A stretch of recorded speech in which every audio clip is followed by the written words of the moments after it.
it is. Here we go. Roll up, ladies and gentlemen. One man went to Mo. Here it is. Here we go. Here I am. Here I go. Hope you are there.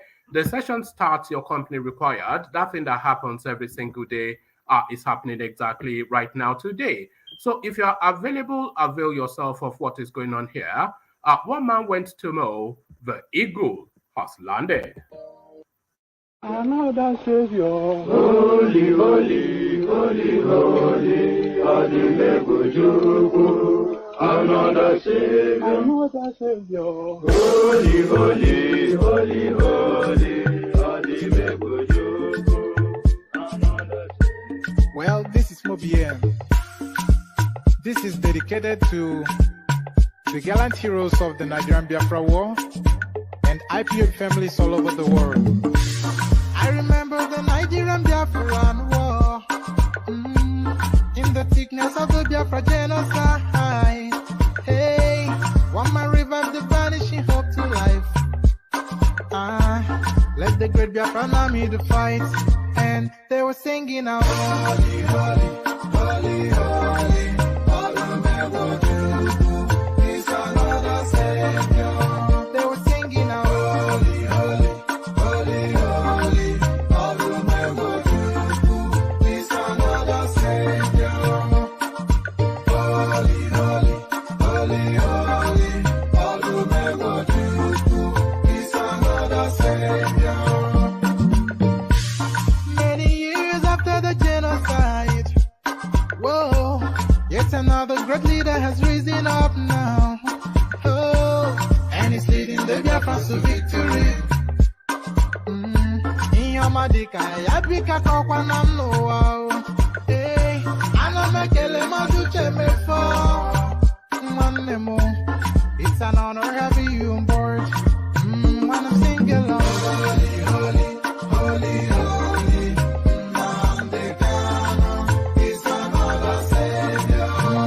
Sing along, holy, holy, holy, holy, Nnamdi Kanu is another Savior.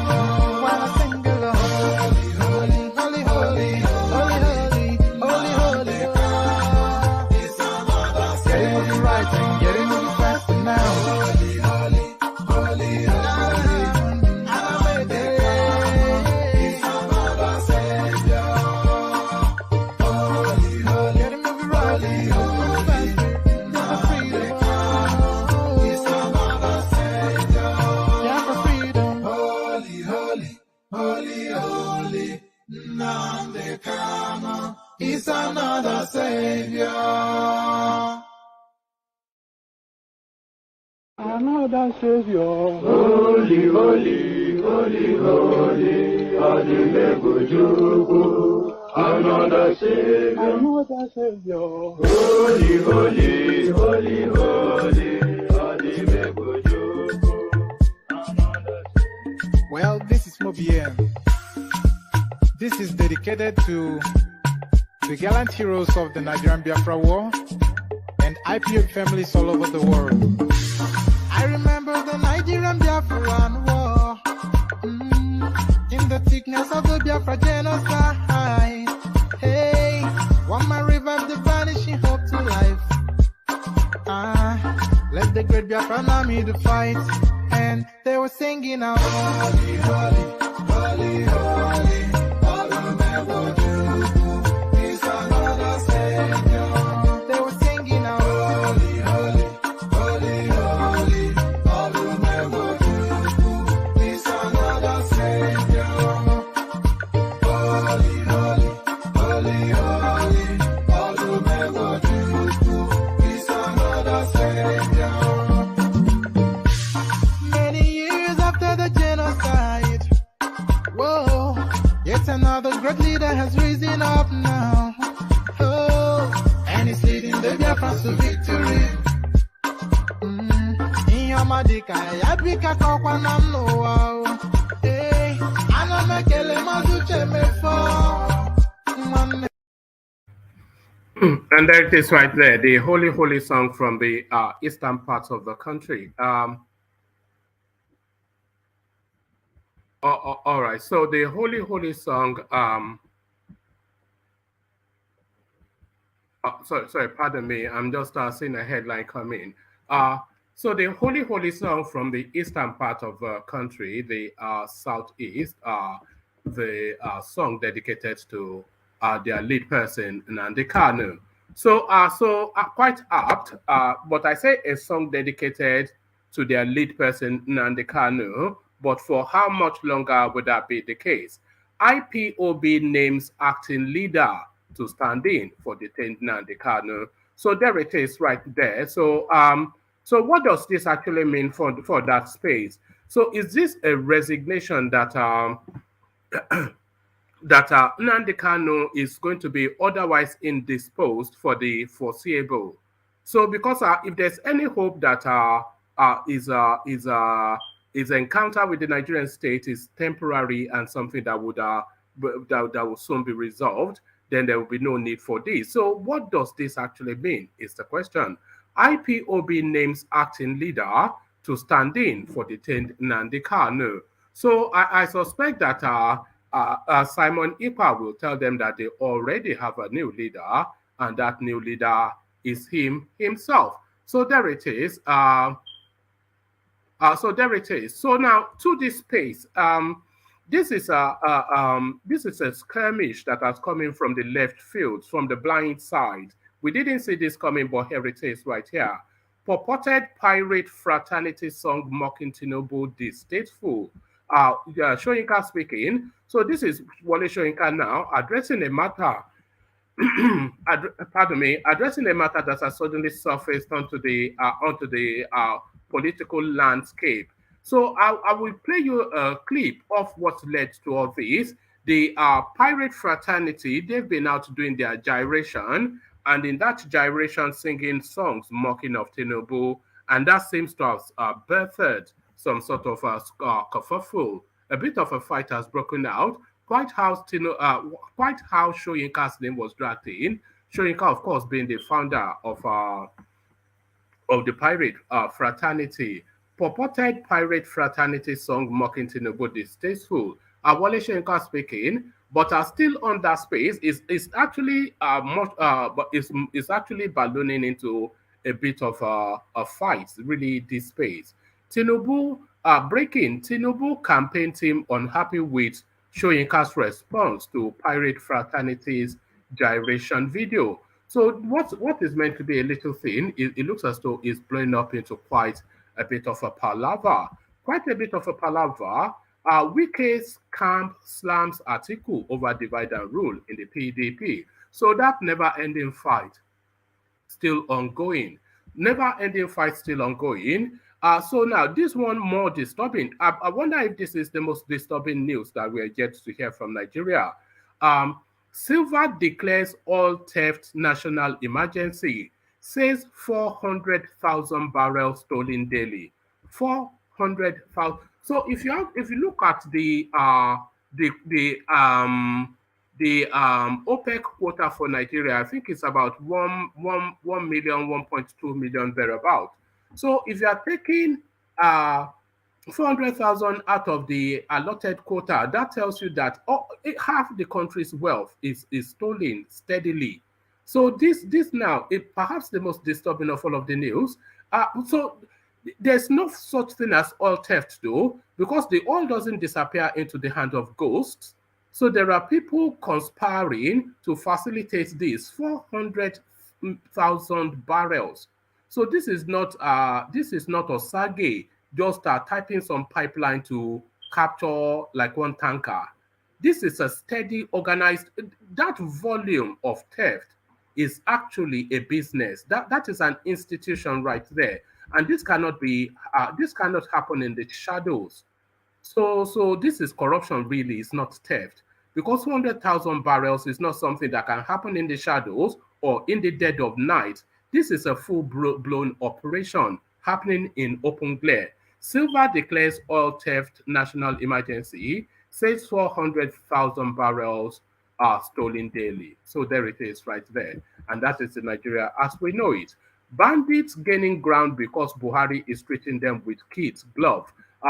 So there it is right there. It's Afenifere speaking, Pa Adebanjo. So we all know this, of course. just as recently as the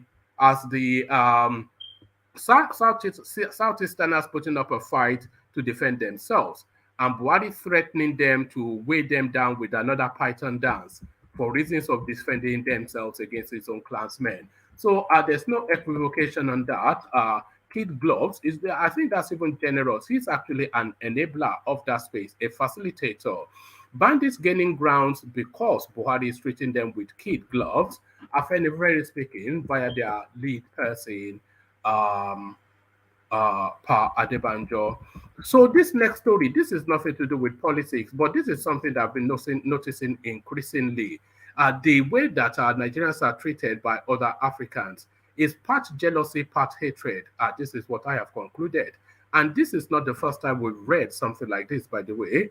This thing done they too much. Daddy Freeze reacts to Keith Daniel's arrest in Tanzania. So Keith Daniel is one of the Nigerian artists that sang Bugao, that one that sang Bugao. So he's the one that sang Bugao and is gone to Tanzania to have a concert, which he did not then perform. And for not performing, they've arrested him and slammed him in jail. I think that is a civil matter, not an arrestable matter. And that's not the first time. I think the same thing happened to what was it called? That one, the area boy one. What was it called again? Yes. Yeah, I don't know their names really. That Portable, he calls himself. That one that sang with Olamide. So the same thing happened to him, I think, in Kenya. So this is a recording decimal, of course. Nigerian artists going to perform abroad, and especially in African spaces, and being vested upon in the most brutal of fashions. This thing done they too much. Daddy Freeze reacts to Keith Daniel's arrest in Tanzania. He has subsequently been released, but nevertheless, the arrest, of course. So this next storyline is a battle between. A lot of you will recall Adeboye Shitu. He was the former communications minister, and you will recall him, of course, from that skirmish that he had with Sowore in an Ibadan studio the last time when he told Sowore, this was 4 years ago now, when he told Sowore to go and start from being a councillor, that is not relevant. And he had then that battle. I might well give you a snippet of that battle to remind you what transpired in that space. So he's in contention again, this time contending with Tudun Abiola, Arise TV host Tudun Abiola, and former Minister of Communication Adeboye Shitu engaged in heated exchange after she said people will be buoyed with the confidence he's exhibiting in APC's Muslim presidential ticket. So people will be buoyed by the experience was what Tudun Abiola said. But then, of course, the illiterate former minister, not understanding what that means, then a fight then ensued, with Tudun trying to really extricate herself that I have not at all said anything controversial. It's just your illiteracy that you are displaying here. So I'll try and capture the video of what Tudun said, and then the response of the semi-literate former minister, just to then highlight again the poor quality of functionaries that we have in Nigeria that has led us now to where we are now. So that will be up in play as well. So I'm just trying to see. Yeah, I think I might well be able to download you a clip. So hold on. Oh goodness me, I've come off it. Just bear with me. I just want to be able to download this, line it up, so I then don't have to struggle when I hit on that. And there it is. Okay, yeah. So we got that. So we go through that.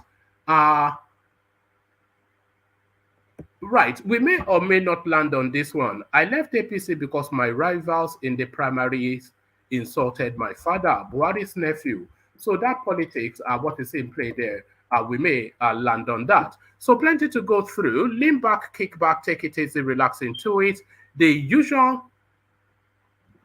Lean back, kick back, take it easy, relax into it. The usual protocol. Click on the like button as you're coming in. Click on the subscribe button if you haven't done that already. If you want to come join us live on the screen, click on this hyperlink that says StreamYard. If you click on that hyperlink that says StreamYard, it will bring you into a studio space, and as soon as I finish reading out the talking points, I'll let you onto the screen. So it's an open microphone session, and the open microphone is the hyperlink that says StreamYard. So if you want to come and join us live on the screen, then just click on that hyperlink. So as you set about the clickings, first on the like, then on the subscribe, and at your discretion on the hyperlink that says StreamYard. Let me provide you a little bit of a musical backdrop as you set about that. Your calabash to the ready, we join the K guys. Water, only water, only water, where they see ma. Water, only water, where they see ma.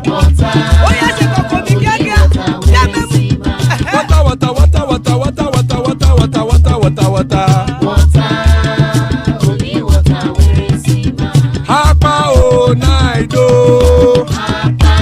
Hapa o naido. Hapa you don't come o.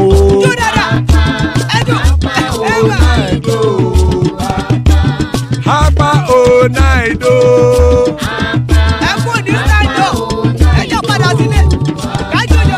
Oro kẹ̀kẹ́ ẹlẹ́mù yé o. Ilé sọ́dí kẹ̀kẹ́ rẹ̀ ẹlẹ́mù rẹ̀ o. Bobby master kẹ̀kẹ́ rẹ̀ ẹlẹ́mù rẹ̀ o. Chifu Faila ti kẹ̀kẹ́ rẹ̀ ẹlẹ́mù rẹ̀ o. Eruku lẹ̀lẹ̀ ẹlẹ́mù dé. Eruku lẹ̀lẹ̀ ẹgbẹ́ ẹlẹ́mù dòdò jàre o. Eruku lẹ̀lẹ̀ Ghana ti dé ẹgbẹ́ bọ́dì o.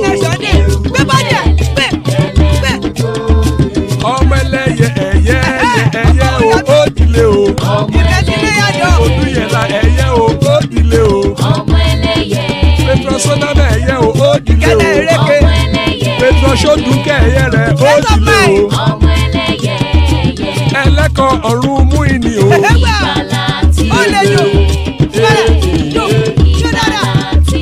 Àkùkọ ọ̀run mẹ́kọ̀.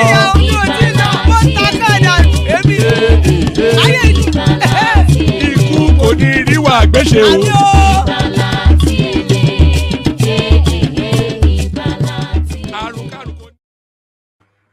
And there it is right there. Ikuko Neru Agweshe, very powerful prayers by the K guys.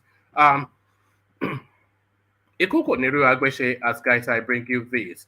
IPOB names acting leader to stand in for detained Nnamdi Kanu. The proscribed indigenous people of Biafra, IPOB, has named the head of its Directorate of State, Chika Edoziem, as the new acting leader. So there it is right there, Chika Edoziem. So that's the new leader of the IPOB space. The announcement, which was made in a statement on Monday by IPOB's Media and Publicity Secretary Imam Powerful, stated that Edoziem will be acting pending when substantive leader Nnamdi Kanu, who is currently in detention in the Department of State Services facility in Abuja, regains his freedom. For the avoidance of doubt, the Directorate of State of the Indigenous People of Biafra, headed by Mazi Chika Edoziem, is at the helm of affairs of the Biafra movement. Whenever our leader Mazi Nnamdi Kanu comes out, he hands over the IPOB structure back to him, the statement said. The DOS gives letters to our people for asylum, and every government in the world accepts them and grants asylum to such asylum seekers, and they communicate with IPOB. Already, all diplomatic missions and countries of the world know about the Biafra agitation, and they communicate with IPOB as the responsible authority that oversees the affairs of Biafran people, be it national or international. The secessionist group claimed that it had legitimate and well-established institutions and a well-structured administrative hierarchy that oversees the day-to-day runnings of its affairs, even in the absence of Nnamdi Kanu. So there it is right there. And there it is right there. They have diplomatic missions. They are able to issue letters of asylum. They're able to issue letters of asylum.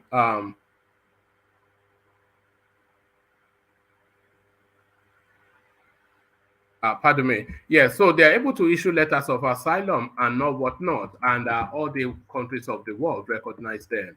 So they are all well and healthy in the head still. So that is what's going on in the southeast. So before I give you this before I read out this next storyline, let me play you the clip that birthed this. So this all started with a Kegai's gyration, not a Kegai's gyration, but a pirate gyration.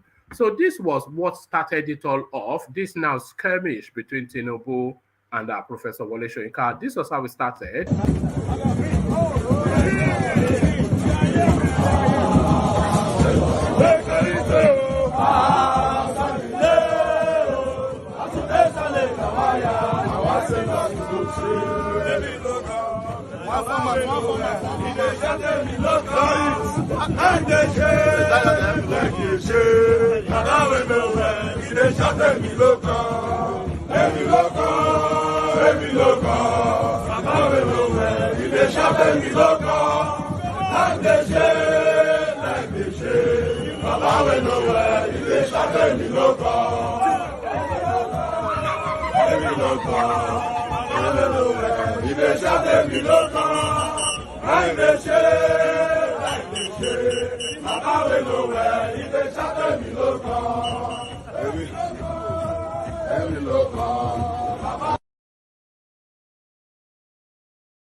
And that was what kicked it all off. You all heard it. Emi Lokan, Papa we know well. They shout Emi Lokan. So that's the pirate gyrating as they would.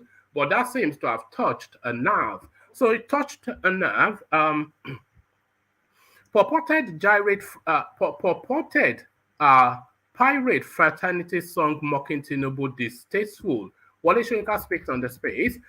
Nobel laureate Professor Wole Soyinka has reacted to a video of purported members of the National Association of Sea Dogs, otherwise known as Pirate Fraternity, mocking the presidential candidate of the All Progressives Congress, Asiwaju Bola Tinubu, in a song. In the video, which has gone viral on social media, some members of the group dressed in red and white attire were heard chanting, Baba we know well, they shout a Milokan. Baba that is sick is saying it is a stone, and hand they shake, leg they shake. So there it is. Reacting to the video in a statement on Monday, August the 8th, Soyinka said he is not part of the performance and is not in any way connected to the feelings the remarks were intended to convey. He further stated that whilst members have the freedom to express themselves, it is necessary for him to comment on the video because he is connected with the group, the statement reads. The display acidly targets a presidential candidate in the awaited 2023 elections. Since the whole world knows of my connection with that fraternity, it is essential that I state in clear, unambiguous terms that I am not involved in that public performance, nor in any way associated with the sentiments expressed in the songs. Like any other civic group, the pirate fraternity is entitled to its freedom of expression, individually or collectively. So also is Wole Soyinka in his own person. I do not interfere in, nor do I attempt to dictate the partisan political choices of the fraternity. I remain unaware that the association ever engages in a collective statement of sponsorship or repudiation of any candidate. This is clearly a new and bizarre development, fraught with unpredictable consequences. In addition, let me make the following cultural affirmation. I have listened to the lyrics of the chant intently, and I am frankly appalled. I find it distasteful. I belong to a culture where we do not mock physical afflictions or disability. Very much the contrary. The Yoruba religion indeed designates a deity, Obatala, as the divine protector of the afflicted, no matter the nature of such affliction. This sensibility is ingrained in us from childhood and remains with us all our lives. It operates the principles of mortal frailty to which all humanity remains vulnerable. Soyinka added that further statement will be issued when I have made further inquiries into this strange, uncharacteristic outing of the association. So there it is right there. Emilokan, Emilokan. Let me give you another snippet of that because I find it somewhat amusing. So I'm not quite sure what the brouhaha is all about. But for me, I enjoy it. So enjoy it with me one more time.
And there it is right there. I like it so much. That might well be our new intro song. You can tell they're from Edo, from their accent. Emiloko, Emiloko, Baba we know well. Ide shout Emiloko, Emiloko, Emiloko, Baba we know well. Ide shout Emiloko. So there it is. Mocking words from the Edo pirates.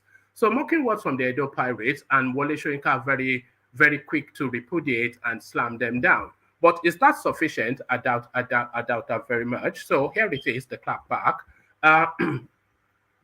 Tinubu campaign team, breaking Tinubu campaign team unhappy with Soyinka's response to pirate fraternity's gyration video.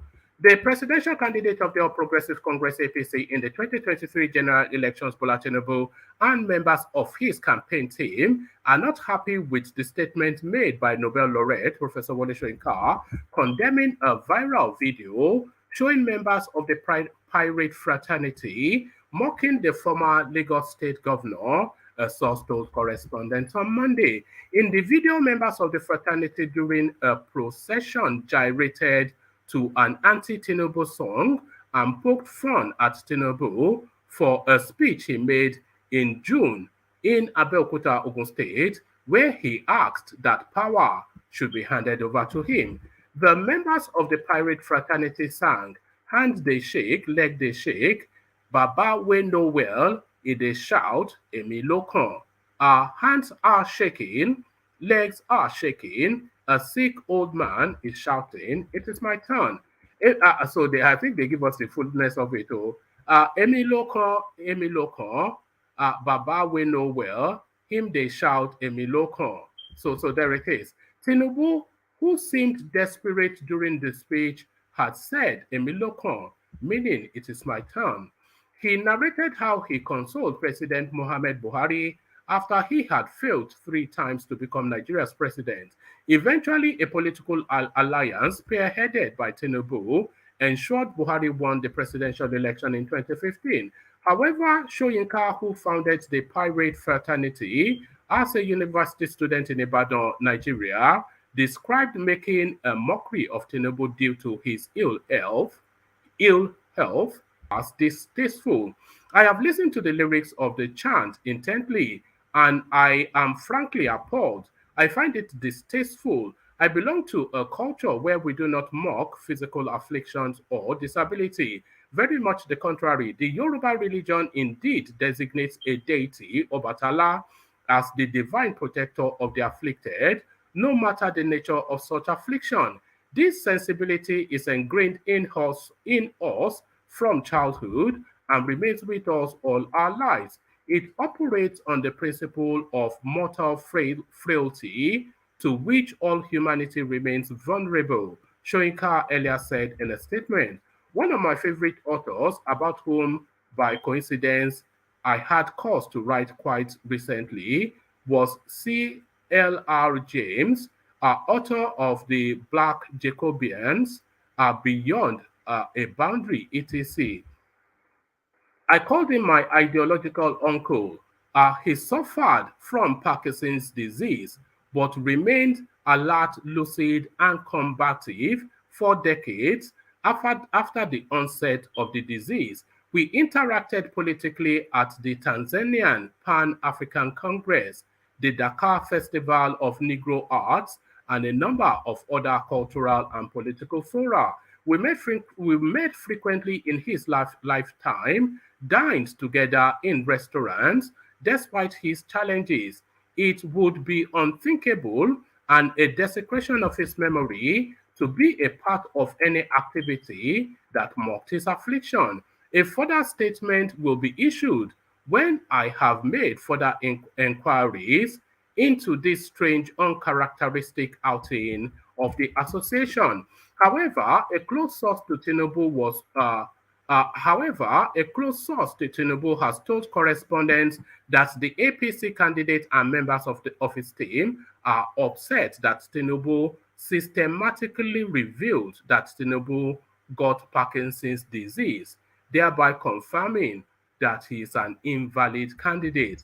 They are angry that Prof revealed too much about Bola Tinubu's health condition, he added.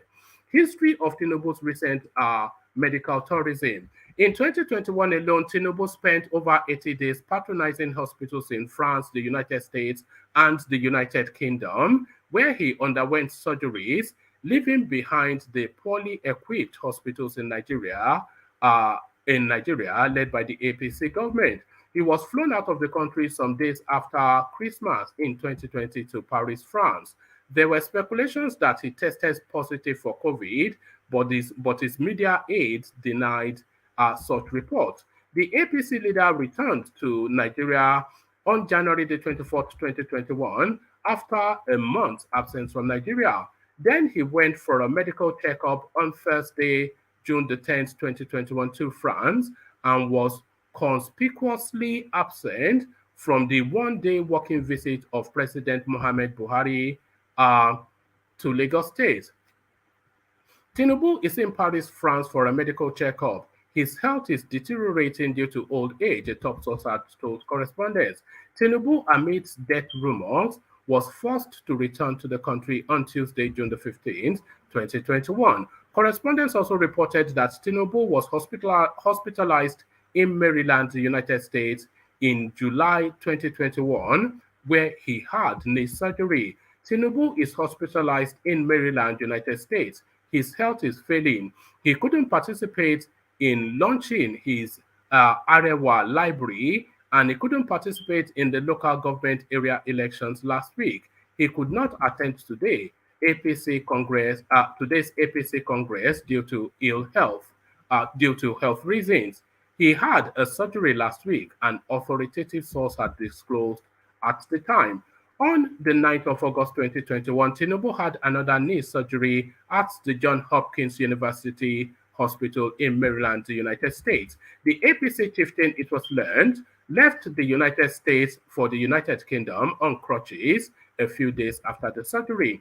Sources close to Tinubu told correspondents that he wanted the surgery in Paris, France, but changed his plans over rumors of his death. Tinubu had his second surgery at Johns Hopkins University in Maryland recently. He was accompanied by a popular Nigerian doctor in Chicago. He had wanted the surgery in Paris, but when rumors was rife about his death, he hurriedly left for Nigeria and went to Johns Hopkins, one of the sources said. He left the United States for the United Kingdom on crutches, another source said. In 2021, the president paid a visit to Tinubu in London, and the latter was seen with a walking stick during Buhari's visit, confirming correspondent story that he underwent a second surgery in the United States. Tinubu recently chose the path of President Buhari, who himself has spent hundreds of days on medical leave in the United Kingdom since he assumed office in 2015. So there it is right there. So Parkinson seems to be the popular go-to, not the officially confirmed, but the popular go-to. Wike's camp slams Atiku over divide and rule in the PDP. I wonder if we'll be spending too much more time on this storyline because some are getting tedious. Maybe we shouldn't even read it. I don't know. Let's just leave it as the headline because I tire of this nonsense. They should do one thing or the other. We're tired of it. Silva declares oil theft national emergency, says 400,000 barrels stolen daily. The Minister of State for Petroleum Resources, Temipre Silva, the Minister of State for Petroleum Resources, Temipre Silva, says with about 400 barrels of crude stolen daily, oil theft has now become a national emergency. Mr. Silva said the massive crude theft was affecting Nigeria's capacity to meet OPEC's daily quota. The country fell from 1.8 million barrels export allocated to 1.4 million barrels. Mr. Silva said the huge loss could cripple the nation's economy. On Monday in Owerri, the minister told the let me take this entirely. I don't just like how that reads.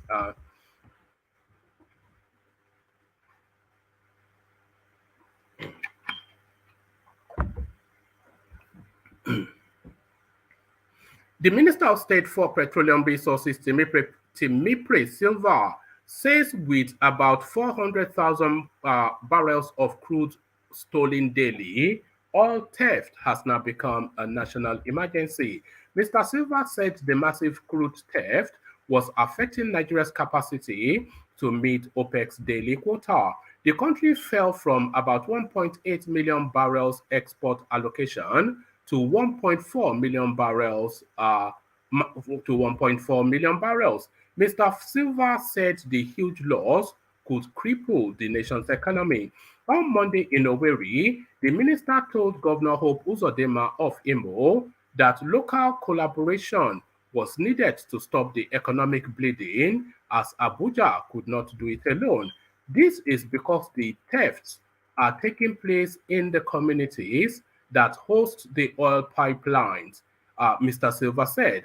As a result, it has become necessary to involve the stakeholders, especially the host communities. Imo hosts a sizable amount of Nigeria's oil deposits. I didn't even know they had oil in Imo. Imo hosts a sizable amount of Nigeria's oil deposits.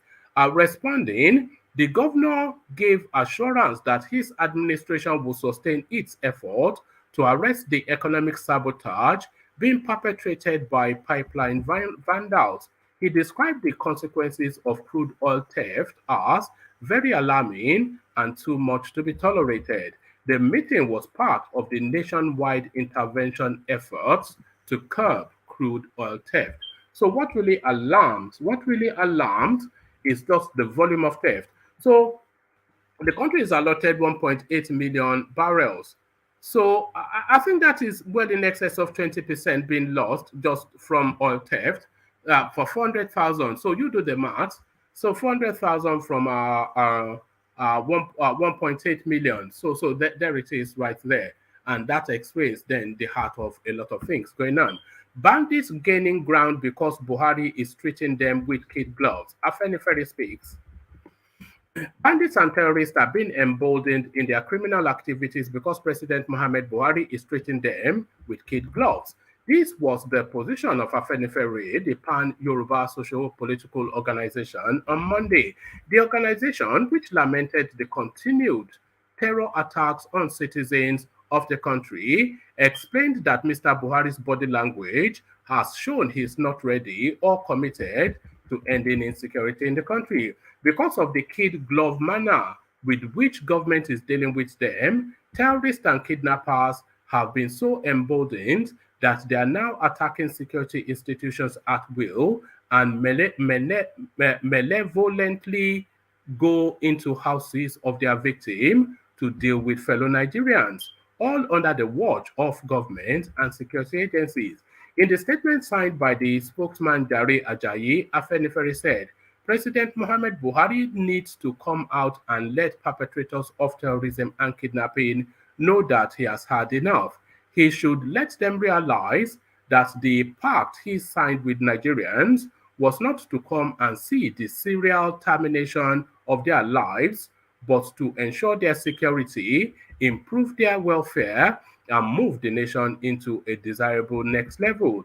Afenifere challenged Buhari to demonstrate that he was serious about ending the spate of killings and abduction in the country as the commander-in-chief. Less than a year to the end of his second and final term in office, insecurity has worsened under Malam Buhari. Aside from the Boko Haram insurgency in the northeast, banditry has spread from the north and beyond in the last 7 years of the incumbent regime. In 2019, a report from the Global Terrorism Index ranked Nigeria as the third worst nation ravaged by insecurity and prone to terrorism. So we all know Buhari is an enabler, of course. I mean, there is no such thing as a war against terror going on in Nigeria. It's a fallacy. I mean, it's a fallacy. It is a fallacy. I think we all know that. It's a fallacy. A fallacy.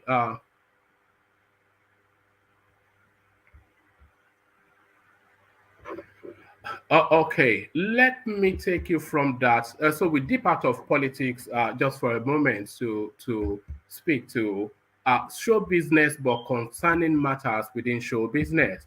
Keys Daniel arrest in Tanzania. Keys Daniel arrested in Tanzania after concert no show.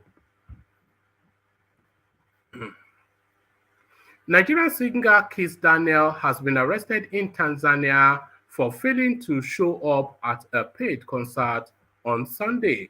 Fans who had paid as high as $5,000 for a table to see Kiss perform went irate, breaking things in the old Next Door Arena concert venue after their idol failed to show up. The Buga crooner, in a viral video on social media, could be seen being escorted by uniformed men to the back of a pickup truck outside the hotel in Tanzania. Reports say the singer refused to perform at the concert because he did not like the clothes he was styled in. He is yet to issue an official statement or apology over the incident. The latest no-show is Kiss Daniel's third in 4 weeks.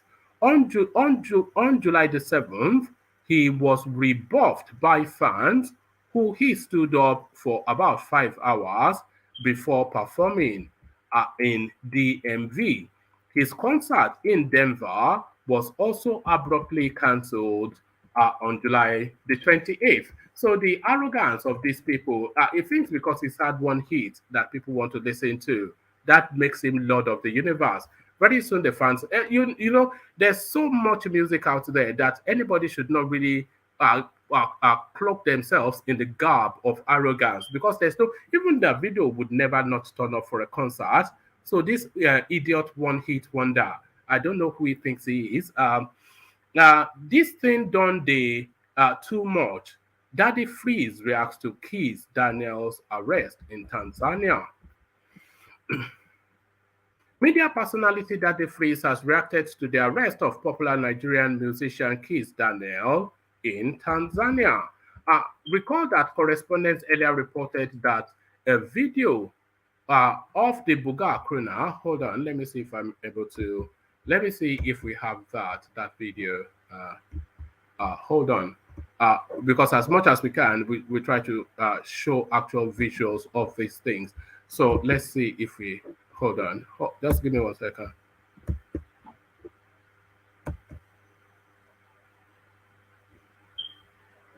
Just give me 1 second.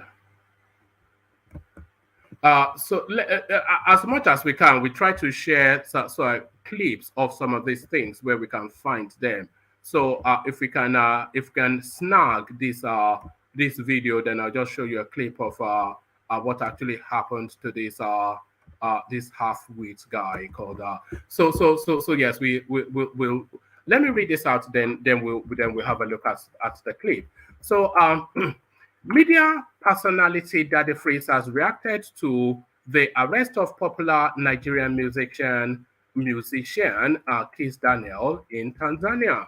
Recall that correspondent earlier reported that a video of the Buga Kruna, which surfaced online, captured him being escorted into a police van. The singer's fans in Tanzania had mobilized the police to arrest him over his alleged refusal to perform at his concert on Sunday, the 7th of August, 2022.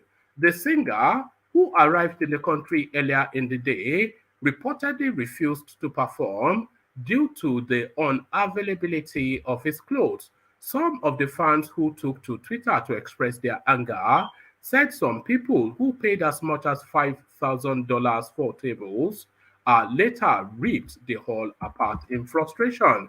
Reacting to the development, Daddy Freeze condemned the singer's refusal to show up at a commitment and advised him to fix himself. He wrote, "This thing done dey too much now. We love you, bro, but fix yourself."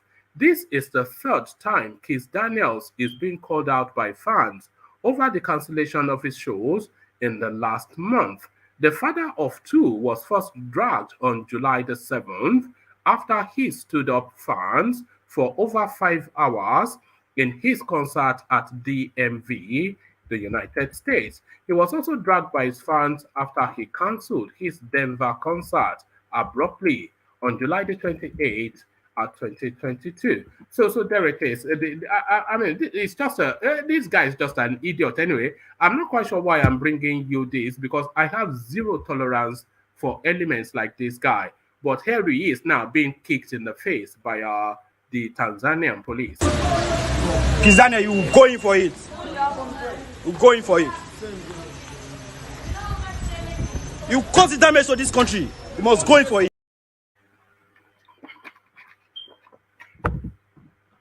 So that's the idiot getting what he probably deserves. I cannot abide people like that character.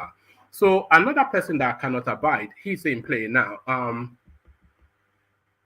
Actually, let me trail this one with another video clip. So let me bring you this. A lot of you will recall this, but let me share you a snippet of this, and then I'll give you a readout and then share you another clip. So I'll share the screen for this. A lot of you, this is going back down memory lane, but a lot of you will, of course, recall this. Ajane Koko especially, he will recall this. So Ajane Koko, recall this.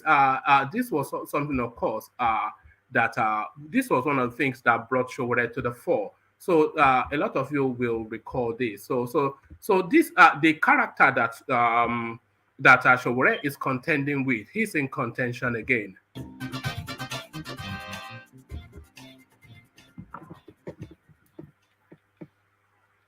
And Minister, it's great to see you. This is the minister of an outgoing regime. The Buhari regime will be kicked out of power come 2019. By your wish or by God's wish? By the wish of the people of Nigeria. Because the people of Nigeria, sir, your government has failed us. It's not a dream. It's the realization that you wake up to on February 15th. What is your electoral word? My electoral word. My electoral word brought you to power in 2000. It brought you to power in. No, sir. Nobody even heard about some of you in 2014. No, because you are inconsequential political. I am consequential because you came on power. Well, you came to power on my back. Which back? On my back. Whose back? On the back of young people who invested a lot of, who invested a lot of hope. The Nigeria of the future is for dreamers like me. Okay. Yes, it's going to be for dreamers like me. Hold on a second. Thank you. Can I? We are aware that you came to. So that was that guy 4 years ago. A lot of you will recall him. So the idiot is in contention again. So the idiot in contention again, and here he is contending again. Arise TV host Tudu Abiola and former Minister of Communication Adeboye Shitu are engaged in a heated exchange after she said people will be buoyed with the confidences exhibiting in APC's Muslim presidential ticket. So let's have a readout, and then we'll have we'll watch a little clip of the exchange. Arise TV host Tudu Abiola and former Minister of Communication Adeboye Shitu engaged in a heated exchange after she said people will be buoyed with the confidence he is exhibiting in the All Progressives Congress Muslim presidential ticket. Adebayo, so it's not Adeboye, but Adebayo. So it was first written as Adeboye. So let me take that again. Arise TV host Tudu Abiola and former Minister of Communication Adebayo Shitu engaged in a heated exchange after she said people will be buoyed with the confidence he's exhibiting in the All Progressives Congress Muslim presidential ticket. Adebayo, who was a guest on the news channel's show this morning, flared up after Tudu made the comment. As he asked the issue Tudu has with his confidence, she stated that maybe he doesn't understand the meaning of the word buoyed. To be buoyed, however, means to be encouraged. So let's have a little laugh at this. Actually, let me give you the final readout, and then when I come into the room, I'll play you the clip of the idiot minister showing us just what a dunce he is. I left APC because my rival at the primary insulted my father, Buhari, and that's Buhari's nephew. Honorable Fatuhu Mohammed, a nephew to President Mohamed Buhari, has explained why he dumped the ruling All Progressives Congress APC for the People's Democratic Party. The lawmaker representing Daura/Mia Adua/Sandamu, Federal Constituency of Katsina State in the National Assembly, failed to secure his re-election ticket after polling 30, whilst Aminu Jamo, his rival, secured 114 votes. Explaining why he left the party, he told correspondents that he dumped the ruling party because his rival allegedly abused his father. He said, I received an audio recording where their candidate Jamo called my father Alhaji Maman Dan Bafolo by name and abused him. Alhaji Maman Dan Bafolo and President Mohamed Buhari are of the same father and mother. Out of the 26 children born by their father, they are the only male that are from the same father and mother. So abusing my father is abusing the president. So I said, since the issue has gone beyond politics to denigrating the dignity of my parents, I cannot take it any longer, and it is not binding on me to stay in the party. So I decided to leave. So just to bring you that story is to identify this guy as a first blood relations from his brother, Buhari's brother from the same father, mother. This is his son, dumping the APC for the PDP. So what are we reading into that? And especially, what are we making of this? The yam head minister. So let's listen to the yam head minister and the very clever Tudu.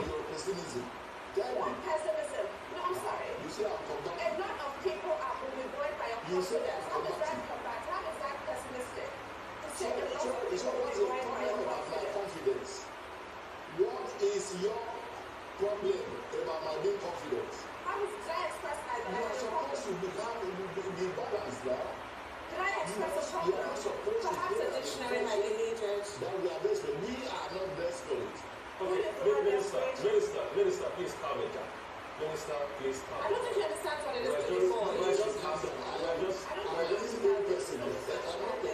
Minister, calm down. We're asking questions. Being void. You will not overwhelm me. Be assured of that. Being void. All right, Minister, we'll go for a quick break and we'll come back and talk to you. I don't think he understands void.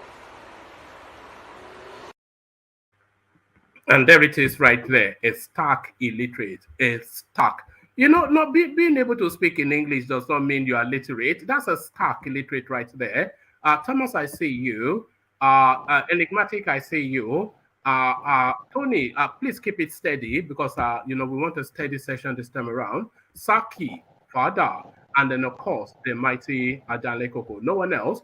So let's kick it off then. Let's kick it off with Enigmatic. So, Enigmatic, I don't think this guy quite understood what was being said to him. The girl said, oh, people will be buoyed by your enthusiasm, to say that people will be encouraged by your enthusiasm, and he's asking what the issue is, why she has a problem with him being confident. You know, so I don't know, man. And we've seen him with Shore, a total numbskull, Enigmatic. Are you there, Enigmatic? My goodness me! After all that build up, I cannot abide this.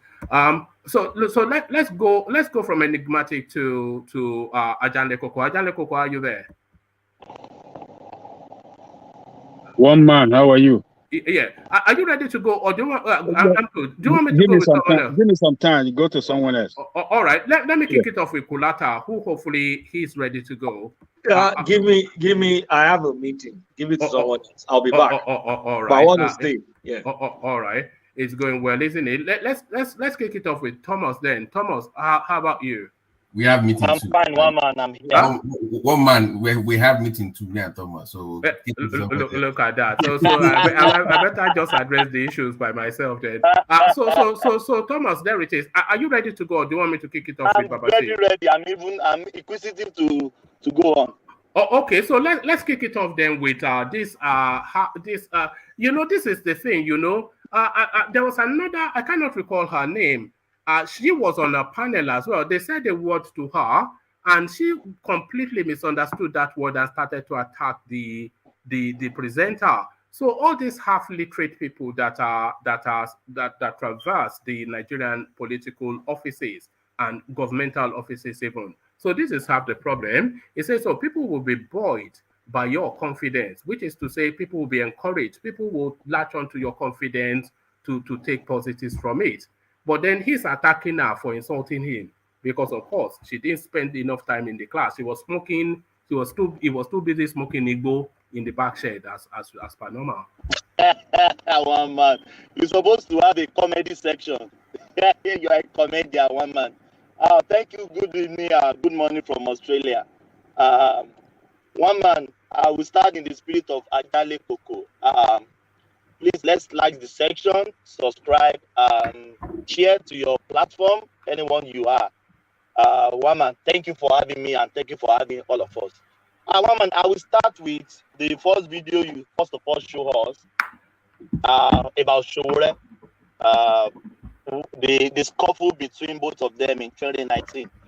I disagree with you that the man, all what the man said then, he has come to play. The man has been vindicated on Shore's part because he said you should go and start from maybe local government or senator and he said it's not relevant. And we can see what happened in 2019 rather. What Shore pulled at the vote, which is 33,000 votes. What the man said is rightly correct. Just to digress, but to the topic of today, one man. The problem the man has is He should have asked the lady, what do you mean by Boyd? By Boyd. That is this woman. He thought is a you know a lot of people have you know a lot of Thomas, sorry. You know a lot of people have a lot of problems in that direction. Rather than admit that they don't know and just ask you to clarify, they want to pretend like they know so that they don't, because they feel that not knowing diminishes them. And then they go off on a tangent, which is not even necessary, making a fool of themselves.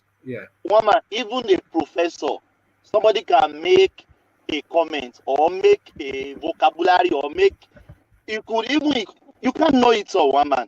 The day you said you know it all, that's the day you are dead. There's no crime in saying, what do you mean by that? And the lady will expatiate to its level. You can't know it all, even as an Englishman or as a Yoruba, as even as educated as you are. You can't know all the English in the world. No.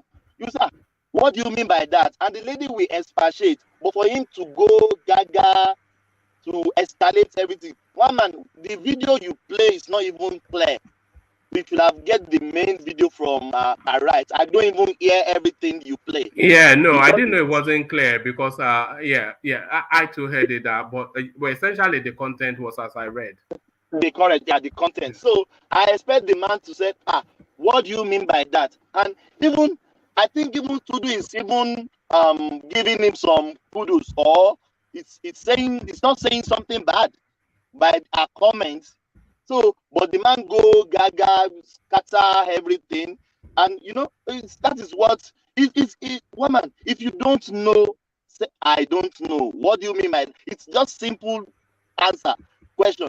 What do you mean by that? And the lady will expatiate. So, Thomas, that is Thomas, you know what's funny? The man is the former Minister of Communication, and he can't communicate clearly. So it's just the former Minister of Communication. You can't know it all. Yeah, former Minister of Communication, Thomas, doesn't know basic English. Thomas, it's not about knowing the word. It's about communicating. It's not about not knowing the word. That's not the problem here. It's not knowing how to communicate. That's the problem. It's not about the word itself. Or not understanding it. It's how you communicate. And him being a former Minister of Communications, you just interested. Oh, we know Buhari now. Buhari doesn't care about how competent you are. Buhari just want to gift all the people that has helped him to get to power. One man, can we mention any technocrat in Buhari's regime? Maybe somebody that Fashola is a technocrat. No, I know Fashola is a technocrat. I mean, not really politician. That maybe they invite them from abroad, like how they invite Okonjo Iweala, somebody that is not in politics at all. That's what I really mean. One of the criticisms that he made of the Buhari administration quite pertinent. It says when they come in, the Date Ahmed Obi administration, when they come in, it said they are going to part their government with technocrats, not with families and cousins. And then it just brought to sharp focus how Buhari has run that country. Maman Daura, Abba Kyari, who are all blood relatives, cousins, nephews, so nobody with any specialism in anything. So they've all gathered to run the country. Family business, so it's a nonsense, but then of course. It's total nonsense. One day I asked Ajali Kogu, I said, how do you feel like Baba Falana being the Attorney General of that country? Like somebody that is outside politics, somebody that will not be biased, somebody that will look things in a different angle and in a different direction. That is what we need. It's not one man. Tinubu now, if he becomes the president, who is he going to gather himself with? We never know. Maybe the same what they call it, Rotimi Amechi. I think if we go by antecedents, Tinubu has always picked experts. You are right, but one man, if you are right. I'm just starting as a example that do we go in the same direction again? We should be a technocrat, one man. People that outside politics, that are not anything doing. You know that was why the Obasanjo's administration somewhat succeeded. You know, one of my uncles was one of the top functionaries in Obasanjo's administration. He was a university lecturer Ife for a very long time. Metallurgy and material science. So the position opened and it just applied. No political. In fact, if you go to his house back in those early days, it's Lenin Marxist. This is his whole library. It's just all the socialist books. So he didn't care for anything apart from socialism and those kind of. So he didn't care for all these money-related matters.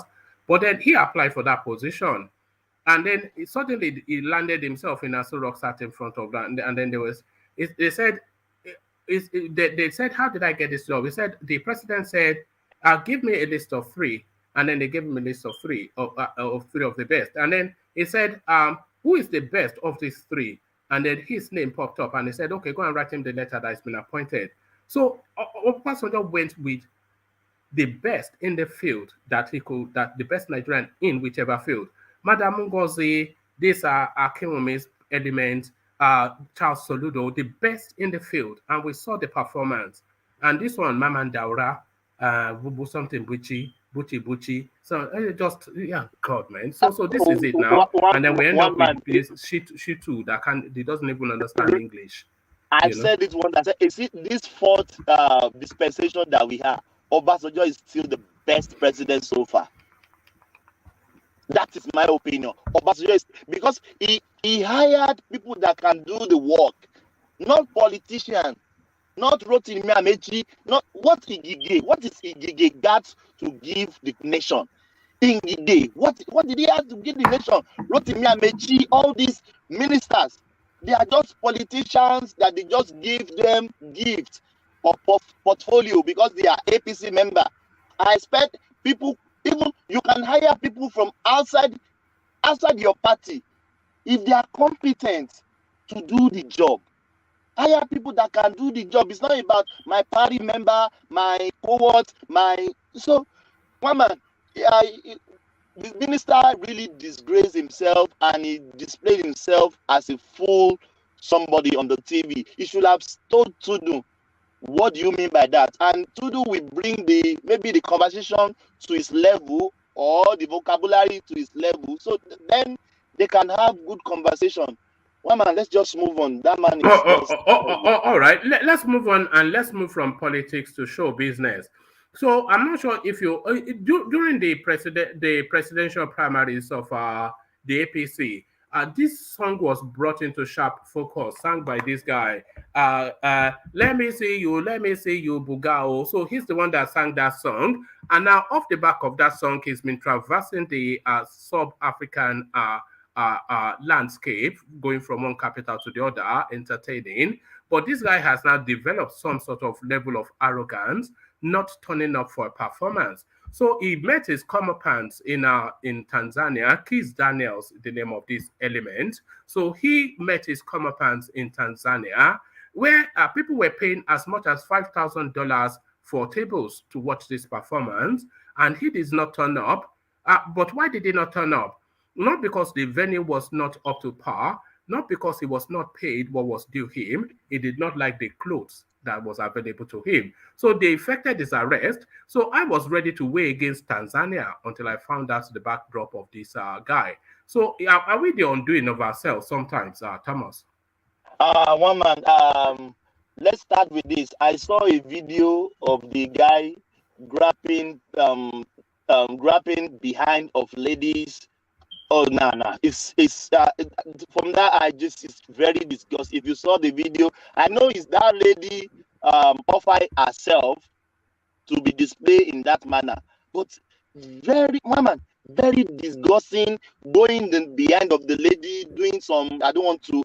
It's just very disgusting. When I saw that video, I said, "Kiss Daniel. You should at least be mature more than this." I know it's entertaining, it's for youth. If you see how he pick up the lady pressing behind, It's very disgusting.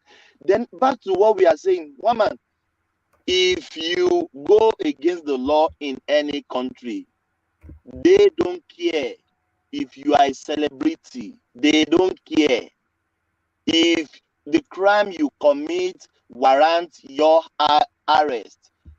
You should be arrested. If what you can do in your country, you went to another country, you commit an offense, you should be arrested and be prosecuted in that country. Woman, there's no about they are jealous of him, or we are being racist to him, or Africa, we don't treat ourselves very good. No.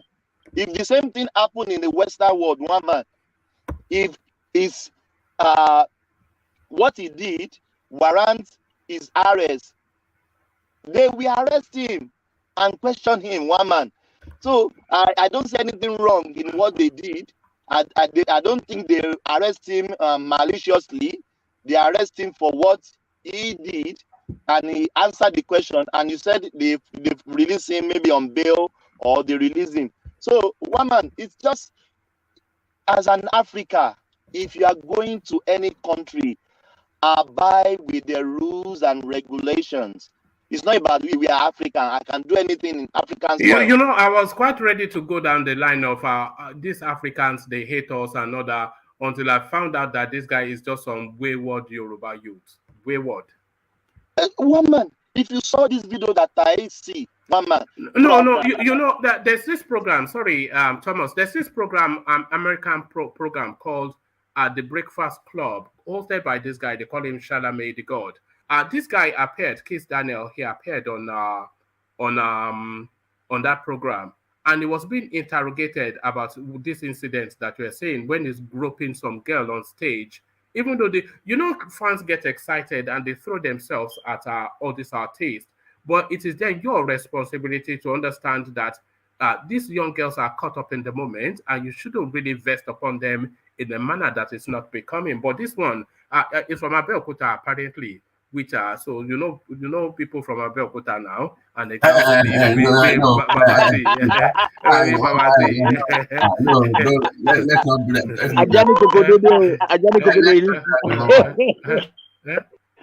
Woman, if you saw this video, this was very disgusting. Grab her behind, pick her up. About it, Mr. Thomas. He grabbed that Donald Trump style. You know Donald Trump. We say we'll grab them by the grab them by the what's it? As you rightly said, the lady was caught up with excitement. I saw Chris Daniel. They invited her to the stage, but you should know, like a little bit of maturity. Put a little bit of maturity to what you are doing. Woman, when I saw that video, I totally condemned that guy. No. It's very It's uncalled for.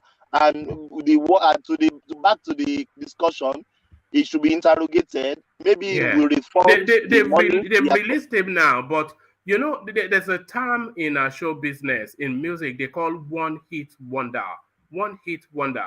So somebody that just has one popular song go, but then that song will be the only thing that will happen in their career. So this guy has had this one hit after so many years in show business, and off the back of this one hit now, he thinks it's Davido. What's this nonsense? No, woman, no, that's a mistake. Oh. The guy is popular. The guy is popular. Yeah, now off the back of one hit. What no. Before now, no. One man, he's been, even if you his maiden track into the industry was a hit. He's one of those artists that has shown out hits after hits. But the let me say the low of his career so far, even within the industry, is what you are seeing now. You are just noticing that. But those that are actually very conversant with the industry, this has been the problem that has eclipsed his career so far. That's why arrogance, yes. Yeah. That's just the problem. I saw him on that Breakfast Club, Chalamet, and he was preening and peacocking and throwing the shoulder. So I'm looking, who's this idiot? You know, I only know him from the Buga song, of course. I don't No, know. he has been there. He has been there for long, one man. You know, I stopped listening to music since Fela Kuti. It needs media training. The way you address an American media is quite different from the Nigerian media. I think it's yet to grasp that space. Like, he does not understand how to, because it was kind of content to the lady, and you know, in America, you have to kind of like you know, tell your needs or the way to talk about women. You know, you gotta, you know, kind of like talk up to them pretty much. So I think it's yet to understand that space. So I think you need some media training, because he's been a star, but he's been a local star all his life. But with that one song that he has now, it's making like a global kind of thing now. But he needs to know how to talk to American media, especially because it is a Me Too environment now. You cannot just be you know, having that kind of attitude. Groping women, you know, yeah, that thing will ruin you pretty fast in that space. They won't take you serious anymore. Look at what happened to Wizkid with all his with all, and he had that incident with that girl on stage. Was it Thames or whatever? So, you know, that kind of that might take you back a little bit. So just be careful next time. He needs some media training. That's what he needs. All right. So the wayward Nigerian artist. So from the wayward Nigerian artist, Thomas, to matters more serious. No, it's not wayward. Don't use that word. It's not wayward. Yes, it's not wayward. It's not wayward. So groping women on the stage is not wayward. Have you heard from him? You have not heard from him. All these judgments. We've heard enough. We've heard enough from him. No. But you have you spoken with him to hear what happened? We know what he has done. We know his backstory. Groping women on stage. Hold on. You know, within the last month to 5 weeks, this is the fourth time that is failed to turn up for a performance, leaving fans irate. Is that not wayward? But I think there's a law to that effect. If he did such a thing, I think law would have followed him. I don't know why all the judgments. The law would have followed him. Well, okay, watch this. Who is this man speaking? Who is this? This is Obodo. This is Obodo. Watch the law. Obodo, Kizania, you going for it? You going for it? You cause damage to this country. You must go in for it. So that's the law taking its course. So but what do you know? What do you know about entertainment? Tomorrow is still same. But what do you know about entertainment? Yeah, but at least he's been arrested. He has been released. Can we move on? Let's move on. Yeah, let's move on. Let us not talk about it. All right. So no, we'll talk about what we want to. So back to you, Thomas. Silva declares oil theft national emergency. Actually, let me take you to the starting narrative. Because it looks as though they have a new champion now. Very, very, very, very quickly, a lot quicker than I thought, they completely abandoned Nnamdi Kanu. IPOB names acting leader to stand in for detained Nnamdi Kanu. So the name that we're going to be conjuring with now, Thomas, is Chika Edeziam. So Chika Edeziam now. So holy, Chika Edeziam is another savior. Thomas, a turn up for the books. Holy. Yeah, one man. If, in my opinion, if the leader is not around, any organization, they have the right to put somebody acting so that things will be in place. So for the IPOB to put someone in place, and they said he's acting, isn't it? So if they said he's acting, so he's still acting. That means Nnamdi Kanu is still the leader, but they put this guy there to act on behalf. Man, every organization have to have a leader so that everything will not go astray. So if they choose to pick this guy to act on behalf of Nnamdi Kanu, pending the time is released, so I don't see anything bad in that for doing that. But Thomas. Sorry, carry on, yeah. Thomas. Obodo, you must caution, please. Let Thomas speak. Carry on, Thomas. Yes, so for them to pick this guy to act on his behalf, there's nothing bad. I love it. But the abandonment of this guy, Nnamdi Kanu, that is just my concern. because since Peter Obi has come out in the limelight now, the support and the enthusiasm the Southeasterner they normally gave to Nnamdi Kanu, I think he has. No, the Nnamdi Kanu story has come to an end in the Southeast. And you say this guy is acting. Forget acting, no, because this is usually the precursor. They couldn't completely say that this is a new leader. But if this guy is their leader, which they have told us he is, all of the structures of the party is now vested, and the final decision, I'm saying in the party, in the organization, the final decision within that organization now rests with him. Forget that this guy will hand over anything when they release some ex-convicts. No, this is, we've seen so this is the close of the Nnamdi Kanu chapter. And then Arise, sorry, if I mute you, do not mute yourself, Obodo. And then Arise, Mr. Chika something or the other, it is Ziam. We have to start getting used to that name. One man, I don't believe that. I still believe that he's acting on his behalf. But my concern, I will repeat it again, is the abandonment of this guy, because Peter Obi has come to the limelight. He has already petered down the IPOB narrative in the Southeast. If somebody is disagreeing with me, I think we should be truthful to ourselves. Even the enthusiasm, even sometimes when they take him to court, we don't even know. Before Peter Obi comes to the limelight, the court will go gaga, everybody will be shouting, the court will be in disarray, even the court road will be closed, security everywhere, like a chaos in Abuja anytime they took this guy to court. But I think now everything has petered down because Peter Obi is in play now. And this is what we have been advising. Is this not part of the narrative? Because you say they have not abandoned Nnamdi Kanu, that this guy is acting in a temporary capacity, but I don't think so. I think this is a pivoting of the organization into a political structure. So Nnamdi Kanu, as you know, very militant into the extreme. So they want a more moderated space, is what I suspect. And they are restructuring their organization to take on board the new political paradigm. So this is the pivoting. If this guy manages that organization through the political phase for them to gain something, Nnamdi Kanu is not coming back. I think this is the end of the Nnamdi Kanu storyline. One man, I still disagree with you. And why I disagree with you is that Nnamdi Kanu still have their lawyers going to see him every time. So he can still be giving directive to this guy. He can still be giving directives to this guy, even if he's in the custody of the DSS. Because the lawyer Ejiofor, they visit him weekly. They visit him weekly and they give some family members as well to visit him.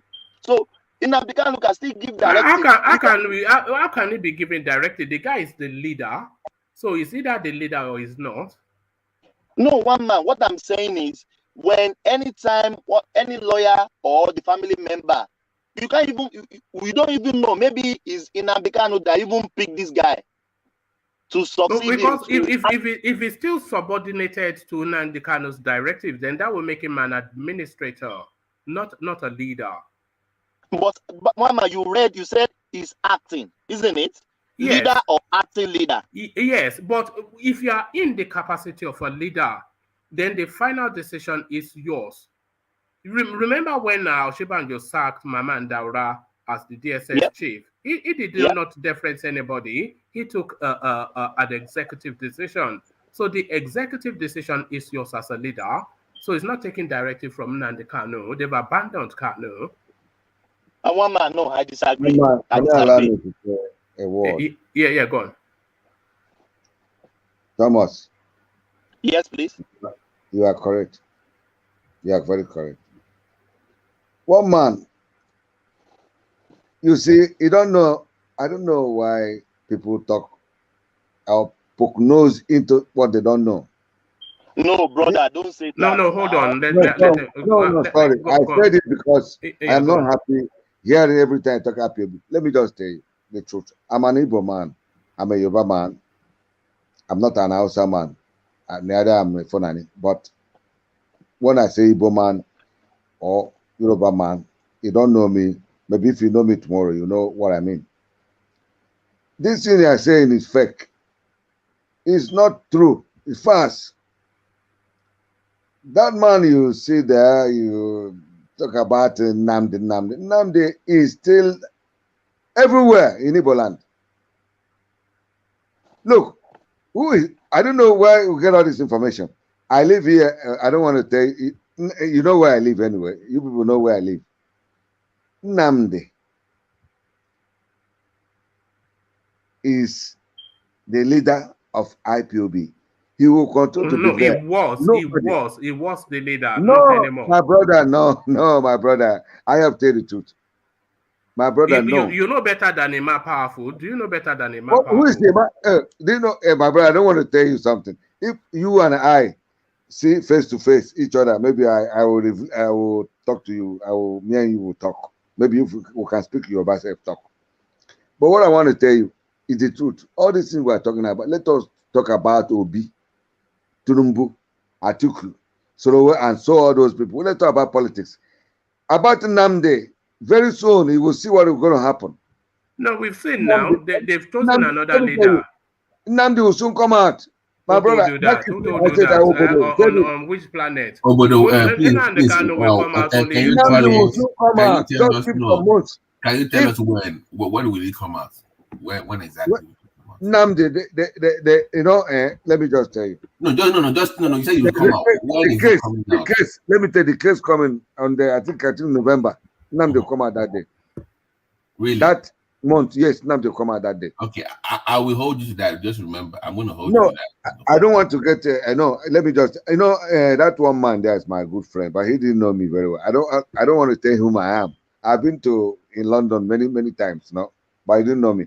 But I have to tell him the truth. Sometimes he talks certain things that I don't know where he gets certain information. The IPOB never had any meeting where they changed to any president, any chairman, or any leader of. Never changed. Nnamdi Kanu, wherever he is, he's still the leader. Let me tell you, if Nnamdi talk just one word, it goes just viral everywhere. They love. And then let me just tell you. Obodo, can I ask you a question if you don't mind, please? Ask me, sorry, my brother. Okay. Well, personally, I'll be very happy to see Nnamdi Kanu back, But, conventionally, we understand the politics behind Nnamdi Kanu's incarceration and issues now. To me, the way I see it, right, Nnamdi Kanu is not coming back as the leader of Ipob. Let me just say it. Yeah. He's not coming back as the leader. One, this guy that is there now, apart from the incentives of power and the power that resides within that leadership position that he carries now, I believe they will use some political, maneuver to ensure that Nnamdi Kanu does not rise to that legendary position again in the Southeast. 2. Number 3, where does Nnamdi Kanu, what is the status of even Ipob now by virtue of this Peter Obi's political narrative in the Southeast? How do you guys want to marry those two ideas together when Nnamdi Kanu is released? Yeah, I appreciate your courage to ask me this.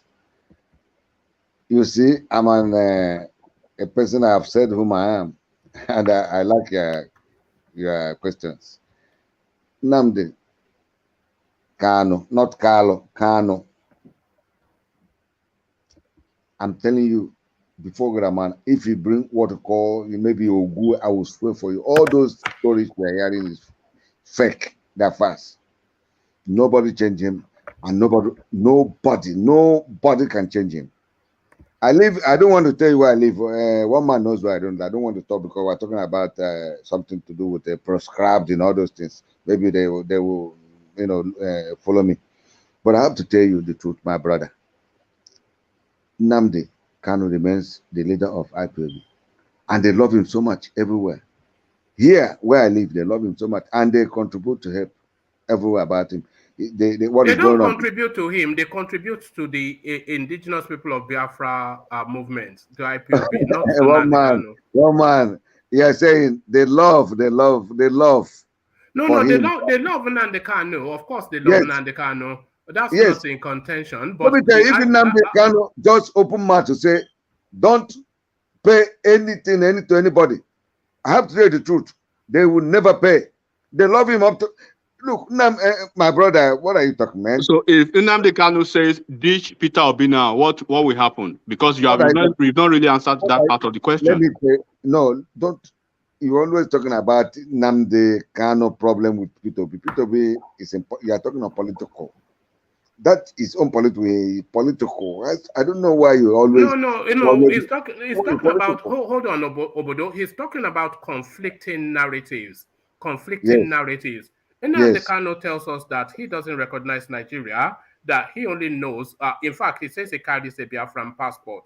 So he says that he's seceding from the country, and Obi says he will shed blood for Nigeria's unity. So those are conflicting narratives. Battling in the same southeastern space. My brother, Obi, as you know, as you are, or one of you or whoever is supporting him based on Nigerian issue, narrative.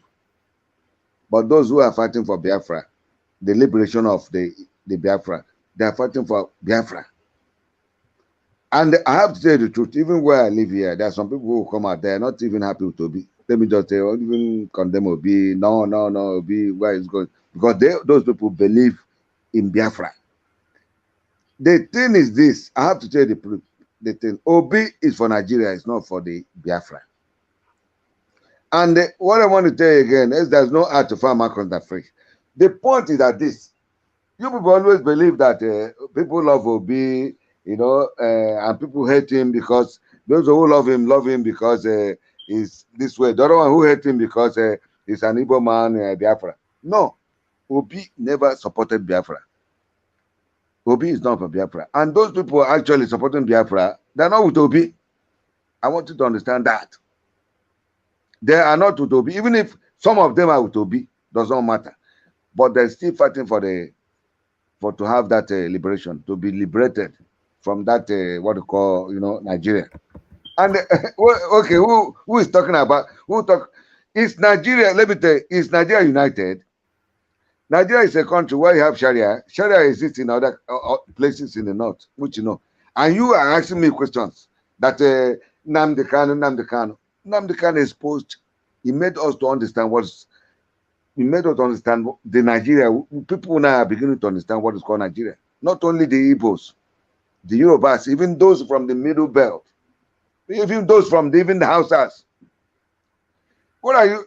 Sometimes I don't know why we always talk about Nnamdi Kanu. Nnamdi Kanu is there. He's suffering. He's suffering for all of us. Do Nnamdi Kanu make anybody understand? Hello, Obodo. I don't know why you people always Nnamdi. Oh, I don't know. Sorry, hold on now, what please? Are you saying Nnamdi Kanu should not be discussed? No, my brother, I am not saying that. But people, the way they talk about Nnamdi Kanu, they talk about Nnamdi. No, they talk about him in the way that they see him. They talk about him in the way they see him. No, but negative. He brought positive to Nigerians, especially from you and I. Open our eye. Look at Iboho now. Look at what is happening in Owo. Why they went and killed it. You know how many people they killed there? A lot of Igbos, Yorubas, and so many other from other, they killed there. And they killing. Up to all those things he said is still happening today. Look, I don't know why we should always be talking about how do we have to follow these people in the north. Those north, I don't know. Sorry, last time you people were talking about it. Funanis who enter and killing people. And you people are talking of Kanu. Why can't we discuss about what is actually happening in Nigeria? Why we are the Southerners, they want to enslave us. We continue to be slave forever. From Zik, we continue to be slave up to today. What can't you understand? All right. Let's get back to Thomas. Thomas, back to you. Yeah, Thomas, thank you, one man. my friend, you understand? All right, you've had a good go. Let Thomas carry on. Yeah.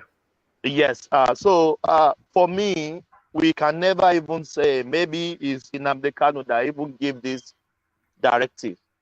But I think they can't do anything without him. As to me, that's my opinion. They shouldn't do anything without his consent. Maybe he's the one even destigate this guy to be the leader, pending the time he will get released.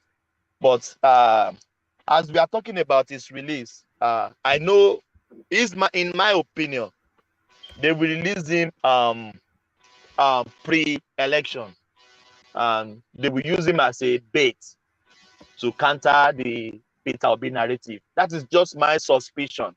I don't know, maybe it's going to happen, but if they really want to spoil the Peter Obi narrative, they will just release Nnamdi Kanu maybe January or December, and they will just restrict him to maybe to Inewi or Abakaliki or somewhere there, and he will carry his own atrocity against Peter Obi. That is just my opinion. But one man, Nnamdi Kanu is still their leader. Nnamdi Kanu is still their leader. This guy may be acting, pending the time he will come out of the prison. Let's move on, one man. All right, brilliant. And to the 400,000 barrel Oil per theft. day, yeah, oil theft. From a complement of 1.8 million quota from OPEC, and the country losing 400,000 daily. So that's not oil theft, though. That's a conspiracy, Thomas. One man, you are very right. 100% right. One man, 400,000 barrels of crude oil is not something that a Dick, Tom, and Harry can bring a tank or bring a pipe to tap and sold it. There's a conspiracy. What is English? Like conspiracy going on there. There are big people doing this thing, one man. You know, every time people come in now, they said they can't even account for the amount of crude oil that's been tapped from our ground one day. One man, is this crude oil, is it a cost to us? Because it doesn't, it sounds like this crude oil that we get is a cost to that nation. It doesn't add anything to us. We are diminishing every day. Nigeria should be the best country in the whole world, one man. This oil theft, all this conspiracy going on every time, it's crazy, one man. Because if 400,000 is being stolen every day, that is millions of dollars in even in naira, in dollars. So, one man, it won't stop because people doing this, there are big people out there doing this. One man, you and I cannot do what they are saying. It's people that has the power to do it. They are the one doing it. They are the big cabals doing this thing. So it won't stop in the in nearest future, one man. It will continue like that. Just imagine, one man, we sold this 400,000 and the money comes to the covers of Nigerians, of the nation, and is being used as what it's supposed to use for. Do you imagine how Nigeria will be today? We were talking yesterday about all the stolings we have been getting, Abacha loot, this loot, the Zani loot, and the country is still standing.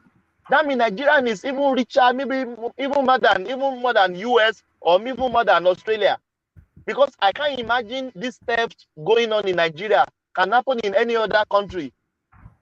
They could have run into bankruptcy, or even the country will be in some recession. So, one man, it won't stop, because if it will stop, it's supposed to have stopped before now. 400,000 barrels per day.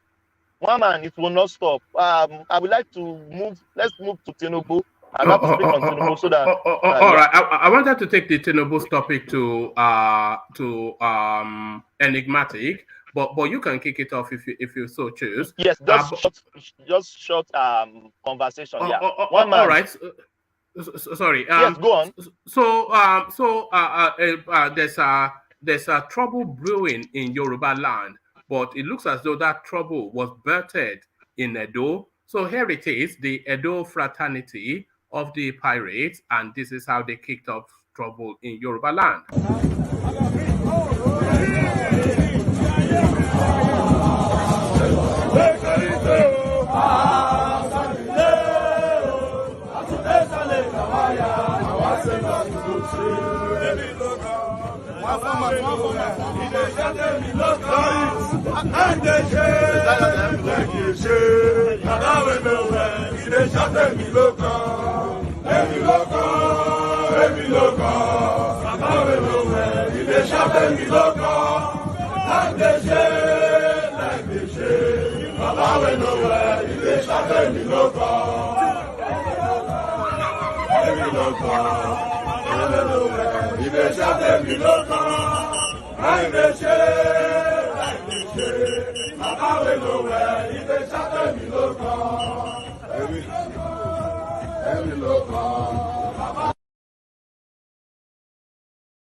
And there it is right there from Edo, gifted to Yoruba space. One man. That is a part of fraternity. Every August, yearly meeting they do, and that was done in Via and I think around Via, you know.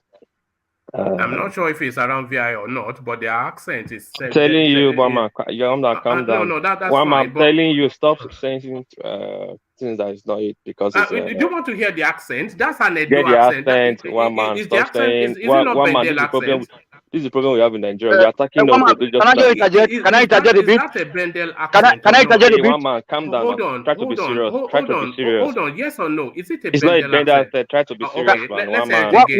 One man, let me say to it. Let me say to it.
That's not a Bendel accent. One man is not That's being. not a It's Bendel not. See. Every year they have their ceremony, their conversion in different countries. This year is Lagos, in VI. The pirates is not what you had now. Almost everybody have pirates in their family. That everybody, people that are from different parts of the works in life are there. And this guy distanced himself. Soyinka distanced himself from this thing, and that song is not only for. They have songs for almost all the president. We know that, but you were quibbling when I said it's a Bendel. Don't say things that don't say things that make your intelligence feel like Gomez start laughing at you. The event was held in Lagos. People watched them openly. They did rally. I'm not saying it wasn't in Lagos. Pirates do this thing openly every year. Right. So just stop that. So what am I stop saying it's from Edo? It was not held in Edo. The convention held this year. I'm not saying it where it was held.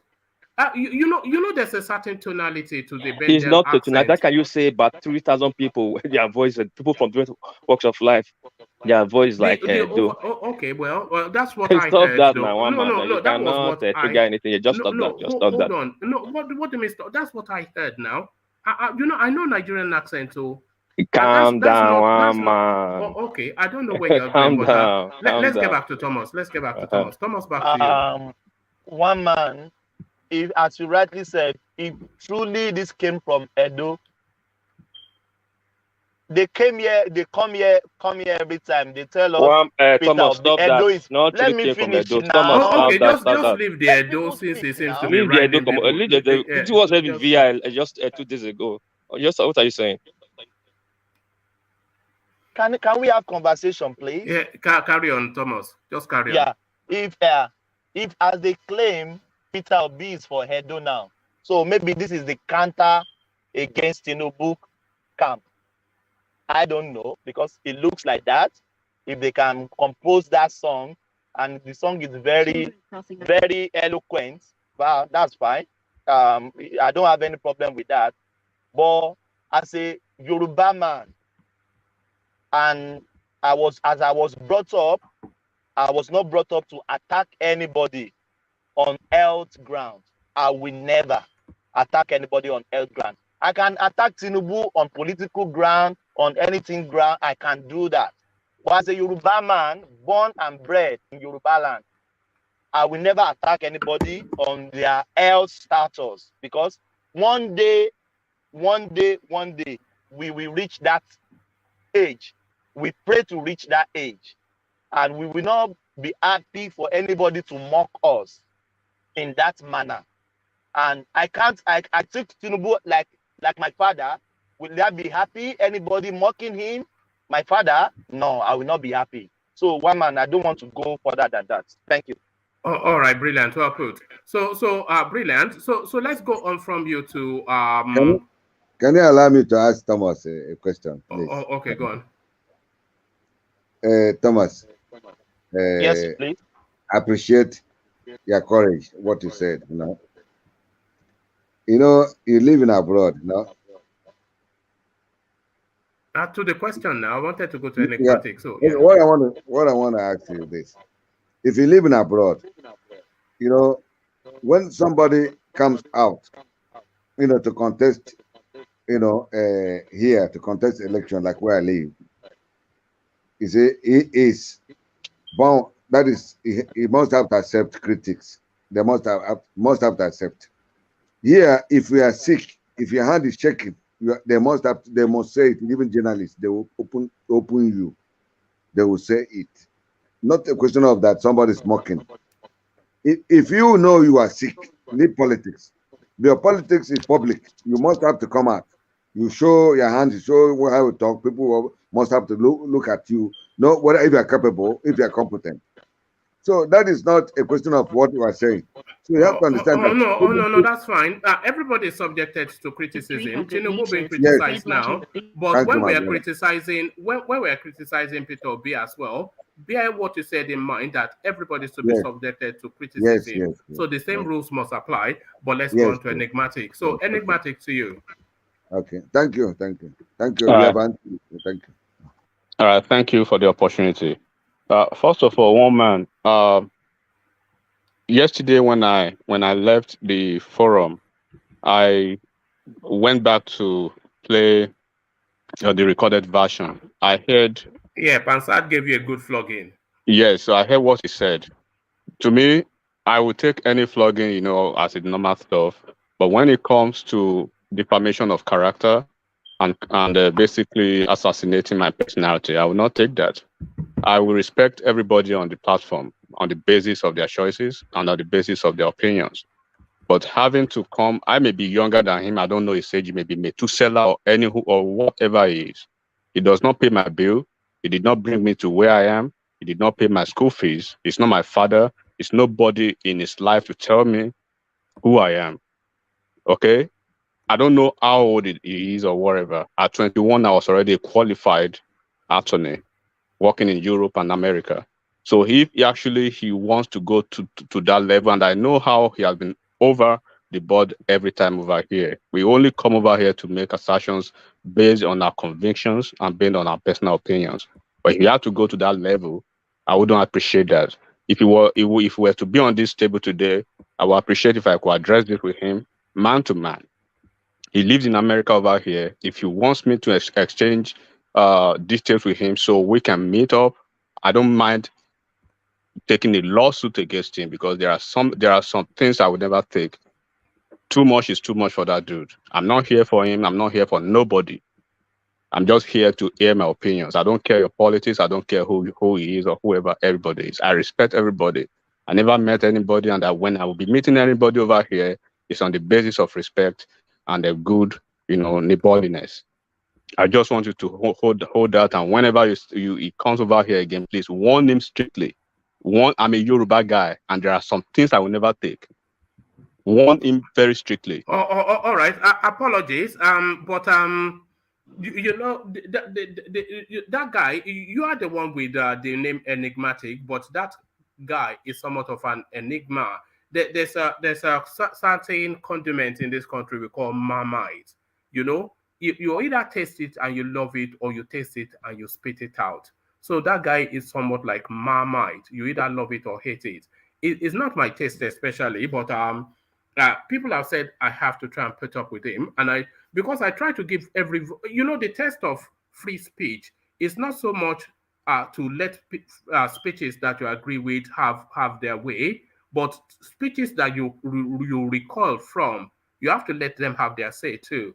So it is under that banner that I somewhat allow that but I don't know. Every time he comes here, he jars senses. So apologies, but to Tinubu and the is he talking about me? No, not you. He's not talking about you. Okay, because so should he be talking about you? Have you been offensive to him? To Tinubu and going to the point. Well, it is another day, another jab at their usual suspects, their usual nemesis, their usual nightmare. They did more than this before the primaries. Even they actually brought up several lists that some lists came out about some people who have been disqualified. Obviously they do not expect he will be where he is. They don't want him anywhere close to the presidency. But unfortunately, he's doing his job. He's basically, unperturbed about all this media shenanigans and the social media propaganda against him. He has basically said it. He has come out several times to say he's in the business of public opinions, and it's in the business of where people will have several opinions about him, valid or invalid. And he said part of those things he said is that he anticipates a number of things that will happen before they happen. Part of those will be betrayals, part of those will be mistrust of people around him, and part of those will be all these shenanigans coming over to him now, that he will be ridiculed, he will be mocked, he will be this. Where is Tinubu today? The Tinubu they are singing about. They've released several. Maybe you are new to this. If you go onto social media, when you go to Tunde Ednut's page, they post almost everything on a daily basis about people making memes about him, talking and all those things. But where is Tinubu today? Tinubu is in Ondo State. Tinubu has kickstarted his Southwest, campaign. He has met with all the Obas, the tier 1 Obas in Ondo State. They've endorsed him. The guy is meeting with most of the traditional rulers in the Southwest. What is he doing? He's already kicking, dotting the I's and then crossing the T's, while they are still on the social media doing their usual stuff. But at the end of the day, when he puts in all this work, remember when prior to the primaries, when he came back from London from his medical sojourn or wherever, from the moment he touched down in Nigeria up until the moment after the primaries, this guy did not rest. He was traversing from one corner of the country to another corner of the country, meeting people, meeting important people. And that was eventually what culminated into him having a landslide in the primaries. He has continued that even when he won the primaries. The people that even left the primaries, with zero count of delegate votes, he went to them and he showed them, you people, you are with me, we are all together. He met the next 15 days, he was still on the road crisscrossing the whole country, meeting all these people. That is his political strategy, and that is why they call him a political strategist. And now what is he doing again? He's focused with his team. He's deploying some teams to the media space. But enigmatic, there are legitimate concerns because that song abetted somewhat of a skirmish between Tinubu and Professor Wole Soyinka. Professor Wole Soyinka, as you know, is the founder and life leader of the pirate fraternity. So he felt the need to speak on that clip that we just saw.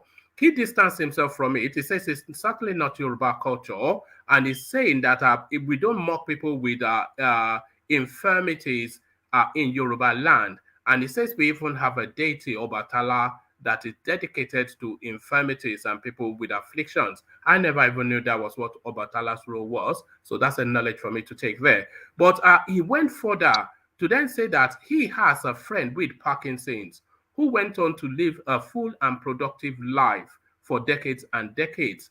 So he now referencing that friend with infirmity is what seems to have jarred the Tinubu's camp, which they are saying is confirmation that he's publicly outing the ailment that ails Tinubu. So that is where the skirmish is between Tinubu's camp and Professor Wole Soyinka for referencing Parkinson's, which a lot of people are attributing to the physical presentation of our Tinubu.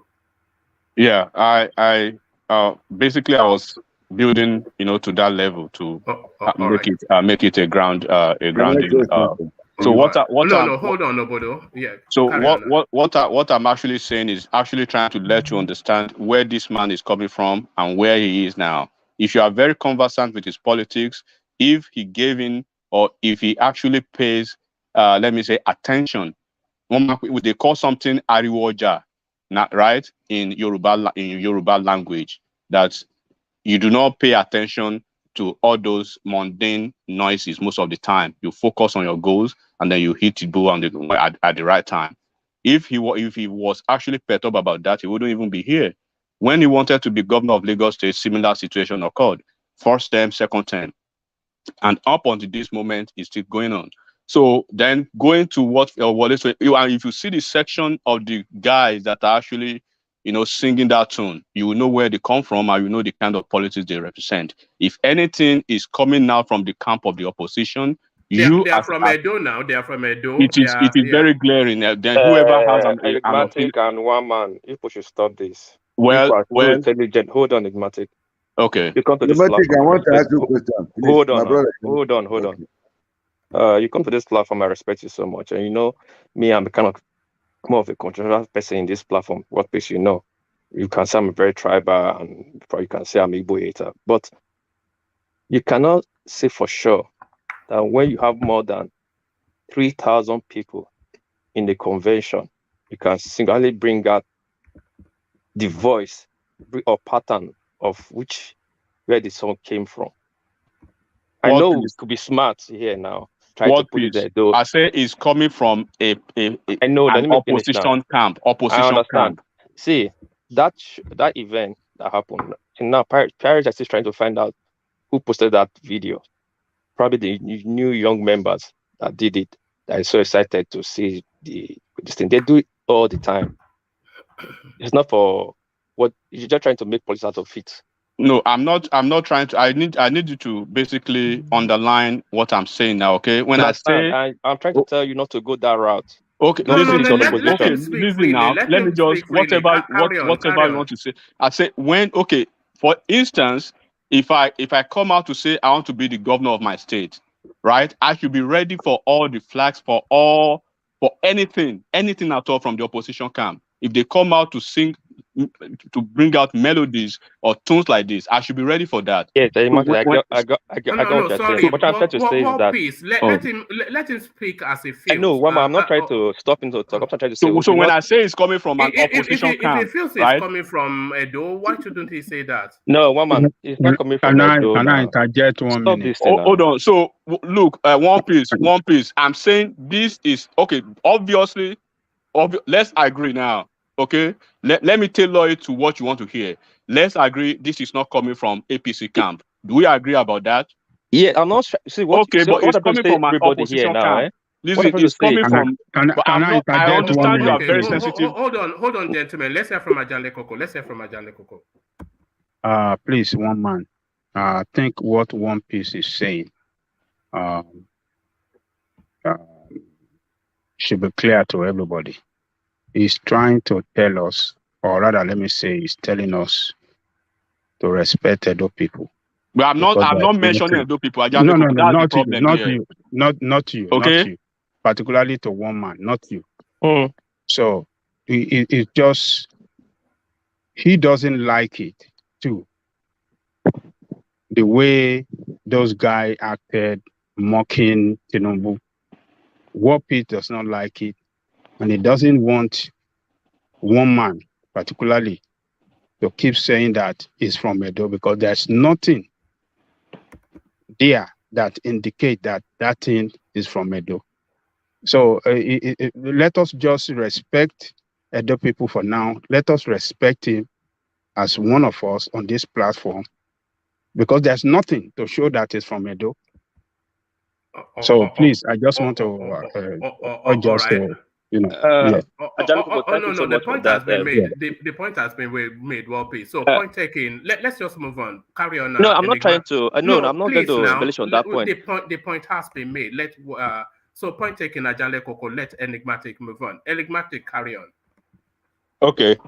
So, like I said, right, it is only the section of those who will be naive that will be thinking Tinubu or seasoned politicians will take this kind of situation serious. This is the thick of political game.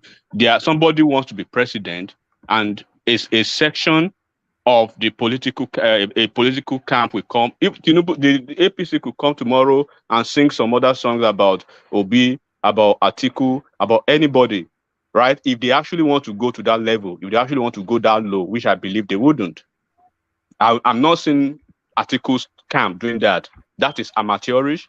That is childish. That is some kind of kindergarten politics. It won't take you anywhere. It just shows that you are being driven by some little kids. But what I'm saying now is, good, Tinubu, up until now, I'm not gonna be conclusive about his health status. It is all in the air. It is a conjunction of, it is just permutation of ideas. Is this, is that? Nobody knows what he's suffering from. Is he suffering from anything? It's a matter of visuals, though. It's a matter of visuals. So you cannot remotely diagnose him, but you can visually see that it's not the full function. Well, I think we can all agree that. We can all agree that, but if some people, like I said, if people want to make that the topic of their own political campaign, good for them. Let's see where it will take them. Is that not a fair space to occupy in politics? Somebody Absolutely. that is debilitating physically, mentally, visually, and he says he wants to be president. Is that not cause for concern? Well, I like to be very. I like history most of the time when I try to talk politically. When you look at America over here, there was a time it was the main point of campaign against Biden. At the end of the day, Americans chose who they wanted, right? At the appropriate time, Nigerians, everybody, any human, everybody has a choice to an ambition. Tinubu is not an exception. He has just done that. Then okay, let me ask you a question. Is it or is it not a cause of concern? Okay, let me actually start from here. Okay. Is Tinubu, is he showing or is he not showing signs of physical and mental debilitation? From what he used to be, the way he speaks right from time, maybe, yes, there could be some concern in certain quarters about, okay, his physicality, the way he speaks, or the way he carries himself. That could be a concern to some people. And should that not be a cause of concern for somebody that aspires to be president? It should be a cause of concern to people who care about certain qualities, but it may not really be a source of concern to people who knows or who are idealistic about what people can actually deliver without focusing on certain areas. Is it not fair game for the opposition to leverage on that and use it politically? 100% fair game for them. It's fair dues now. It's fair dues. Yeah, of course. That's what I'm saying. One man. Yeah. If I'm going to the court with you, right, as an opposing counsel, I'll be looking for a loophole, bro. I'll be looking for where to hit you hard. I don't care if you feel bad or not. I'm just trying to win the case, right? We are winning. We are winning something. So at the end of the day, if they see that as their own game plan, as a strategy to win the election, 100% good for them. But on his own part, he has a legitimate right to aspire to any office as every Nigerian. Then it is incumbent upon all Nigerians now to choose who actually they want between, the avalanche of these candidates that we have. And at a point, they try to raise the issue of the religion into a certain, but they know that one is going out. They are trying to bring out the health issues again.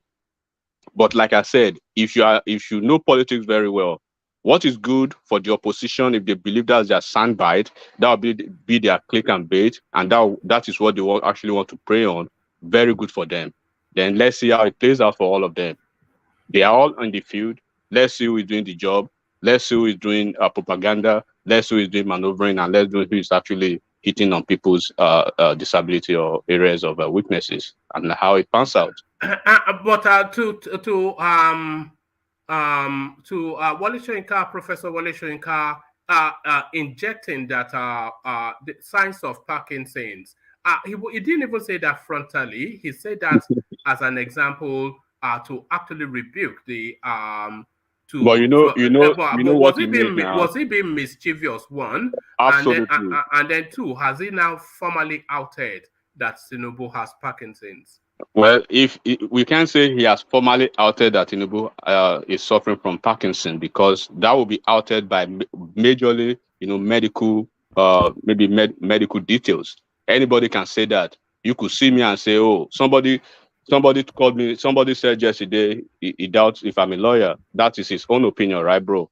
So anybody could say, "Is actually one man a graduate? Are you even educated?" They can say that, but until it is further, proven by certain documentation or is tested, you wouldn't actually want to take too much credit to that or lay credence to all those kind of things. They are just way by the side. But it's showing all the signs of Parkinson's.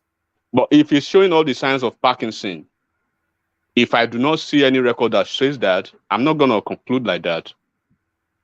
That's just what I think.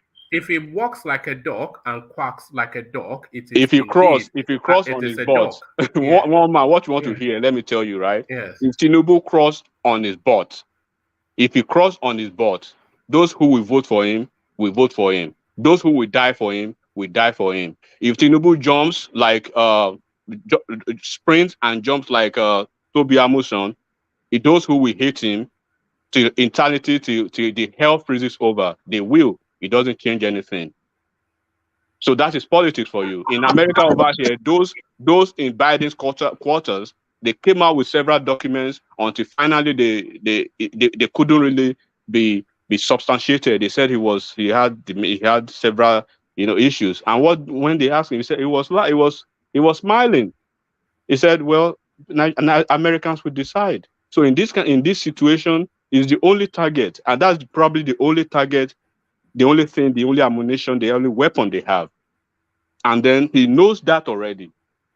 He knows where they will target him. He knows where they will come from. And he's already doing his job.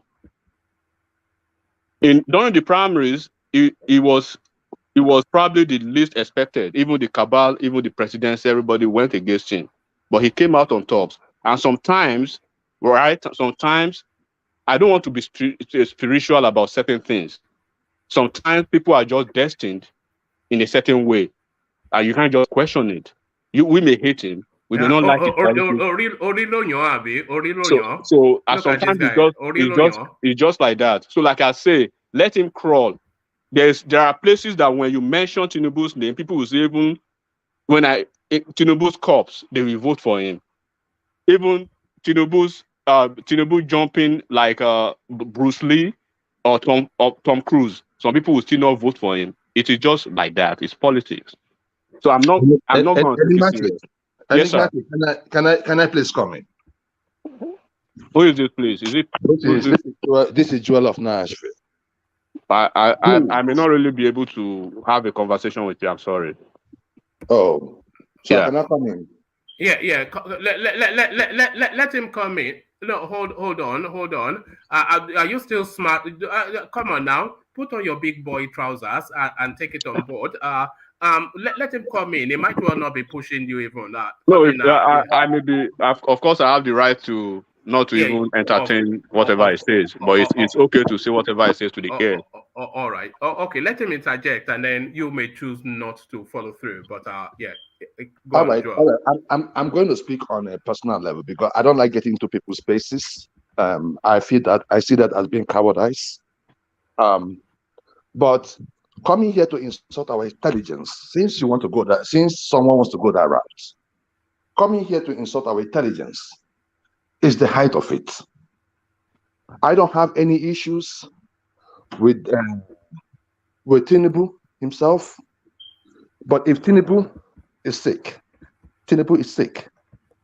you don't come out here to tell us who. If Tinubu is sick, you have a choice. You have a choice to jettison his ticket. Hold on. Enigmatic. Yeah, go on. Okay. I am in the medical field. Excuse me, you're a lawyer, and you say you're going to sue. Who you're going to sue, man? Hold on.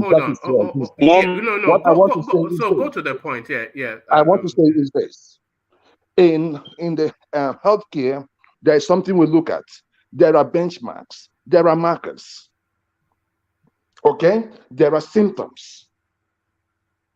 We said this thing during Biden, and he's saying that we talked about Biden. Look at Biden today. Somebody that shakes the air. Have you seen Biden this of late, guys? Come on now. And we have seen how America has been wrong. If you are in healthcare, then you should know not to remotely diagnose now. You can't remotely diagnose. We are not remotely diagnosing, but what we're just saying that physically, what you are seeing physically, the handshaking, the forgetfulness, they even. Can I go on, please? One man. Can you protect me and let me go on, please? No, hold on. We allow people to interject, but physically, right? You can see him. Now, is Tinubu a good guy? I stayed in Lagos. Tinubu is a good guy. I mean, you understand what I'm talking about? Like compared to Buhari, Tinubu is miles away. But don't sit on our intelligence and tell us, oh, you shouldn't talk about this person. He didn't say that. What Enigmatic said. Hold on, Joel. What Enigmatic said, what he said is exactly right. He admits that Tinubu is showing signs of debilitation. But what he's saying is you cannot remotely diagnose him and then attribute an ailment when you've not physically examined him to determine what ails him. And the fact that he has an ailment does not preclude him from being president. Who doesn't have an ailment on this planet? I had that part, and he was right on that side. What I'm just saying is this: if you see someone that is sick, you know that someone is sick. Let's stop playing this politics like. Yeah, but he did not say he is not, though. He's saying that people should not remotely diagnose him. You cannot say what's the difference? Remotely diagnosing the person and the person is sick. What's the difference? No, people are attributing that he has Parkinson's, but you are not his doctor to say that. You've not physically examined. No. Not you, but I have never put on any tag on his health. All I'm just saying is this. Tinubu, but then you are not disagreeing with the sea dog. No. I know you are not disagreeing with Enigmatic. I don't think the sea dog. No. There were some statements that he made that made me make my statement, and I know what I saw. Right. The sea dog people have a right to sing whatever they want to sing. You get me? They have sung about Obi. They have sung about OBJ. Well, I didn't say they don't have a right, though. I didn't say they don't have a right, though. If you actually hear me clearly, can I just go because I actually have. Woman, can I just interject a bit? No.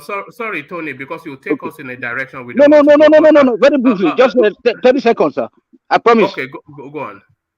So I just want to say that to this Joel, that what. Enigmatic said that everything is good with him like that. He said that he see that as the political point people are trying to score. that he's that he was okay with that. That is nothing wrong with that. That all he knows is that people are using that it's okay that they are very free to use that. That it was 100% by them. That with these people. So I don't know why you guys always come here. Like I've been listening to you guys. Anytime they talk of all right, thank you. Let Enigmatic carry on. Sorry. Oh no, do you mind, gentlemen, please? Enigmatic, back to you. Sorry about that. It's okay. So first, I will appreciate everyone to understand that no one is actually infallible. Nobody, we are all subject of imperfection, and nobody is perfect but Almighty God. Okay? So, but if you actually want to capitalize on the imperfection of someone to score a point, I said that is up to you. I stand on my point. If Tinubu is dying tomorrow, put Tinubu's corpse on the floor, people will vote for Tinubu's corpse. And put Tinubu running like Toby Amusan tomorrow, people will still vote against him. It is politics. Why are we so fixated and obsessed about the mundane things? Because this should be expected. This is a political time. This is a political season. Everybody wants the same thing at the same time. Some people are saying whatever Showore has some issues. Those are the areas of the weaknesses they could actually hit him on. If you know where the shoe pinches against your opponents, you press it hard in political time. That's what they are doing for Tinubu. Am I surprised? Absolutely not. Am I surprised that they are singing a Milocon song or whatever song?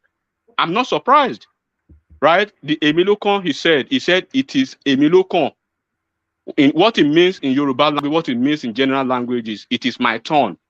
If it is not your turn, you can say, give it to somebody else. He said it is my turn, then it is your right as a human, as a Nigerian, to say, bro, it is not your turn. I'm going to vote against you. I will not stand here and generally diagnose Tinubu of what he is not. That would be against my conscience. Is he feeling frailty? Is he feeling the way he was 10 years ago, 15 years ago? Absolutely not. But that's why there are choices. That's why there are 18 candidates. So if you feel Tinubu is dying, then there are other people who you believe are not dying. You should go with them. But I will not pontificate on the fact, and I will not continue to subject, my conscience on the fact that you want me to just say yes, he has Parkinson. So when you take me to the cleaners and say produce the Parkinson medication file or medication document to actually substantiate your point, what do you want me to say? I'm not going to lie. There are when there are signal does not make confirmation. Whatever Soyinka is saying, of course, we know what he's trying to drive at. He's being comical and he's being mischievous with what he said, giving it out to everybody that maybe he has Parkinson. Then he's giving Nigerians who do not want to vote him or who actually would make a choice to say, okay, I'm not going to vote for this guy because of what Prof has said. It gives me further credence to say I'm not going to vote for him.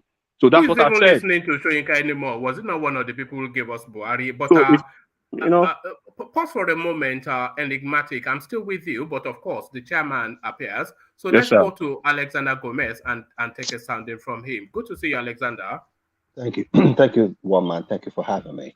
I just called into the program because I think people are beginning to what's the word I'm looking for? They're beginning to be extremely hostile to one another, and it's becoming unbecoming, for lack of better expression. People are attached to their opinions. I know that Pansat was a little bit excessive in his response to Enigmatic yesterday, but Enigmatic, I don't think you should take it that personally. And also, Enigmatic, sometimes I understand you're very educated. I understand you have a legal background, but sometimes you come across a little bit too snooty. When people are trying to challenge you, you lose your cool by raising your voice, and that's a sign. That's a telltale sign that you're getting angry. I'm not very happy with what's going on. It's because of one man and his power to control the participants on the platform. That's the only reason why you and Jewel didn't get into an altercation right now. It's getting too much. It's getting very unfriendly. The platform is getting very unfriendly. This is not what the platform is all about. The platform is for us Nigerians to come together and essentially put in place or suggest ways and means to take our country to where it's supposed to belong. No one has the final say. No one has an authority. No one is an authority over knowledge. We all learn every day. No one is perfect. No one is right all the time. So we have to understand that this hostility is getting a little bit too much, and it's getting off-putting, and it needs to be controlled. Man, there's no need for it. There's nothing personal. There's something called constructive criticism.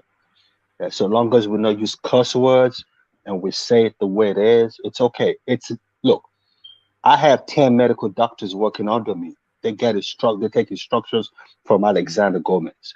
It is obvious that Tinubu has a neurological problem. What neurological problem he has, I don't know. It might not be Parkinson's. It might be Parkinson's. He's slowed down. His speech is slurred. He's constantly shaking. Those are telltale signs of a neurological problem, a problem with his cognitive skills, a problem with the way his brain is coordinating his body. So let's put that out there. We can use legal terminology. Does that sufficiently disqualify him from president? No, it does not. It does not. What sufficiently disqualifies Tinubu and Atiku essentially is the fact that they've passed their sell-by date. They have nothing, absolutely nothing to offer the country the way it is today. Ajale Koko was on this platform yesterday. He was almost weeping because he knows what the country was when we were the greatest black country in the world. Look at where we are today. If you have a bit of patriotism for your country, that would concern you. And these guys are not going to do anything about it. And unfortunately, it's looking like either Tinubu or Atiku will be the coming president of Nigeria. So it's concerning. It's really concerning. And from the way I see it, and I've had one-on-one conversations with Ajale Koko outside the platform, there might not be an election in 2023. Because if this Boko Haram and ISWAP people continue like this, the only thing that's going to happen, and you can write this down, is for them to force the military to take over government. And that's the end of this political process. So we need to be a little bit careful in what we're saying. Tinubu is not going to change the country. We know the problem. The problem is we don't have the political will. The head of the country does not have the political will to actually go after this terrorist people. I mean, how dare he say that the people in the southeast are in trouble because they kill bandits in their state? They think Igbo people take nonsense? Igbo people don't take nonsense. If you come to their space and you mess around, they deal with you accordingly. So I don't know what this man is talking about. And those are telltale signs. Someone said the other day, how many times has Buhari come out when this this terrorist strike and actually rebuke these people? He doesn't do that. But they keep Fulani people in Southeast Nigeria. This man has the infantry temerity to come talk about, I mean, what is going on here? So please, let's all please pray for our country. Let's pray for our country. Our country is going down the drain. One man, please, let me let you go so you can continue your show. All right, brilliant. So you heard the message from Alexander Gomez. You can disagree without being disagreeable. So, and that is what we try to pray that. When I often say that we're not like all these Edo-light sort of, not Edo-lights, but all these other platforms where it's just screeching and squealing, is because there's so much confidence in the quality of panelists that we assemble, so we can disagree without being disagreeable. So disagree without being disagreeable. We go back to enigmatic. Enigmatic, back to you. Yes, Mr. Gomez, thanks for your kind words, and I appreciate the fact that sometimes you have to come in to remind us what platform we are actually here for why we're actually here. But one man, like I was saying, right? I believe Mr. Gomez actually pointedly summarized what I'm talking about. You know, it is very glaring to everybody that Tinubu is not what he used to be. But I will not be in the position to, you know, to just clear him for what I'm not sure of. And that's why, like I always say, and I will always return to that there are choices to make. And it came back with even an angle to it that there may not be election next year with what is happening in the Southeast and what the way Buhari is always rushing. You know, you can see Buhari's 360. I mean, on 120 a second, making quick suggestion, making quick recommendation to deal with people in the Southeast. But when it comes to his own folks, he knows how to cover them up. Who is happy with all this situation in Nigeria? Nobody is. Regardless of our politics, regardless of maybe the age-long issues that have been happening between the Southeast and the Southwest or the South-South. I wasn't in this life when they started all those bitterness. But it's like it's coming back to this our generation. We still belong together. If anything happens in the Southwest, in the Southeast, it will definitely affect anybody in South-South and the Southwest. So we always have to understand this fact. So I'm not here to cause any issue, to have any issues with nobody. Jewel lives in America over here. Pansat lives in America over here. You live in London. Everybody, we are all abroad to make good life for ourselves and to project a good, name for Nigeria. And we cannot stay on this platform, to still basically, work against ourselves because of some political ideologies of what kind of political I would belong. But Magic, how would I work with you where you didn't want to even hear me out? Because if I wanted to ask you a question, then from your response, then I will make my comments. You will. I understand you, and I'm sorry about that. I apologize for that. Honestly, when I heard your voice, I thought it was that guy yesterday. What's his name again? I don't want to Pansat. I do not like that kind of situation. And I want to subject this matter to more like intellectual discourse than all those kind of pedestrian, That guy always has that effect on people. I call you motivational speaker. If you understand, if you know, I understand your politics. And like I always say, look, I schooled in the East, right? I have friends up until now. I have businesses in the East up until now, in Rivers State, in Imo State. Do you think I'm happy about what is happening in the East? I told you here that Imo State used to be like the Lagos of the Southeast. But who is happy with everything happening over there now? Forget about politics. But I will not come over here, right, to have issues with somebody I don't even know that is faceless. I'm faceless, he's faceless, but he's having issues with me because of my opinion. That is childish. That is amateurish. And I'm sorry, and I apologize for I'm sorry if I read you well. I read you wrongly. So I wanted to get the information from you that I will now talk. That was the reason. So if I overphrased or underphrased or made a mistake with the way I quoted you, I am sorry about that. All right. So apologies all around. So let's move on from that space and take you to a different space, enigmatic. Let's take you to the East. IPOB names new acting leader to stand in for detained Nnamdi Kanu. So I'm saying that this is the birthing of the end of Nnamdi Kanu. Thomas disagrees, but what are your thoughts? Chika Edezem is the new name to conjure with. Yeah, sequel to my question that I put forward to the other guy, he wasn't actually able to adequately and efficiently answer the question. My question now is, what is in it now for Southeast? Because look, we may think that we are doing politics of bitterness, but I always see a different angle to everything. If Peter Obi becomes the president, I'll be more comfortable to have Peter Obi as a president, as a Yoruba man, than having another Hausa man being a president, or a Fulani man who could not even, basically condemn all the dastardly act that is happening in the Southeast now. They killed Deborah the other time. Within 24 hours, that Atiku made a statement. He went back 360 degrees to erase that, to delete that because he has some backlash. look, anybody but any Fulani man will be a good choice for me, because any Fulani man will continue from where his ex-Fulani man stopped. They are ravaging the southeast.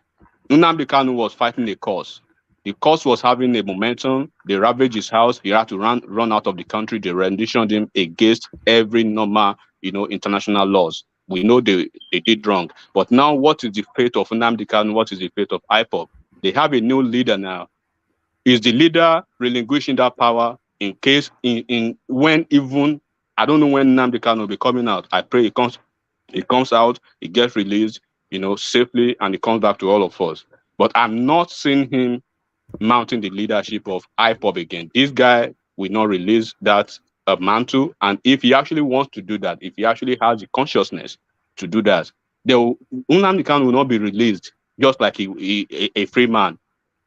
Nnamdi Kanu will be released on technicalities and conditionalities. They will give him strict conditions. He will be released as a political game, as a political, standard political bargaining chip for the Southeast and for the Nigeria. So that will clip his wings, and that will clip a lot of things when he comes out. So this guy will be the foreseeable leader of Ipob, and then because of Peter Obi now, a lot of people may not really be, on the same lane with the Ipob agitation or the Ipob narrative for now. So that would defeat the purpose of even Peter Obi and the quest for presidency in the Southeast.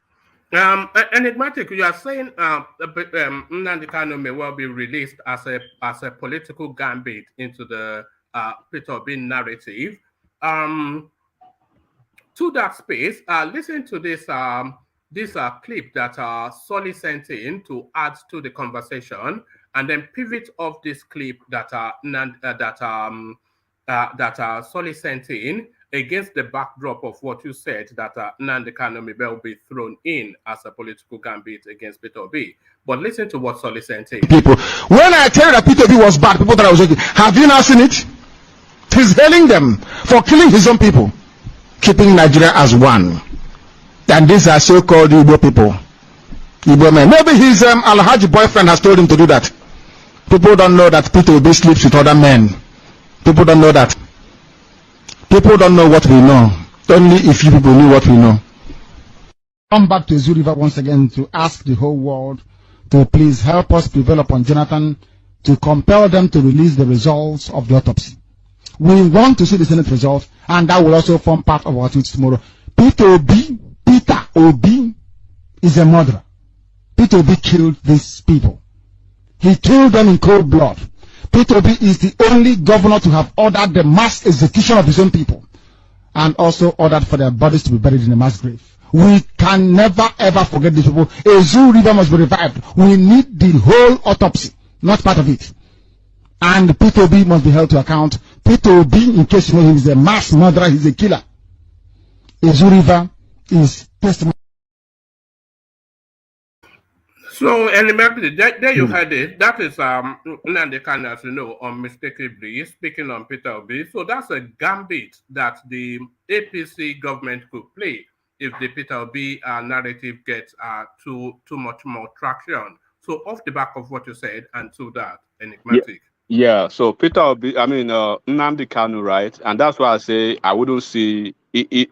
If Nnamdi Kanu is released, then you should understand why he will be released during the political season, just to neutralize Peter Obi's traction, like you said, his popularity, and to dig deep into his into his vote in the Southeast, because he will not stop all these condescending rhetorics against Peter Obi. He has an axe to grind with Peter Obi, just like so many elders, so many very big voice politicians in the Southeast. They have a lot against Peter Obi in the Southeast, and it would be a murky ground for him to actually traverse when Nnamdi Kanu is out. So when Nnamdi Kanu is out now, like I said, what will be the tone of that game? What will be the texture of the politics? Because take it or leave it, Peter Obi will still command a sizable chunk of his his disciples in the Southeast. those who will believe in him. And just give him a month, and everything will probably come back to where it may not really come back to the to the natural life he used to have, but of course it will have that semblance of what he used to be. So Peter Obi will divide that avenue, he would divide that that Peter Obi's popularity, and a lot of people will buy into it. So the Nigerian government will release him on the basis of that. You mean Nnamdi Kanu? No, sorry, Nnamdi Kanu. So now all the folks that have probably, shelved the idea of Ipob and Biafra now, what would be their go to? How would they handle that? So that is where the question will come, because either you like it or not, this is a conflicting situation that they will have to deal with. Enigmatic. Yeah. I'm with you though, right? Because I can see where you're coming from, right? Because they did it with Ojuku, right? When they did it to Ojuku. I remember one of them. I can't really play the story, but it was done there. But the thing there is this, right? Mm-hmm. That then was different, right? Now, if you're talking that if Nnamdi comes out now, who is he going to support? APC? So if you say don't support Peter Obi, because it's also Nnamdi Kanu will be shooting himself in the leg. Who are you going to support? But Nnamdi Kanu has never supported anybody. He wants Biafra and he wants Igbos out of Nigeria. That's what he supports. That's what I'm saying. So if they're releasing him now, right? Yeah. To disrupt Peter Obi. Mm-hmm. If he's disrupting Peter Obi, to whose gain? So that to whose gain is what is going to shoot him in the leg. But my question to you now is, look, Joel, let's see if we can have this conversation within a minute, right? Okay. Think out of the box. What is the plan B? I'm always thinking of every plan B in every situation. What is the plan B? Because now is it that the Southeast or don't think about me sounding Southeast now, make it condescending, right? Okay. So is it that the Southeast people will be going back to the PDP that they've given all to and they disappointed them by bringing Atiku, or they will come back to where? What is the plan B? That's what I'm trying to see. What is the game? Okay, the plan B is this, right? I'm going to speak for myself, right? The plan B is this: if Peter Obi, if they're releasing Nnamdi Kanu, whoever Nnamdi Kanu is supported now is going to make the normal Igbo man think differently about him. That is my thing. The support for Peter Obi will go on.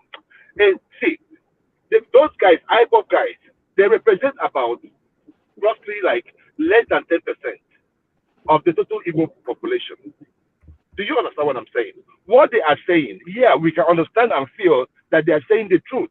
Considering what is going on today, most of the things Nnamdi Kanu said about the Fulani, it's happening today. However, you will now have a Peter Obi. Why I supported the candidacy of Peter Obi is we can use one stone to kill two birds. We can shut that agitation in the Southeast forever with the Peter Obi presidency. Also get good governance. Now, if the plan B, I will just tell you this from my own heart of hearts. Look, my own plan B is power should not go to the north. That's it. Okay. Well, it means we are on the same lane, because as I see it, first of all, I have a couple of friends and I have a lot of people who are PDP members, right? And I'm not happy with what happened in PDP. If you consider yourself a party of equity, okay, look at what is happening now. The party chairman is not trying to step down. Why would Atiku? Why would the Fulani man? Because I'm very scared of these folks. We may be civil in the south, but these people are not civil. If Atiku becomes the president, Atiku will continue if Atiku does not do anything to continue at Buhari's manifesto or policy in the south, he will continue that ruga and their protection of Fulanis, ravaging the south. And I want this to permeate. If you guys can talk about this plan B, I want it to permeate into the minds of everybody to understand the fact that These folks, they are one. We may be fighting about, you may be fighting with me because I'm a Yoruba man. I may be fighting with you because I'm an Igbo, you're an Igbo person. But at the end of the day, when this shit is happening, sorry for that language, who will suffer for it? It's us. Okay. That's it. I get that point with you, and I've said it on the platform. I said no matter what, right?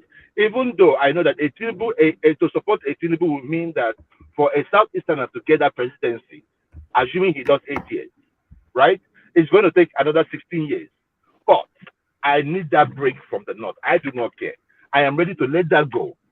You understand me? In order not to allow power to remain in the North. Thank you. Do you think I wouldn't prefer an Oshibanjo or a Fashola or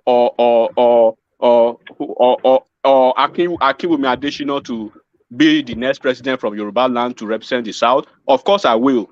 But what we have, when you have a fate, when you have a situation in your hand, and when you have whatever the fate gives you, you deal with it. What we have on ground now is what we have to deal with. And that's what I'm trying to say over here, over and over. I'm not hating anybody over here. So we have to think out of the box. All right, that's been cleared up. So let me move you from that space for time and move you to a different talking point. But let me acknowledge Alexander Gomez's super chat, which says, thanks folks, highly appreciated.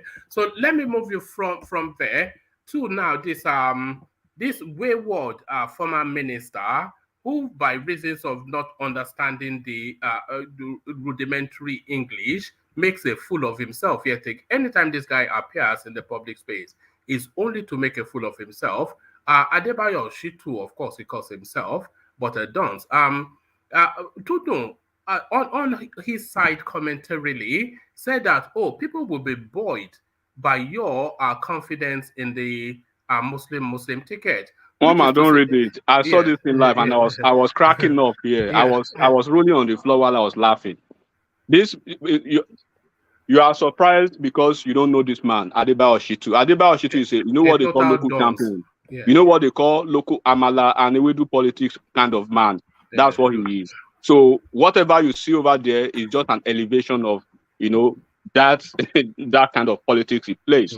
And it brings it to the national prominence, unfortunately. And those are the kind of people that are the Dibu sort of politics. Exactly. And those are the kind of people that Buhari appreciates in his cabinet. This guy surprisingly was he was the Minister of Communication.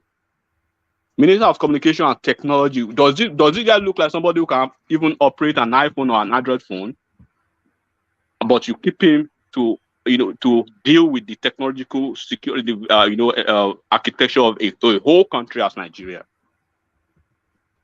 I'm not surprised, and I will really not bother about Adebayo. Adebayo Shitu was a chairman, I think, a House of Assembly member. He's been trying to be governor of Oyo State, and they told him point blank, "Bro, you are too local. We cannot bring you to the government house." That's it. He's a Buharist to the core. He's been CPC all his life. And that's why he was able to be. He was even almost the secretary of APC. They had to tell him to sit his ass down, and that's why he's working for Tinubu now. He's a local man, so that's just wraps it up. Let's forget about it. Okay, and still with waywardness, this Abeokuta rascal called is Daniel. A real embarrassment to time and space. There is an embarrassment to Abeokuta. Abeokuta, is a land of intellectuals and a land of very prominent Nigerians. But that's where Babati comes from. Babati. you can tell when Babati speaks, and then you can talk about his quality too. Of course, Chris Daniel, talented, absolutely yes. Very smart and very good-looking man too. To any lady, but what has actually dwarfed his career so far is just what you are seeing now. The projection of his ideas of entertainment. Even when you look at Wizkid and Davido, Wizkid, we have at least sometimes 5 shows within a space of maybe 2 weeks. He wouldn't miss any of those, no matter the space and the distance of that spaces to all together, even the same thing as Davido, as Burna Boy. Who are you? This guy spent almost $200,000 to get this thing together, and you just mess it up for him. You know what they do in Nigeria, and they go scot-free. They think they can do it elsewhere. And now what is happening is just a reflection of his attitude over the year that have failed. Nigeria's situation has failed to deal with now. Nigeria. So that's just I don't know how to say that in English. Maybe you can help me out. But right, I'm sure you know what to say on this one. Silva declares oil theft national emergency, says 400,000 barrels stolen a day. If you think the complement from OPEC is 1.8 million and 400,000 already been stolen, that explains a lot of how we found ourselves where we find ourselves. Enigmatic. Somebody coming from somebody who is the Minister of Petroleum for 4 years, 6 months to the exit of that administration, just coming out with what everybody knows already. You know, it's a joke of it's a joke of a country. It's a joke of an administration. It's a joke to us as Nigerians that these people, you know, come out daily on a day to play on our intelligence. Do you know sometimes ago when Tony Elumelu made an expose on the almost. We covered it here. Yes, he I think he invested over $1 billion, and then he wasn't really return on investment is not what he expected. That's why he came out to, because all of them, they are all there for their interest, for what is in it for me, for them. They don't care about Nigerians. Why he's saying this is because, you know, the news is getting close to them and they are getting out of office. They just want a soundbite. They just want to say something about this NNPC not remitting funds and all those things. Everything they say, honestly, when I read some certain things, I just flip it over and I just move on, because it is political season. It is time to come up with so many ridiculous, what Lumelu said, and it was also backed up by Pastor Adeboye of the Redeem, is that actually 80% of the country's oil earnings are not being reported back, and not, so they are either not being documented, not being reported back, disappearing along the line. But whatever and however, 80% is being hemorrhaged from the oil space. One man, tell me one aspect of Nigeria that is not being hemorrhaged. Tell me just one. You know, when you have a president like Buhari, who maybe takes it kunu and fura in the morning and goes to sleep, and then the cabal acts on his behalf. Yeah, it's knocked out on medication. And then even when you even have people who are intelligent acting on your behalf, you know, with the interest of Nigerian and how that could be different. But you have these people who are just, look at friends and family. That lady that came out doling out $40 equivalent of money yesterday to people. Sadia Farouk. What does that kind of person want in the cabinet, in the national cabinet, for God's sake? Malami is a willful nuisance. Malami is the kind of AG that nobody should have. If you know the history of Malami, the Nigeria's Attorney General in Abuja, within the legal circle, Malami will not win a moot court session with a year one student. I'm telling you this. That is the Attorney General of Nigeria. So when you see those kind of people, then why are you surprised? And when you have Buhari, who believes that Nigeria should be ruled by a section of the country because they speak maybe Fufude on an official level, then tell me one sector or what section in Nigeria that is not hemorrhaging. And that's why we are talking about, that's why we are here. And that's why we have to think out of the box sometimes when we have to discuss about some certain issues. Because this 2023 election will be a reflection of all of us, not even the political gladiators themselves. It is a reflection on all of us. If we allow another Fulani man to come on board, Nigeria is done. Forget it. You know, that has to be the minimum bar. You know, we come here, we mock Obi, and then we mock Tinubu, etc. But the minimum bar we must not allow, even if it was an Amosa man, I might well be. And the curious thing is, I actually do like Atiku, but we cannot have a Fulani man again. We cannot. They are too clannishness. You know that they are clannishness. We need a break from them. That nepotism. Look, okay, it is you that within 24 hours that something happens in Southeast, you will see Operation Crocodile crocodile TL, crocodile whatever, Operation Snake, Operation Goat, Operation this, within 24 hours, you will rise up to occasion. But when Kuje prison was attacked, nobody was fired. When almost 13 prisons in Nigeria were attacked, nothing happened. The National Security Advisor is there. The Minister of Defense, who is a man over 75 years old, is still there. You keep all this inordinate, I'm sorry to say this, but these folks right here, we need to think as one, and we need to find an approach. Don't-brained malams. Everywhere. Okay, what is the problem of the Southeast, for God's sake? What is their problem? You know how to go to Kenya to rendition Nnamdi Kanu back home. You deployed every arsenal within the tools of your apparatus to get Igbo back. But you cannot get somebody who is in Abuja right there, Abuja metropolis, and we are talking about another Fulani man, the possibility of them coming back, and you think you'll be safe. Nobody will be safe with these folks. And we should talk about that. We should make that a point of our southern, political campaign, rather than going after each other. A Peter Obi presidency will be better than anybody in the north. You may like Tinubu or you may not like him. His presidency will give succor to everybody or anybody. Peter Obi or Tinubu will not assemble a team of deadlocks like this. It can never be possible. Because as I was in the Southeast, I enjoyed my life, my youthfulness in the university in the East. You can't even travel to the East again now. You can't even do most of the things you're doing. When you have businesses in the East, you are losing money.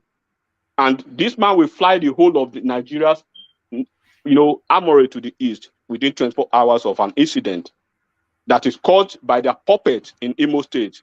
That guy, Uzodima, in connivance with those people in Abuja. And you say you are deploying Operation Tortoise, Operation Snake, Operation Nonsense. It's quite unfortunate. All right, thank you. Enigmatic, break it down how you enjoy your life in the East. If you're Baba, I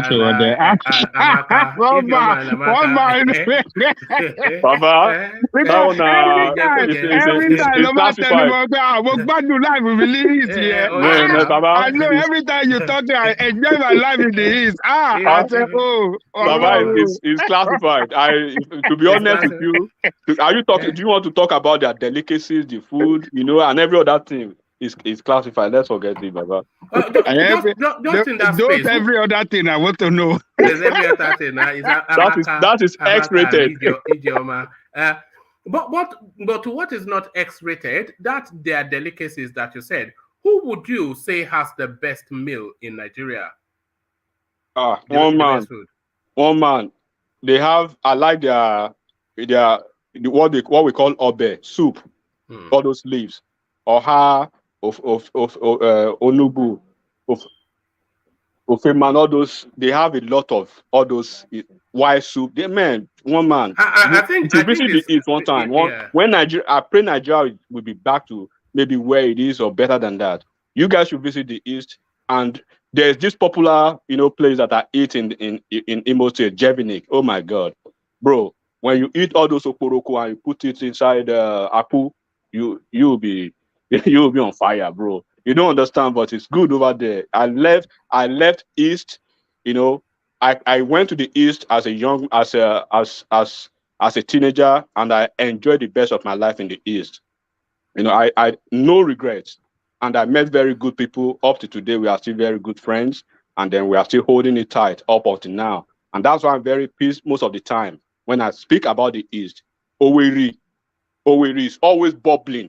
My lectures will be done on Thursdays. From Thursdays up until Sunday evenings, I'm ready. So it's just like that. They have good life, and it was a good life, and everything was good. That explains the fat boy. I've seen your pictures on Instagram. So, but really, So I'm not fat. I'm athletic. I'm not fat. Look at that. I'm big bones. You know, big bones. But really, I've always considered that the Southeastern diet is by far better. The Yoruba food is just bland, though. If we have to be honest, it's just bland food. It's not bland, though. What do you mean? It's just bland food. You know, one man. What do we have? Our biggest thing is amala. No, we have our own. We have our own. Our own. You don't even know all the Yoruba food. I will not actually. I won't say why I like. I have a couple of Igbo female friends. Then while I was there, so they treat me well with good food and everything. But when you are comparing those delicacies, I don't think it would be a smart idea to do that, because even when you go to the north, they have their own delicacies too that you will probably pick one or two. Delicacy? You know. Look at that. But honestly, they cook very well. When you are in the east, did you at any time go to the Calabar area too and all those places? Did you go and enjoy your life there too? If you go to Calabar, I visited everywhere. All this Edika icon. You went to eat Edika icon too. There's no part of South and Southeast that I did not visit. No part in the whole of South and Southeast. So for like 5 straight years, I go back home during our long holidays because I have businesses over there too, you know. So I'm always on and I have my own vehicle. I was living a very good life. That kind of student, big boy life. That was the kind of life I lived in school. Enigmatic. Yeah. If you had wanted to buy a land in the Southeast, did they prevent you from doing so? Honestly, there is. I may not be able to go down there now because I'm in a very good spirit today. But there are, in Rivers State, the first cyber cafe in Omok. Do you know Omok? Are you close to? I know Omok. I know Omok very well. In Omok, it's owned by my uncle. My uncle married somebody from a daughter of the soil. But this man, bro, let me use pidgin. Then they tax this man like a white. You know? Yeah, so even when you buy your house, they are still taxing you. You know, when you buy a house, you buy the house full. You are not supposed to, but these guys will still come with this bill and this. So I wouldn't want to go there. I'm just talking about the positive. It was a very good life. Yeah. Okay. All right, brilliant. So thank you, Enigmatic. So that's Enigmatic. So from Enigmatic to a man of equal eloquence, let's go to Kulata if it's ready. Kulata, are you ready or? I'm ready, but you have to let me know the topics. I've not really listened. All right. So I'll talk you through the topics. Hopefully you've seen some of the clips. And actually, let me start you from this space. Something you may already have seen, but let us entertain you with it nevertheless.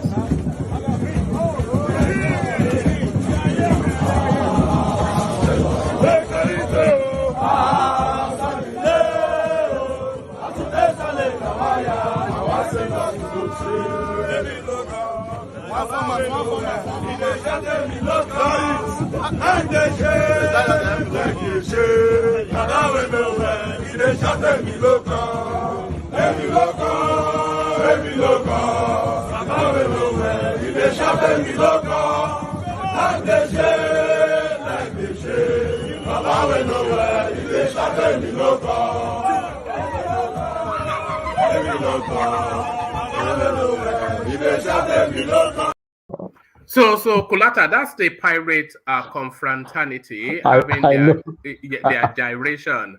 You will hear unmistakably, Baba where they shake it.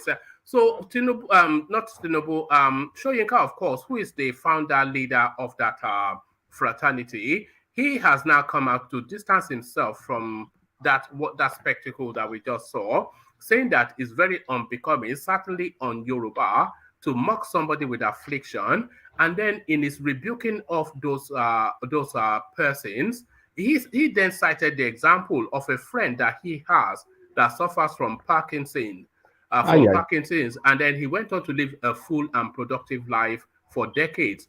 So this seems to have rankled the Tinubu camp somewhat, who are now saying that he somewhat outed Tinubu's ailment as Parkinson's, which is something that has not been officially confirmed. So the mocking song, the attempt to douse the space by Soyinka, but then how it was digested by the Tinubu space, all of that, Kulata. First of all, I like that song. Hey, it's going to be our intro song for a few sessions, I suspect. I'm not even going to lie. When I heard the song, I laughed. But I mean, you're not supposed to laugh at things like that, but it's a very catchy song. When I heard it, I was just like singing it and singing along. But Wole Soyinka kind of let the cat out of the bag. I mean, I think I sent a link to you guys. A 2013 rumor mill. It's not from an official source, one of those gist sites that are rumored this. And I said one of my friends that's close to Tinubu's associate also confirmed the same thing. So yeah. I've mentioned it many times. He probably does have Parkinson's. Well, I mean, that's the alleged story. But the disease right now, there are better treatments for it, because if they can give him sufficient dopamine in his brain, that will stabilize him.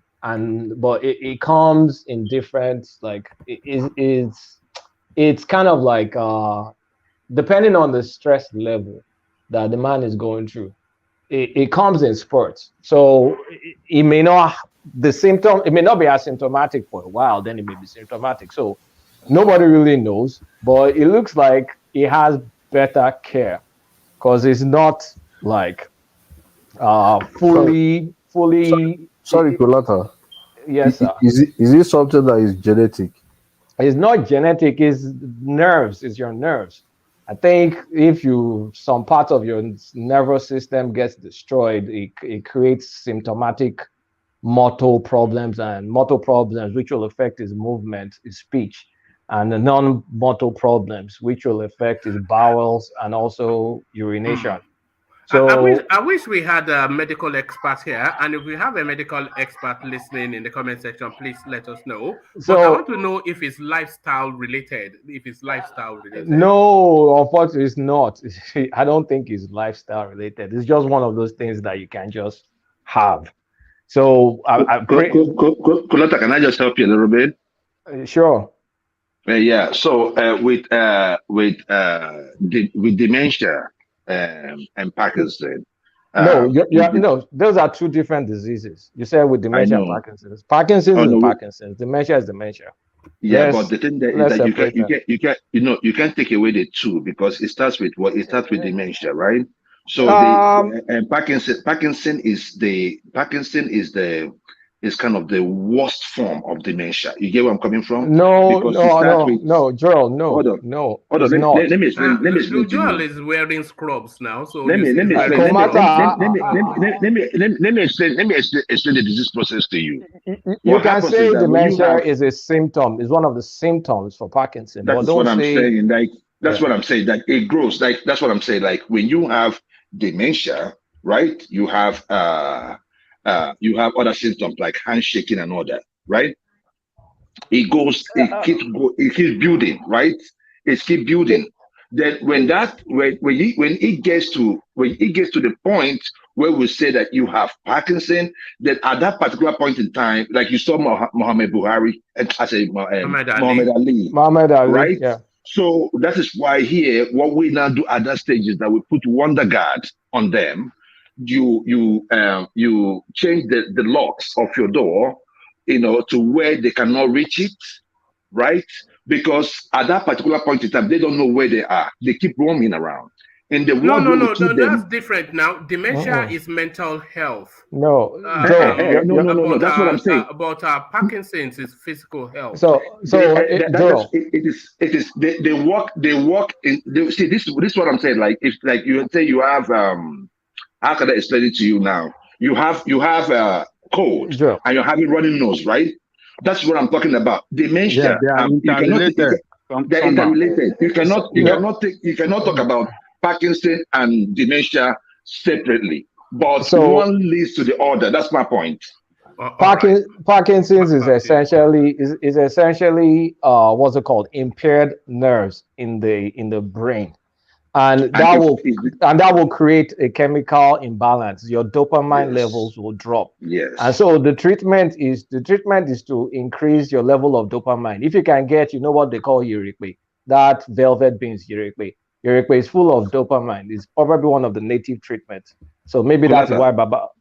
Yes. Kulata, you give them here. We give them caridopa levodopa, right? Yeah, dopa, right? L-dopa or whatever will increase So that what you're trying to do is feed them that, right? But the thing there is that when you listen to, if you know the disease process is degenerative, so it is. But there are better treatments now that you use to manage it, because before you will get like symptomatic like Muhammad Ali, Michael J. Fox. But the thing is, if you catch it early, you can slow down the progress. But if it's something before they knew much about it, the likes of Michael J. Fox, like Muhammad Ali, they already advanced before you got better drug treatments. You can see someone like Michael J. Fox now. You can see that his symptoms has really, really improved compared to the time that he couldn't stand up, that will be shaking all over the place. Now he's stable. So they're more. All right, let's not get too bogged down on that. Carry on. Sorry, it's for time. Yeah. What was I saying? Sorry. So yes, Emiloko. Emiloko. So it's a nice jingle. Don't play it one man. It's not going to be fair. You have to play Peter Obi jingle to balance it. Or which one is Peter Obi? I don't know. Go look for one. We have to go look for one. All right. Oh, you mean as the intro? Okay, carry on. As the intro. Yeah. But I like the jingle. But I mean, the thing is, if Wole Soyinka said that, he cannot betray whatever confidence they had, because Wole Soyinka and Tinubu are very close friends from Nadeco days. So he let the cat out of the bag. I don't know if Nigerians will believe it, but the people that are going to vote for him, they will still damn the consequences can vote for him, because there's a lot of visible symptoms that is shown for anybody health aware or health conscious. You'll be able to pick one or two things out there. There's something wrong with Tinubu from a health perspective. Now you just have to make the judgment if it's debilitating enough to prevent him from doing his work as a president, which is the use of his head. So if the use of his head is not impaired, the man can still be president. If the use of his brain is impaired, he cannot be president, and we should not try and make him president. So I think he has to deal with this issue. He needs to prove that he's capable and able to perform in the office. This is not a functionary office. You need to go there to do work for Nigerians, not just to satisfy a personal wish. You can dare to dream. You can go after your dream. But if it's going to be at the detriment of the people of the country, then they shouldn't vote for you. That's what I think. He needs to be able to show is able.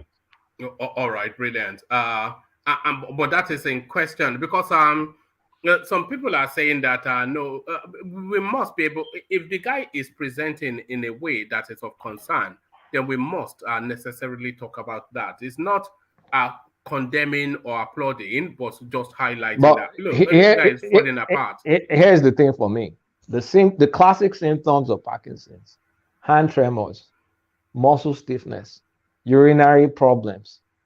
I think we've seen evidence of all of those things.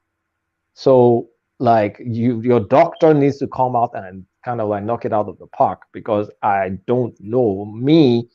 I've seen enough. But the only thing I'm looking for is speech patterns, is brain, can he still think? Can he still be functional? I don't think he should even go more than 4 years, even if he makes it to the office. It's vainglorious if he wants to do anything more than 4 years. I think those 4 years will be pretty much a repetition of the Buhari administration, when he will be running the country via body language in some hospital bed. Yeah, I mean, outside of the suspected Parkinson's, he also has like the classic old man disease, like knee replacement. He's done knee replacement. Is it once or twice? Yes. So do you think that knee replacement is a cover story for him being in hospital for greater need? It may be cover story, because if someone is stripping in his steps, what will you say? You'll say some cartilage it's damaged, some cartilage is worn out, some cartilage, so it needs knee replacement, or joints, things are worn out. So that may be a cover story. I can't say, but at the same time, it may also have like knee replacement. Or Shibajo had some knee issues lately now, so it comes with age. So if I don't know, maybe he's had impaired blood glucose function or insulin. He's had hyperglycemia for a while that has destroyed part of his connective tissues. Nobody knows. So there's health issues. There's health issues. The only thing is Baba needs to be able to prove that he can still deliver. But it's concerning. From my side, it's concerning. All right, let me take you to the east, Kulata. So in the east, holy, but no longer Nnamdi Kanu, Chika Idezium is the other savior now. As IPOB names acting leader to stand in for detained Nnamdi Kanu. Is that now the final nail in the coffin of the Nnamdi Kanu narrative? I don't want to touch Nnamdi Kanu. People will get sensitive. I'm already. Why are you scared now? Why? I'm not scared. I don't want to touch anything Southeast or Igbo or Nnamdi or no. I don't want to touch it. All right. Let me take you to another space then. Let me take you to the space of let me take you to the space of the wayward artist that goes by the name Keith Daniels. I wasn't even aware of this guy until the APC primaries, when they were telling us, I want to see you, Bugao, and then I went to find out who. So it looks as though this guy has somewhat of a reputation of being locked up in his own, hoisted by his own petard is, I think, the term. Hoisted by his own petard, lost in his own sense of importance, canceling shows that people pay as much as $5,000 to attend. So it did similarly in Tanzania. The venue was wrecked by irate fans. The police called and he in custody. Wayward from Abeokuta, what says you? Wayward youth, that's the right word. This is a talented guy. I like his songs. Like, I've always liked his songs for way back. And now that it's kind of like getting international recognition, this is when you should a little bit humble yourself, have some humility, like get into the market, break out. You're not fully, right now you're not fully a star like the likes of Burna Boy and Wizkid and Davido. And take this thing like a business. Don't let your ego get in your way. Come on, man. Why? If he's that kind of person, because it's kind of like canceled multiple shows now, lately. So it's not by accident. This is by, it must be intentional. It must be something coming from him. So he needs to get his act right, because he's a very talented guy. He has all the full package. He can is he being overridden by his ego? Is this ego that we're seeing spilling over? Yeah, but what ego will make you forego how much was spent? $300,000 concert? At least you should be expecting at least $50K or something, or maybe even if it's $20K, it's still money. You need to work is work. Like one Oga told me when I first started working in this America. He said, work is work. You take work like work. It's serious. Don't be lazy. So you should take it like work. When it's time for leisure, take your leisure time. What is getting in your head? How much has he made that is getting in your head? Has he made enough money that he will retire on? Has he made enough money that he'll be able to pay his kids' college? The future kids' college. He needs to kind of like get his act right. Because if he's doing like this in Tanzania, and this is not the first offense. He did it in America as well.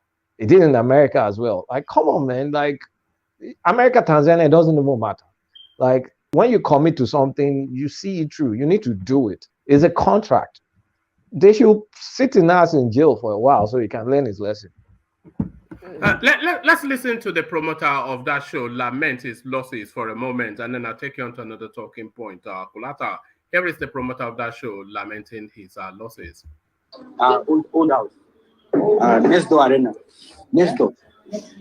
You understand? Wow. So he said just because his bag was airline didn't bring in one of his bag, he cannot perform without his gold on his neck. That show I spent nothing less than $300,000 on that show because the show was a famous show. I will send you the video of that show. You see, that show wasn't joke. So that's the promoter of that thing. Lament $300,000 down the drain because of some wayward youth from Abeokuta.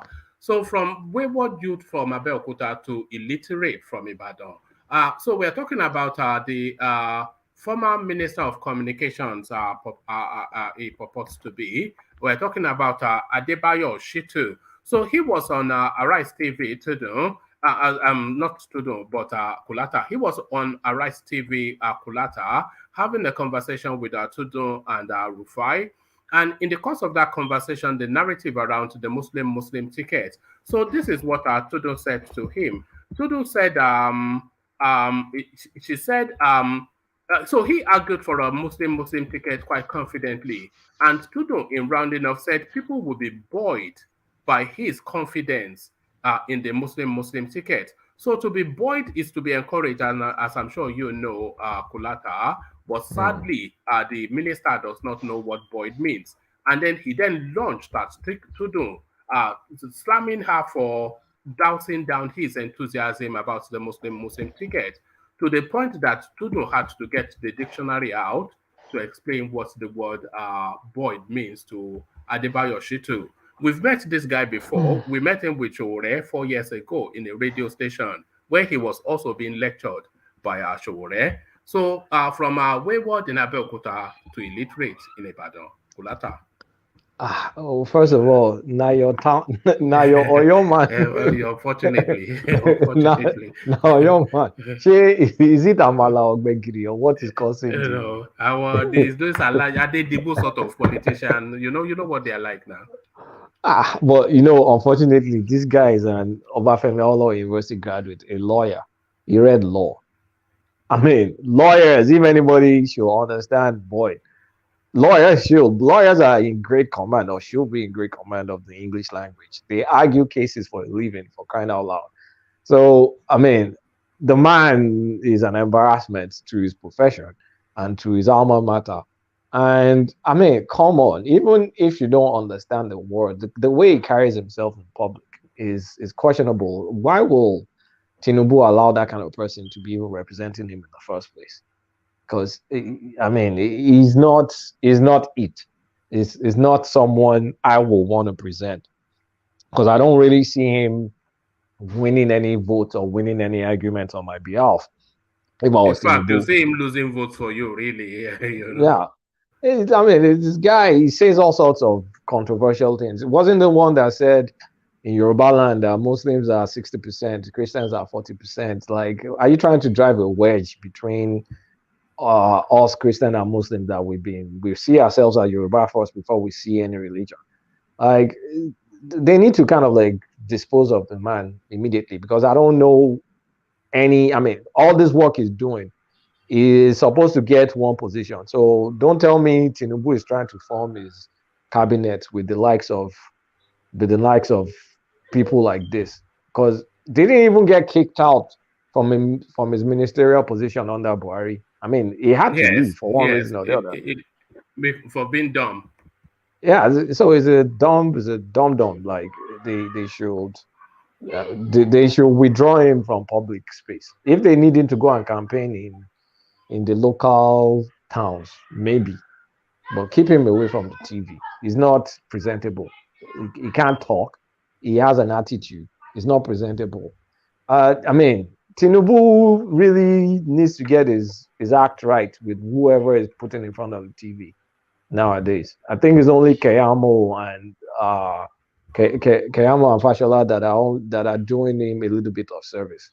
But I'm not impressed by whatever is running right now. He's trying to go national, so he's not really relying on his Lagos boys that much. And the people he surrounded himself with are a bunch of dumbasses. They're highly incompetent. The like of that governor of Kanu. Just looking at the man irritates me. Like the way his physical disposition is is the way he smells like a shishi cat. Like it is like, I don't know. I need to see more. A lot of things about Tinubu in my books is going the wrong direction. In my own books. Yes, I think the Tinubu campaign, they are going to score an own goal with the way, because a lot of these things, like the Muslim ticket, yeah, I could see how they went with the Muslim ticket, but they completely failed in handling the media of it, and this narrative around his health and all of that. Yes, he has an ailment, but they are mismanaging the media of it. They are mismanaging the narratives, the optics and the narratives of their campaign. And you are waiting for them to kick in and kick on, but they seem to be hemorrhaging more and more. So they kind of, the media is kind of like, the media limelight is kind of like shown on them right now. And they're really mismanaging the media spotlight, because the messaging, the messaging is they're not doing a good job with the messaging.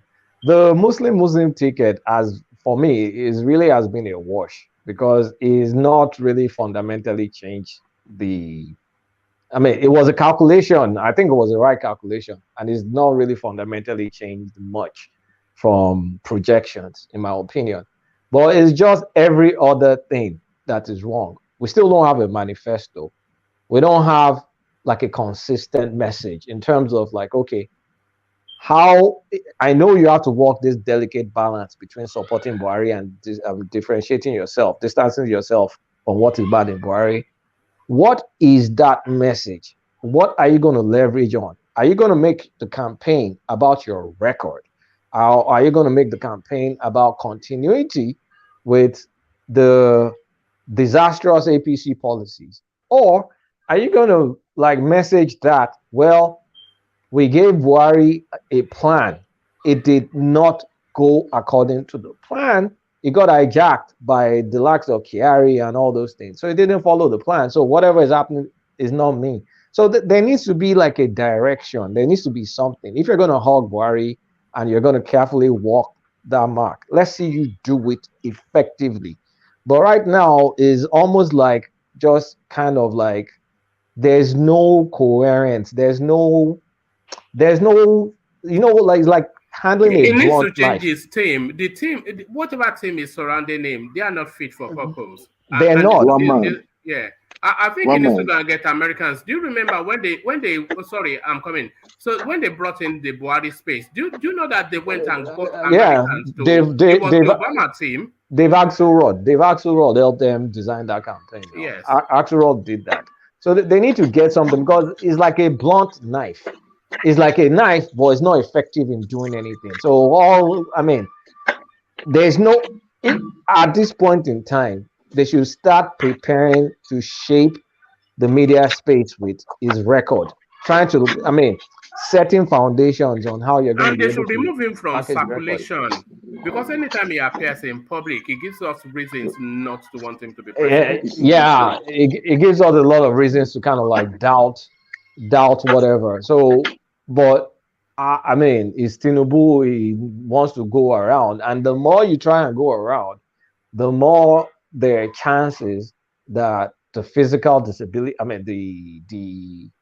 the health issues may come up. So and the verbal faux pas. And the verbal diarrhea, a lot of the verbal diarrhea that will just say Agbado and all these things. So he's not doing well from a campaign perspective. I think Festus is doing okay. I mean, you see, Festus is okay now, given the circumstances. It is hard. It is hard to sell a Buhari and to sell a Tinubu candidate coming off Buhari's back. So I look, Festus is doing good. Tinubu remains an opener. It's not like I'm speaking for him. He remains an opener. But for now, I think they should just leave it at Keamu. And every other person should go and stay. That Shitu guy is a disaster. I watched it. I could not even like, I was hiding my face. So what is his name? Keamu should just be the only person. They should leave every other person, because even the way they need another big dog though. They need at least 3 big dogs. So here's the Shitu's role. I'm just thinking about it. I think they want to use Shitu to cover the Yoruba Muslim space. I think that's what they're trying to do. But for some reason, he's not staying in his lane and is now going to mainstream media. They should keep him with the Moniya crowd.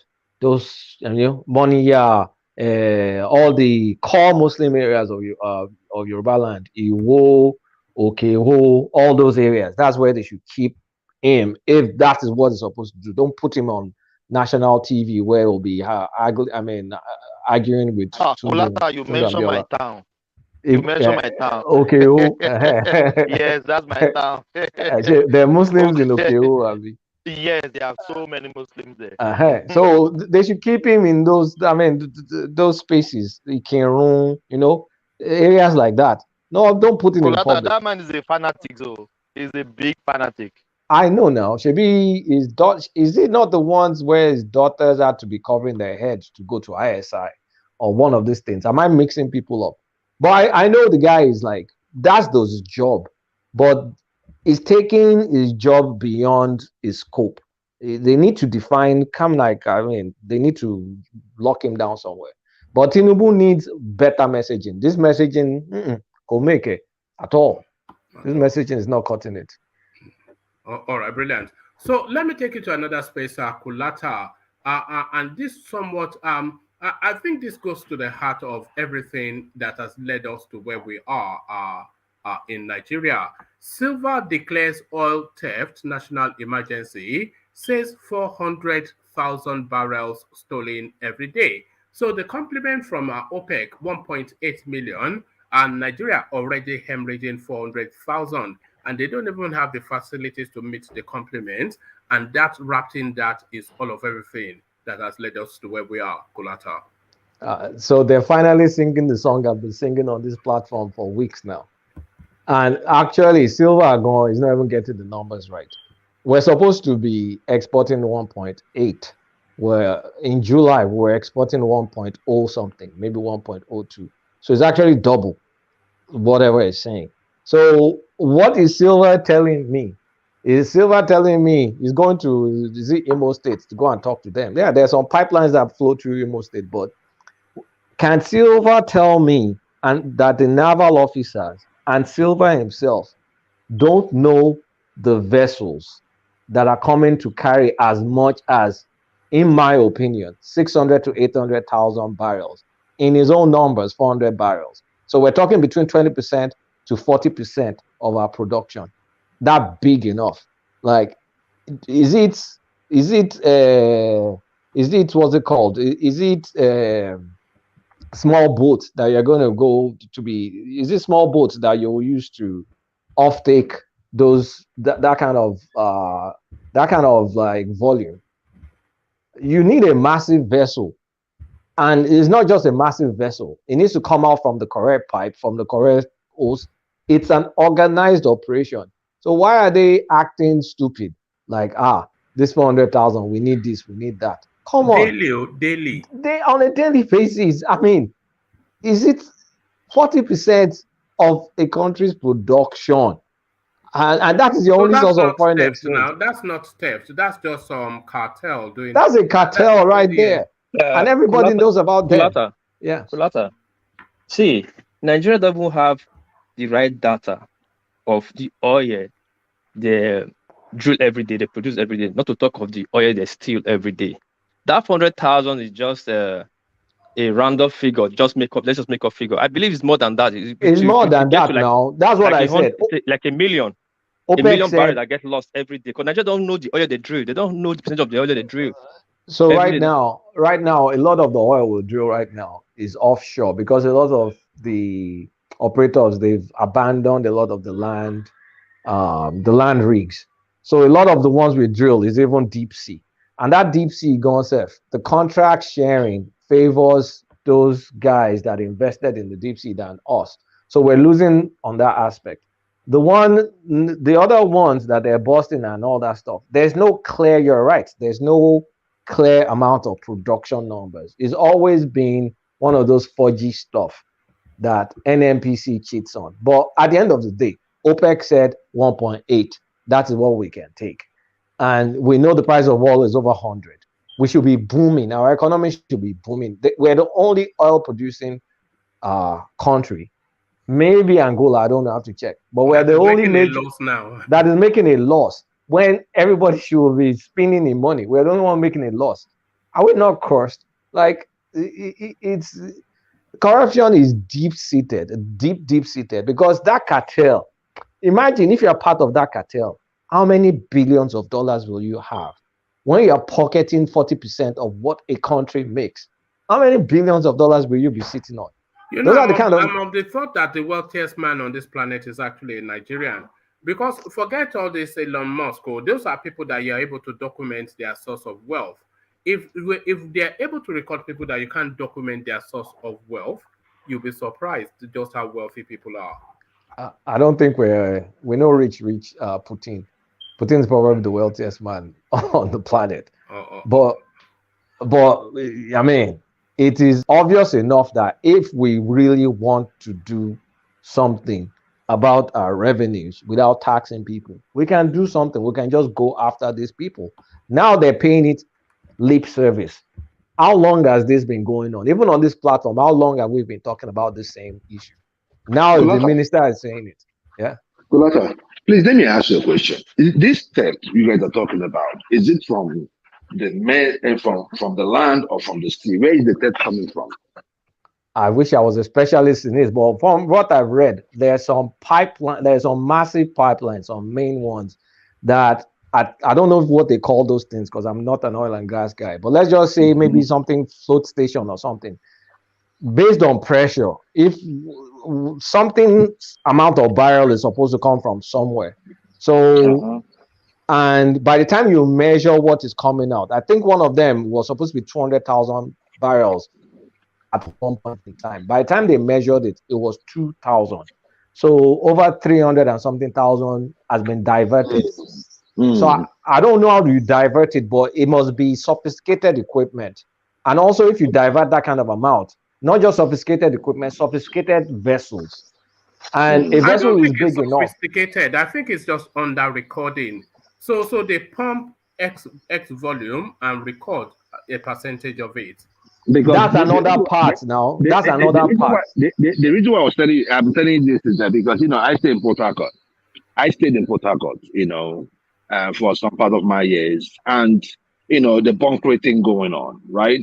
So it's hard for you to see anyone in Port Harcourt that does not know about bunkering, right? So even local, I'm not going to open up too much on this, but I'm just going to keep it straight. I'm just going to tell you, like, people that buy them. I remember there is this company, Indomie, this Indomie company in Port Harcourt.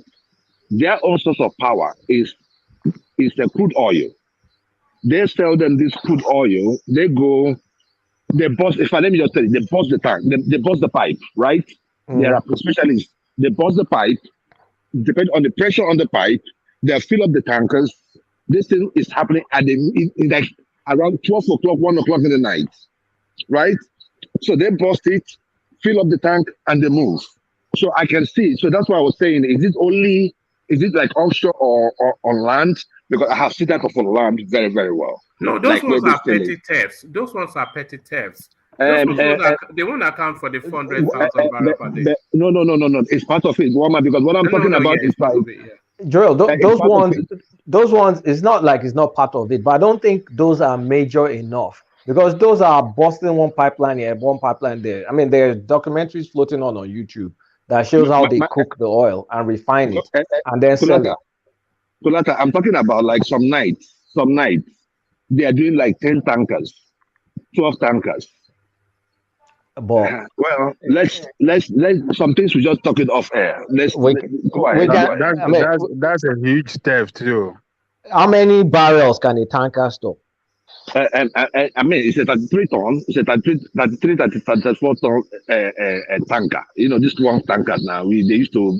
There are some tankers measuring 3 kilometers. So I just what happens is that what happens is that the gauge, like a woman said, is corruption. So those officers that are watching, these Nigerian officials, they will just let them be flowing. If they mention like maybe they take 1,000 barrels, okay, it's just 200. That's what it's saying.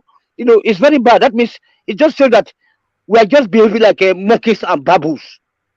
Right on. Why do you think the people in the DPR? Well, if we are talking, let's talk about the Department of Petroleum Resources. Those people there. There is nothing like department. Who is managing them? Who is managing them? Who is managing them? We have no office. Hold on, I'm just saying something, right? The richest people in NNPC today, I'm telling you from experience, are those people in the DPR department. You know why? Those are the people that actually goes to do the counting. So it's not like they don't take it. My brother. Look, we have University of Benin producing, petroleum engineers every year. But because the quota system, they can't get a job. They are now in the USA, in the Dubai, in the Emirates. All my cousins, my uncles, 3 of my uncles. So look, the system that let's break up the country and then we shall reboot. Okay, yeah. So a tanker like a truck, I just actually searched for it. You can load 250 barrels in a typical tanker. And I checked another thing is how long does it take to load 200,000 barrels of crude oil into a vessel for shipment? It says a first terminal to load an Afremax tanker, it will take less than 18 hours. So the amount of volume we're talking about, that minister said 400. I think is higher than 400. If it's taking roughly 18 hours to load it, and that's a vessel, that's a massive vessel. How many tankers that are loading 250? 250 is just a dent when we're talking about hundreds of thousands now. So these ships will actually sit somewhere and they'll load it, and it will probably take more than 24 hours, more than a day, maybe even 3 days. So it's not that hard to use a drone to spot a vessel. I'm not talking about, looking for a floating dock. I'm talking about a massive vessel. You can see it now. And so say we can't even tell okay, if we can't do it ourselves, why don't we just do some sort of joint operation with some coast guard of a better run country to kind of help us look after it? We'll know the ships. If it's going to China, if it's going to Russia, we'll know it. But we're not serious because some people are making money and they're using it to buy. Article says the whole sector should be privatized. What would you say to that? I agree with him 155%. It should be because this is the thing. Privatization brings efficiency. You're in it to make money. A government is not in it to make money. A government just kind of make everything waste because they'll just be looking for loopholes to chop money. But if you give me, or if you give Joel, or if you give Thomas or someone you bought this company, you took loans to get the company, you have to make it profitable, you have to make it run. Do you think I'll just let anybody be stealing pipeline or whatever? I'm going to go after them. So they said Dangote is maybe going to come online before the end of the year. Let's see how it will handle. Let's see how the government will handle oil theft by then. But the thing is, he has a choice. It really doesn't have to buy from Nigeria. But it's supposed to go online, I think, the last quarter of this year, if it's still on target. So it may be good news. I think we've been looking for good news. The Dangote may go online. Another potential good news coming up is there's a company, a foreign company that is repairing Port Harcourt refinery. They said, not until they deliver on their promise, but they said in the first quarter or so in 2023, they will start producing 60,000 barrels. Then I think by 2024, they may reach the full capacity of that $250,000 barrels of refined petrol. Refined, not just petrol, refined whatever, in Port Harcourt refinery. So if those things are still according to plan, we will get out of our problems. We will start moving into production to consumption. We'll start going from consumption to production. Yeah. Do you believe that? Do you believe that? What do you want me to do now? That you want to start production at 11th hour. What are they doing 7 hours? 7 years. You see, it's possible. It's also possible. No drop of one one barrel of one barrel of refined product. Now, But 7 months to the end of administration, we're going to start. When they promised us before the election that they're going to fix them and they're going to build more refinery in Nigeria, and nothing is done. You know the saying that necessity is the mother of Forget God. about necessity. They can't do anything. They just lie. That's the lie. They lie before they win the election 2014, and they've been lying through all these 7 years, and they will lie and get out from the office. That's what they're going to do. I don't want to believe I don't believe they're going to do anything. They can't do anything. This is Dangote. It's not the government own is next year. Dangote sorry, it's Dangote. I thought you are talking about the government. Dangote is before the end of the year. The government own is first quarter next year. Forget about the government. I will believe that of Dangote. Though Dangote have been lying too. He has been shifting his own. He has been shifting the goalposts for the past 3 years too. But his own is private. His own is private, so we can still wait. Dangote's own is 2023. Okay. It's not this year. I thought they said they're still on targets to start. No. It's check the thing now. It's there now. It's 2023. Yeah, but the Port Harcourt one, which is government one, which everybody should doubt. But they said that one they will start 60,000 in next year and ultimately go to 210,000. I think they gave an Italian company, but that one we don't know if it's Ojoro or not. We'll find out.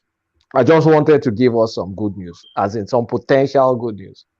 Without all right, well, we shouldn't dismiss it out of hand until it proves not to be true. So yes, so somewhat good news. But as thank you for the good news today. Thank you for the good news. Potential. I put a caveat on it until we see it. But as Ajale Koko said, very convenient to say they've been in government for 7.5 years. It is now that they find a solution 6 months to go. So that sounds like another round of looting, if I'm being cynical. But let's not be cynical, because look at Second Niger Bridge. Maybe they'll commission that one before it goes. So it may be. You can also file that under the category of last-minute legacy project. Kulata, thank you to portray what you're saying. You know, when you were talking about oil theft, people just think it's tanker, trailer tanker. It's vessel. It's high sea. The oil theft is not from busting of pipe. First of all, we don't drill oil. No Nigerian company don't drill oil. It's all the Chevron and all that. They divert this oil in high sea. They bring vessel. During Abacha regime, the Russians, the Lebanon, and the North Korea was the chief pirate in Nigeria, taking our oil away from our shore. Since democracy now, a lot of people have come in. Even our naval officers, there's one time that Nigerian vessel got missing now. People didn't hear it that time, with full tanker that worth $2 billion during Constructive regime. It went missing and nothing happened. People are stealing with vessel, not oil tank. The one you are taking with trailer tank is a PMS and AGO, which is petrol kerosene. The crude oil, that black diamond, is taken by vessel. That's what we're trying to say, so that people understand. And Tony, I bet I'm also telling you that we still get what they call it, crude oil. And those vessels are about 3 kilometers long. Very. Bros, now 3 kilometers. Okay. No. I'm telling you, some of them are 3 kilometers. You don't know. If you come to Germany, no. I'm not talking about the 3 kilometers. I'm talking about your normal tanker. No, the ships. The vessels. They are very long. It's not baby play. You know, they're very big. Sorry, Tony. The vessels being used to bunker oil in Nigeria or anywhere else, they're not 3 kilometers long, because it has to be nimble and it has to be quick. So they're just standard oil vessels. So not like in Europe, huh? What do you mean not like in Europe? No, you might not be right. You might not be right. They come with standard vessel, station on high sea, still enough from Nigeria. and back. Go to Singapore Strip. And then they will bring the the medium size will be feeding them. Guys, this thing is on the internet now. The biggest vessels are like 381 meters. Not, I mean, you need like ×3 of that to get to one. No, I'm not saying it's 3 meters long. long. I'm saying okay, maybe a little bit exaggerated. Okay, I'm sorry if I if I exaggerated it. Okay, so you know that Nigeria something. We need to exaggerate it. I'm a far right man. I understand. But I'm not a killer. What I'm saying that they come with standard vessel, which they used to buy to transfer them. Yeah. Go to Singapore Strip, you will know what we are talking about. Singapore is the hub of every oil vessel. Every oil vessel in the world passes through Singapore. You see Nigerian oil there. Yeah. But the restaurant 88, that's where those of the vessels will come. Yeah, and then every vessel pass through Singapore. Every oil vessel in the world pass through Singapore. Yes, I know there. Know what we're talking about. I've been there. Yeah, I've been there. I've been to Simli Tower and all those. Even the hospital. The one you're talking about recently. Happy Villa. Yes. Tony, sorry. Joel, the one you're talking about recently, people are developing their own mini drilling system.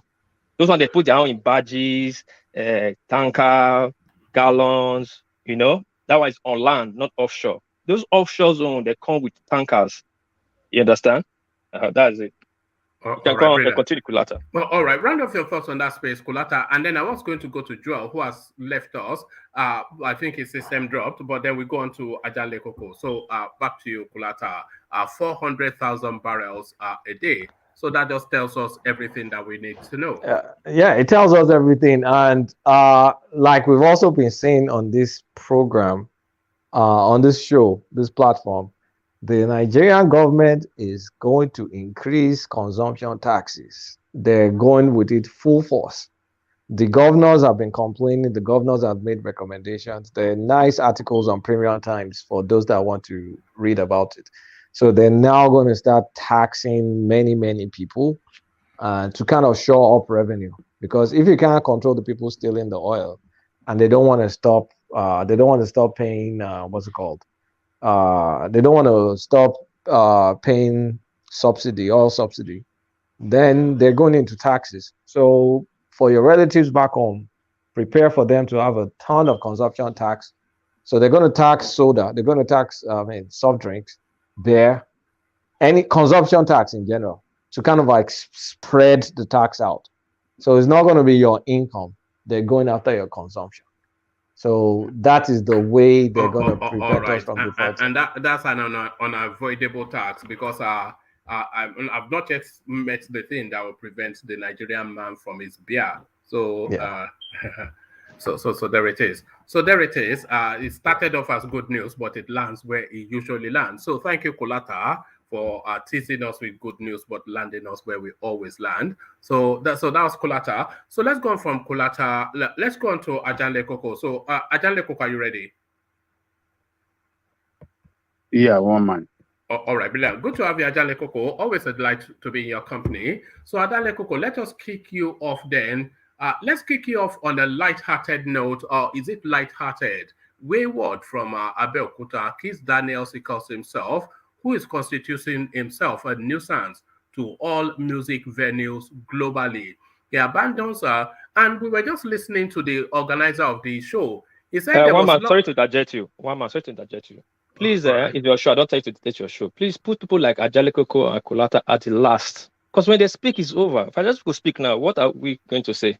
They will speak all the truth and the data, then we will just be here looking. We cannot say anything anymore.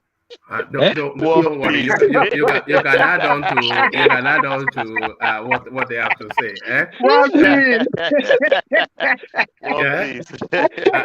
You know that Kulata is always talking man. Do you know sometimes Adaliko speaks truth to power too much, it becomes boring to me. It becomes a normal routine. I said, no, I know, continue now. You say this, you say this. I already know Adaliko line. One man, maybe you want to go to him. Let him speak. No, not me. Let's follow. It's far away from Japan. Let him speak. It's far away from Japan. Let him speak right now. But Adaliko at last. Let's go somebody here. All right. So if we're going to leave the best till last, then let's go not to you, World Peace, or to Joel, who I was intending to go to, but to who purports to be a new name. Let God give us a good leader. So it looks as though this is a new person to the space, and you know how we like to document the politics of new people. So let's hear from let God give us. Not a new person. That is ego. Look at this guy. Look at this guy. Ego, you again? Where have you been? Where have you been, Ego? I've been so busy, man. Lord, tomorrow your work, man. No, you are working. You've been busy working for Emilokon. That's what you've been doing. You think we didn't know? No. I'm working for Peter. I'm working for Peter Obi. I'm working for Peter Obi. Are you now? Are you an obedient now, Ego? Yeah. I'm obedient. The whole Nigeria is obedient now. But So you are Tinubu some times ago now. My I brother. don't get place. I have no place for now. Till we see the stage now. The stage has not set. You know, when the stage says now, we'll make decision. But for now, we are leading to obedience, right? Which is not a bad thing. Ego, give us a feel of the politics as it's playing out in Nigeria right now. So the contenders are Tinubu, Atiku, and Peter Obi. So what's the feel of the country regarding these three characters? In fact, this character called Atiku, the Atiku is not really being mentioned, but the Tinubu and Obi, okay, we are hearing about them. I don't think Atiku, well, I don't know what's going to happen. That's why I said, let the days draw nearer so that we'll know what to do. But you can hear of Tinubu and Peter, not really Atiku. And to the people dismissing Peter Obi as just Twitter noise making, what would you say to them? They are seeing it on ground. Right? It's not beyond noise making. It's on ground. What is noise making? It has not gone beyond that. Before Peter Obi will come and shock them in this country in 2023, if they look like a film in this country, are those who are trying to deceive this Nigerian youth, trying to convince Nigerian youth that they should follow the second Buhari, when they should be thinking of how to send the sitting Buhari to jail for crumbling the country economy, for bringing the people of this country to suffer. You are telling us that they want to come and elect someone that will continue to maintain his track record. And the youth of this country are saying no, that they are tired. There are a lot of eye openers in this country. They are now understanding that they can no longer be deceived or be fooled, or they are both be sold for 2 cups of rice. So let's see what happens. And to the narrative that Peter Obi is just a southeastern champion. What is it's not an issue of southeastern champion. Even in the southwest, you will see the Yorubas mobilizing for Peter Obi. The country people are tired. They are looking for a better country. We are not here to. This is not about sentiment. It's not about tribalism. It's not about nothing. Nigerians are saying no, that they are tired of this government or bad. See, the PDP did 16 years. Even they left us with an economy of at least 5.4% growth. The APC came for only 8 years and dropped the economy to -0. And you are telling us what? They should give them another 8 years? Anybody who is coming to the public space to canvass for the Nigerian youth to look to these two parties, it is not a good. The Nigerian youth should go after that person and let him understand that they are the people destroying this country for them. Because it is open and clear that the people that you are fronting are not the people. It looks like as NEPA This sure to be. Yeah. Call your friends in Nigeria, in Lagos, wherever. Before you talk to 10 people, forget about social media. 9 of them tell you they are voting for Peter. So what else do you want to hear, Oga? What else do you want to hear? And the north is Peter Obi making incursions in the north, because of course the north will always have the deciding vote. Is it making any impact in the north? I'm telling you, I say call your friends in the north. They are telling you that Peter Obi is the savior in the north. Call them. You will hear. You think it's a story? This is not a story. As I was sitting with my Kaduna friend the other day, I was in your show now. Maybe that guy will be watching this platform right now. Him himself is an obedient. He's from Southern Kaduna. So this is what we are. This is where we are in this country. There is awareness everywhere. Those that are feeling that, those that are thinking that this is just social media, whatever, they will see the shock of their life in 2023. And to the cynical mind that dismisses all of this as noise making, saying that we saw it with Sowore in 2019 when the whole country was agog about Sowore, and we were all convinced that he was going to be the next president. 33,000 votes, and that's the bracket that a lot of people are placing Peter Obi. Just noise. Peter Obi and the Sowore, these are two different people. Completely different. The Peter Obi is the former governor who is well known in this country. You understand? Sowore is just a reporter who is journalist, wherever. He came from London or America, where he's running his internet or wherever.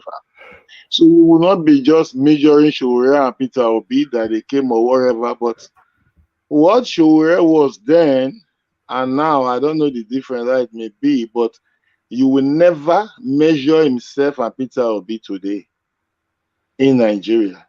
Just call your friends, you all in America, call your friends here. That who are they voting for? You'll be hearing. Myself, I used to do the studies as well. Oh, but which one now? Who you vote for? Now, who you say, man, now obedient, everybody tired. That's what you'll be hearing. It's what you will be hearing. In the north, is what you will hear. If 10 people, you talk to 10 people, maybe only 2 people would mention Tinubu or 3. They will not call Atiku at all. They will not call Atiku at all. So we don't know what's going to happen, but let's be watching. At least by next month also, the campaign will start. And then we'll continue. All right. And to the IPOB space naming a new leader, Chika Edeziam, to replace Nnamdi Kanu, is that making any news? And how are people responding to it, if it is? They just felt here that it's normal. Since the guy is absent, someone can take over till he comes, and nobody's reacting to anything now, looking at it and saying, even this IPOB matter is not really making rounds in this country. For the moment, nobody's talking of IPOB. People are talking of obedience and election. Nobody remember IPOB and IPO deal. All right. Ego, have you seen this clip? Have you seen this?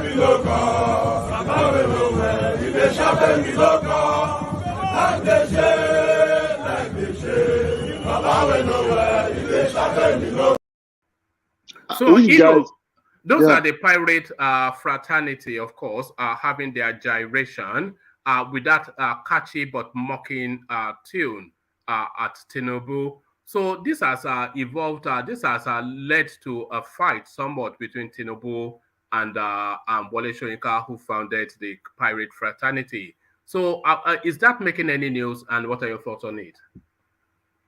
For the moment, we are not really hearing much, but there is just some, peak of the news in the air, but we are not hearing much about that.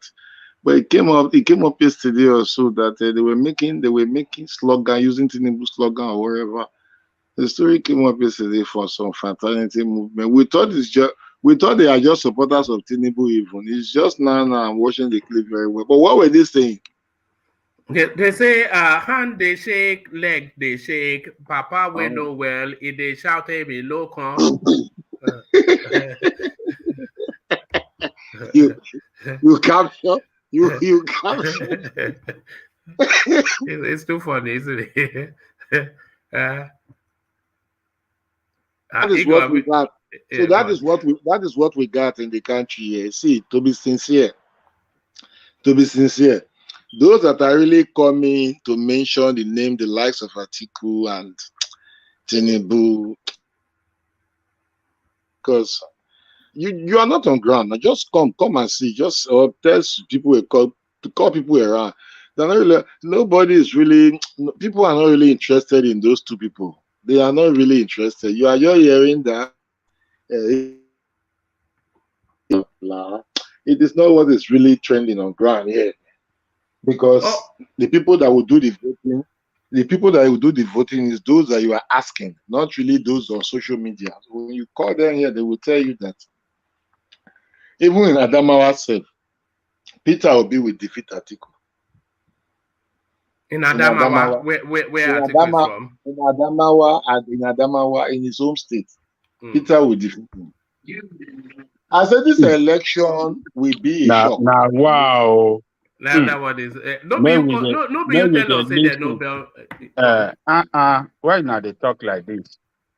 You're not gonna believe your eye. But for Anambra State, I think we not go feel beaten for Anambra State, but he go Anambra, go defeat Atiku for your homeland, right?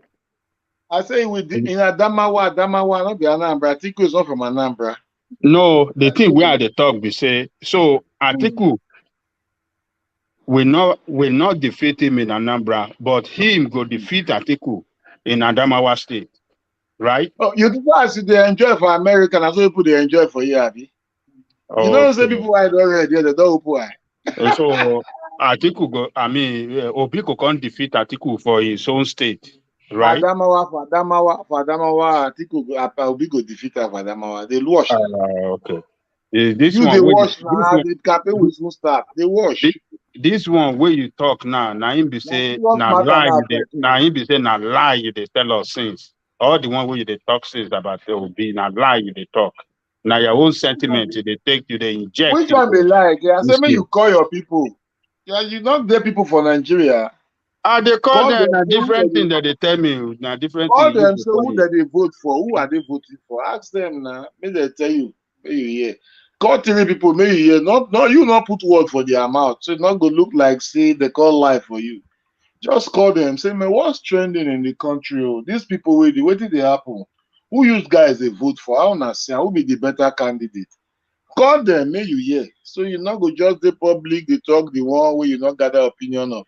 You go hear from 1 or 2 people, hear from the horse's mouth so that you fit know. So there is nothing to lie about. People, they even Lagos here. Lagos belongs to Emilokon now. Lagos belongs to Emilokon. I say Obi trend die for inside the Lagos area. Then they tell you say Obi want defeat Tinubu for Lagos. You say that story. You don't know where they go on say for this country. The whole country is upside down. People are tired of everything. What do you want to them? Say APC will crumble the economy. Economy where APC comes say not good for 16 years. Way good luck. The driver come off for office, he still leave the economy for 5.4% growth. I be how many percent? APC never do 7 years. Don't turn the economy to 0.0.0.0. They'll collapse the country. And the same way they put their power. You people, you are not good people. Those of you that are advising people to bring these APC to power, you are the enemies of Nigerians. You are the enemies of the youth. And it's good for the youth. Nigeria needs a Yoruba president. Nigeria needs a Yoruba president. The youth should be knowing you people that are plotting their death and their downfall in this country. Because you are not leading them well. You will not just bring candidates and tell them to go and vote for people that has collapsed this economy in this country. That people are not being able to eat anymore in this country. And you are coming as a grandmother, as a grandfather, as a father to instruct your son to bring the same people to power. I've never seen this kind of empty-headed people before. God will judge all of them. I will give that. Nigeria needs a Yoruba president. You don't come again. I know you now. I know you not be you be one man. They don't need Igbo president. Not only Yoruba they need. No, at this time, in the future, they need. In the future, they need. In the future, they will need an Igbo president. But at this moment, the country needs a Yoruba president. That's what people are saying. You see the problem with the Yorubas. Very sorry to say that they join part of the 90% and 100% of problem in this country. Let me tell you. They are too tribal. Now wait, they are not too tribal. The point is they know past themselves. Now the Padeba Joe that they talk is a 90-year-old man with all kind of intellect, all kind of understanding. Afenifere is a big name in that Yoruba land.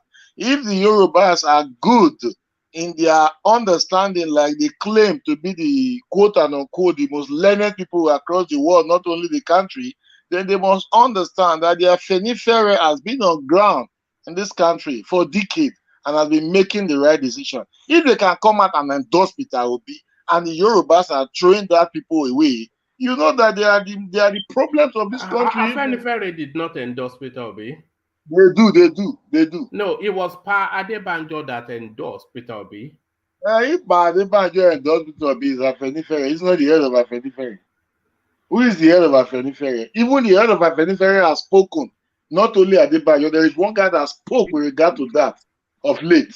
Okay? So if such person can come out, one man is Afenifere. Make I talk first, because we're not the one may tell now the truth. We're go bring others on the character. I support you don't carry anger come. What can you do yourself? You are my guy, correct person. You know Igbo now after 3-3, you don't 3-3. Oh man, stop that. Oh, yeah, I beg, one man, I get one question for my brother, I beg. Because my brother. Let him learn first. Wait. If this 90-year-old man, that this Afenifere, which is the leading Yoruba traditional group or whatever, that has been directing and giving advice, that has been running this country for decades, you understand, under the umbrella of intelligent people, if they can come out and say Obi is the person we are supporting and the Yorubas are still throwing such men away, then you know that the Yorubas are the problems of this country, not the Igbos at all. That is just the fact. Because I see no reason one person will come and discountenance or come and tell me that Padebanjo doesn't know Igbo, you used to be the #1 Igbo hater on this platform. What's changed? Did you meet a girlfriend? Have you met a babe? No. Don't misjudge me. I'm not a hater of any tribe. I can't do that. The point is, I will tell you who you are, the way you be. That's all. What I go hate you for? What's my business hating you? My business is not to hate you. My business is to tell you the wrong or the character that is not supposed to be a public character or whatever, so that we can put it right. Why would I hate an Igbo? I speak Igbo as a person. I've lived in the East all my life. You understand? So I was never a hater, but I'm just trying to express the kind of people sometimes that they are. No, Igbo, let me ask you a question. You think say money no go play role for this election? Money go play role now. That's what I'm saying now. This is why they say people make them ready to first teach their children good things. See, you know the worst people for this country. Now these women where they tie apart, all these old men where they won't die today and tomorrow, where they come forward, they come turn and say, we endorse this, we endorse that. Now they destroy this country. Now them be #1 because no one choose any better person for now. How can somebody come and tell you, say, you go vote for people who don't crumple the economy for 8 years?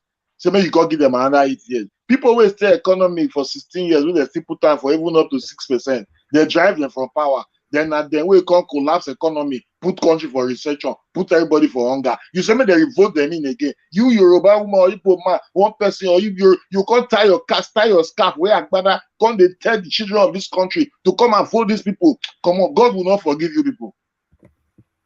God will not forgive you people, because this country is crumbled. This country is free. People are hungry. People are dying out of food serve to eat. Now problem. Children are not they go school again. And if they tell people say they vote that same person for power, you go recall tie scarf, go stand for podium. They tell this Nigerian youth rubbish. Say if you want person mama, APC or one person papa, this or PDP. May they go vote animals couple for office where they destroy this country like this. I pity people where they push such narrative. Ego, are you the same ego or a different ego that came on this platform just a few weeks ago to tell us that Obi is too stingy and he should not really even get anywhere near a ticket? Look, if you have the are you a different ego? I am the same ego, so but I have not said you have changed. I have not said a B is stingy.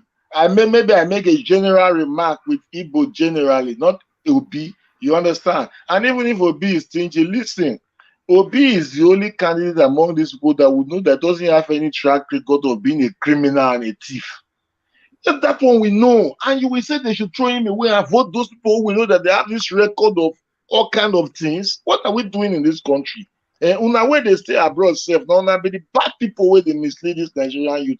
Oh, now social media, they tell the rubbish. Now you they talk here before say. Now you they talk here before. Ego. Now you they talk here before say Igbo man no fit be president because they no fit spend their money. Now you they tell us here. Waiting change for this to be. Now you they tell us here before. Say Igbo man no go be president. I said an because they know average, they spend their money. Igbo man. Listen, what I said was the average Igbo man is not ready to spend. I cited Tinubu. I look at Tinubu giving 100 million there, giving this. I said an average Igbo man is not ready to do that. I don't think there's anything wrong with me saying that because I have not seen it. It was there in Abiola time. When Abiola was the pillar of sport, there are plenty billionaires in Igbo land. Did anyone come to mantle any kind of a name of distributing money? They are not known for giving out money, and I stand by that. It is part of their character. You understand? They are known for piling money and piling their riches and wealth to themselves. But that being said, that is not the issue for now. Everybody get right to hold the money we want to hold. And we are talking of those people where they call the public space, they call misleading Nigerian youth. It not go better for them this 2023. It not go better for them. May they guide their words and their mouth. It won't take away now. It won't take away. Where you go? Settle down. May they guide their mouth and they come public, tell Nigerian youth. May they go vote people who say they destroy this country. May they wash their mouth very well, because anything where they do that for this country, they say they want that to them tomorrow. So the things they go follow, they go their grave. Nigerian youth must take their country back. All right. So no Emilio condemn. Let me take you from politics to a different. But I want to throw some questions, sir. You say I should wait. Okay. All right. Go on. So okay, hey, Igor, how now? Tony, welcome. How about it? So say, we could not forget, because I just say, because not only you, even in those states right now, and the Delta state, people they bear Yoruba name. Now they don't only talk against Yoruba. They think they just it scatter my brain. They make us speak our language. Hold on. So have you forgotten that it is because of our attachment to this Yoruba, via the old Western region? Do you know that is why we can rank among them today, among the best in Nigeria as educated? I think my mother's children, 3 are with masters. Only me and Yoga Polytechnic there. All this, all as a result of our connection to this race. So hold on. So do you know that? But organically, do you know that most of people in Benin, in Wari, they are going to vote for Tinubu, whether is dying or not, because the teams, because it's going to set up a very good team, including our people, because Nigeria has degenerated to a situation whereby you need your people that are close to you, that people you can go to, people that you can approach, people like the Maneni, the later you see Obasanjo. Look at our World War, all the performances, all the connection, all the rural development, all those corporate society, in the bushes, all those schools that were built by World War, all those roads that were graded to every villages and hamlets, where people will be empowered to plant their cocos and palm oil and everything. Granite, and then every village has an office called cooperative that they can be able to export, and then we export through Wari. Don't you see that that's what we need? We need people that we can be able to approach, people that are close to us, that we know that we have a common history. Okay, my brother, please don't forget that. Like which people? Yeah, that is Yoruba race. Come on, and we are part of Yoruba race. Urobo, Bini, they are just like Ijebu, Ikale, Adegba.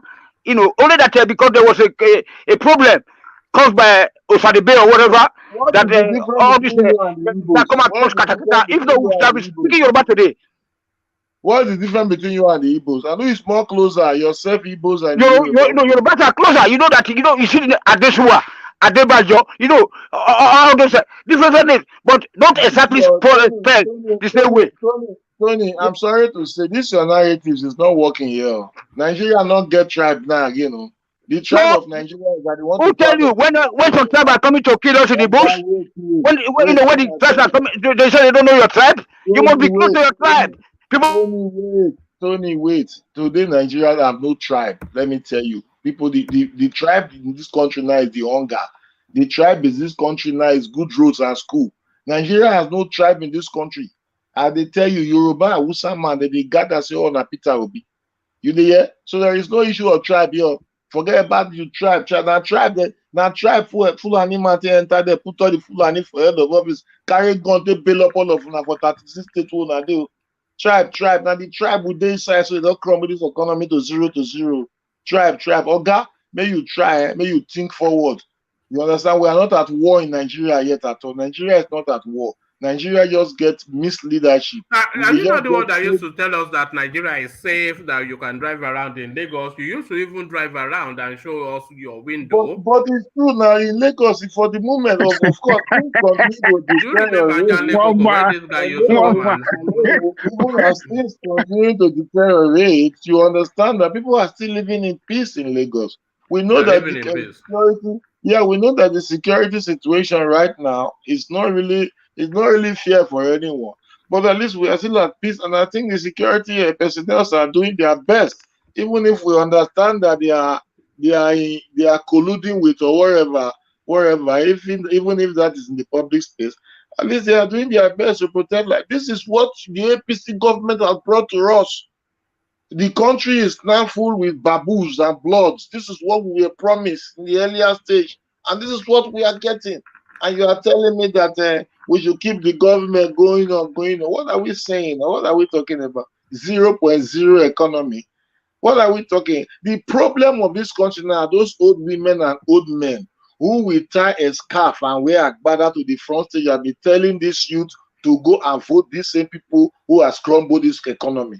This Nigeria that is moving into recession, fastly moving into recession, a government where they come in and so this is the only government that people are stealing 300 billion, 900 billion, nobody, one person with 100 billion, 200 billion, 700 billion, it's not billion. Nobody goes to jail among all this money that we are stolen. And you are telling the people to bring that same government to power, it will not be well with you. If you come to the public down now. Why are you posting? That they should go. No. Anybody who comes to the public space and tell the people that this economy that has kept this country in this kind of situation today, that they should revoke those people in power, it will never be well with that person in this country, because as I'm here, it is we all that are feeling this, but I'm not able to pay school fees again. I know what I'm going through in this country. The dollar has risen from 160 to 900. Okay, guy, enough lamentation. What will Obi do about all these things? It will not do anything, but it's lesser thief than the ones that we know that is there. So what do you want me to say? It look like Ego is feeling the heat now. Unlike before, when we be shouting Nigeria is the best, Nigeria is better. Do you remember? Sorry, hold on, Ego. Hold on. Ajale Koko, do you remember the time that can you hold on, please, Ego? Ajale Koko, do you remember the time that Ego will take us to Suya Sports and be showing off? And be showing us. And when we were telling him then, we were telling him then that, hey, the direction they are, the way they are running that country, that it is not the best. They say now, they talk, say, oh, now you people where they abroad, now in our mouth, they take the sparta the country, there's nothing wrong in the country, everything is okay. Now you started feeling the heat now. This is what we have been saying. We have been saying this is last year. You are fighting us here that we are the one, we are the destroyer. Now you have seen it for yourself and you have started lamenting.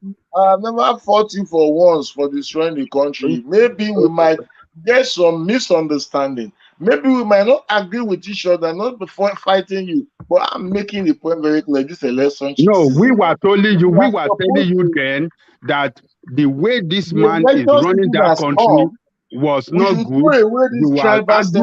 You were arguing that nothing was wrong, everything is okay.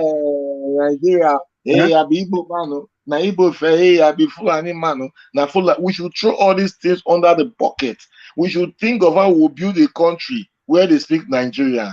Professor Yemi Osibajo is the only man that is fit to lead this country, but for now he's not there. And the only person that resembles him now is Osibajo, is Obi. Take it or you leave it. Hold on, Ego. You said the only man that resembles him is Peter Obi. Yes. Yeah, but his own people, they disagree with you. Listen to this, Ego. People. When I tell you that Peter Obi was bad, people thought I was joking. Have you now seen it? He's hailing them for killing his own people, keeping Nigeria as one. And these are so-called Igbo people. Igbo men. Maybe his Alhaji boyfriend has told him to do that. People don't know that Peter Obi sleeps with other men. People don't know that. People don't know what we know. Only if you people knew what we know. Come back to Zoo River once again to ask the whole world to please help us prevail upon Jonathan to compel them to release the results of the autopsy. We want to see the Senate results, and that will also form part of our tweets tomorrow. Peter Obi is a murderer. Peter Obi killed these people. He killed them in cold blood. Peter Obi is the only governor to have ordered the mass execution of his own people, and also ordered for their bodies to be buried in a mass grave. We can never ever forget these people. A Zoo River must be revived. We need the whole autopsy, not part of it. And Peter Obi must be held to account. Peter Obi, in case you know him, is a mass murderer, he's a killer. A Zoo River is testimony. So there it is, Igo. Even his own people don't disagree with you, don't agree with you, but you are insisting that Nnamdi Kanu, we all know that Nnamdi Kanu has his own direction. You understand? If he always disclaim, can he back any of them more? Is there any proof with all those things? He killed this, he killed that, he killed this. Nnamdi Kanu na just one kind of man where they carry just. There is proof. Nnamdi Kanu just use all these people saying Ipob, in Ipob, they chop all the money, they do it things they go. Forget Nnamdi Kanu. There is nothing like Ipob. It's a one Nigerian system. Obi will win the general election in this country, and the issue of Ipob is gone, dead forever.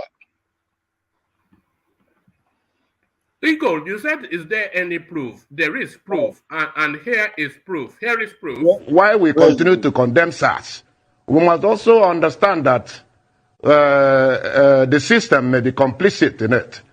Because in my own case, at a certain point, CSC James Wife of Okusas had to tell my lawyer, Professor Namu, that he is not the one holding me. That is the Peter Obi's administration. So, in as much as they commit atrocities there, let us not isolate the whole SARS development strictly on SARS, because it has to be a collective responsibility. That is what I can say on that. Yes, I was just going to come in there because you mentioned that it was under Peter Obi's administration. So at least from your own perspective, would you then say that the SARS issue, as we all seem to be appreciating now, is one that has transcended several administrations? It's not one that is unique to one administration? Exactly.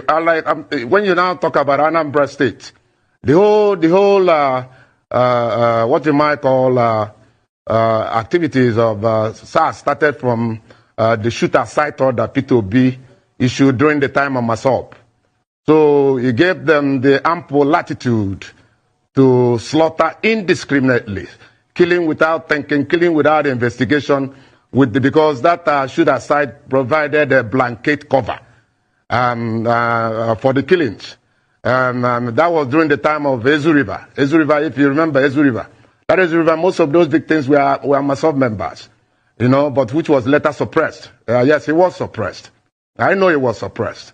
And so, like I was saying, it's not really, we say SARS, but there's always a genesis. There's always a factor that creates a latitude whereby a SARS officer will tell you, I'll kill you and nothing will happen.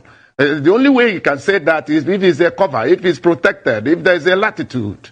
I'm talking about Anambra State case. As I'm talking to you today, 140 people at Anambra State SARS panel, out of the complaint, 140 people has been said to have been killed by James Nwafo under Peter Obi's administration. Is it the one that ordered for the killing? Is it today that police are killing people or SARS are killing people? Must the governor be aware if there is killing going on in the police station? So what are we talking about? He gave a shoot on site order. Really? They are shoot 140 people or more. He gave a shoot on site order and then they shoot 140 people, one man. Well, that is according to people who were there. According to people. That's a man in court. That's a senior person. That's not a fool. The person that just spoke. Forget these people. All right. Forget these people. We should stop misleading. All right. So give just you trying to paint Peter Obi as a saint. Even his own people, they disagree with you. It's just a point that I'm making. I am not calling him a saint. I say it's lesser evil than the evils that they are giving us. That's what I have said. Why would I call him a saint? Do you have any saint in this Nigeria? We need somebody with agility. This country must be turned from consumption into production. That is what we are after. So that others are Majiri can go back to work and schools. So that those that are suffering in the south, southeast, southwest can go back to work and school. This is what we are talking about. We need a leadership that will continue to turn this country into a productive nation, not a nation where they carry their oil out of their country and abandon their refineries to consume. A nation where a government cannot build up a refinery, an individual is building a massive refinery. A nation where they continue to ruin the whole economy of the country, and you are telling the people that they should continue to choose from only the deep blue sea. No, they will make a different choice to make the difference. And this is where we are standing. We that are patriots concern Nigeria, not Deji Adeyanju, that I don't know the position he belongs to, that keep going after Peter Obi. I don't know their problem. I don't know what they want. Not all those people. We, the real concerned Nigerians, we are telling Nigerians that Peter Obi is a lesser evil. He's a lesser criminal and ask for ideas. And but that has been shown. He has demonstrated that hold on. in Anambra. And he can translate that one in the federal level. That is what they believe in this country. Yes, I can hear you. Why is this lamentation of Sodom that you are expressing now? This is what we have been saying. This is what we have been saying. Lament now. I will lament because hold you on, people are hold there. on. You see, this is the problem with you, our people. When we were saying on this platform months back that the direction that this country, that this administration is taking that country, when we were lamenting here, you are the one, you, that will cause us, that will tell us that it's we in diaspora that are talking nonsense. The that video everything is good in Nigeria. You are showing us everything. Now that he has got to you, hold on. Why now that he has got to your own door now, you started lamenting. But when we saw it and we were talking about these things 6 months ago, you'll be fighting us on this platform. You will say, you are enemy of progress. You are bad people. Now they want to destroy Nigeria. Nothing wrong in Nigeria. Everything is working in Nigeria. You'll be showing off. You are the club. You'll be showing. You remember when they told us they had that he had 24-hour electricity? Electricity. You are telling us what is the truth now? You are fighting us. Why? Why now? Why now? Ego. Look at this is thing. This is the thing about Nigerians.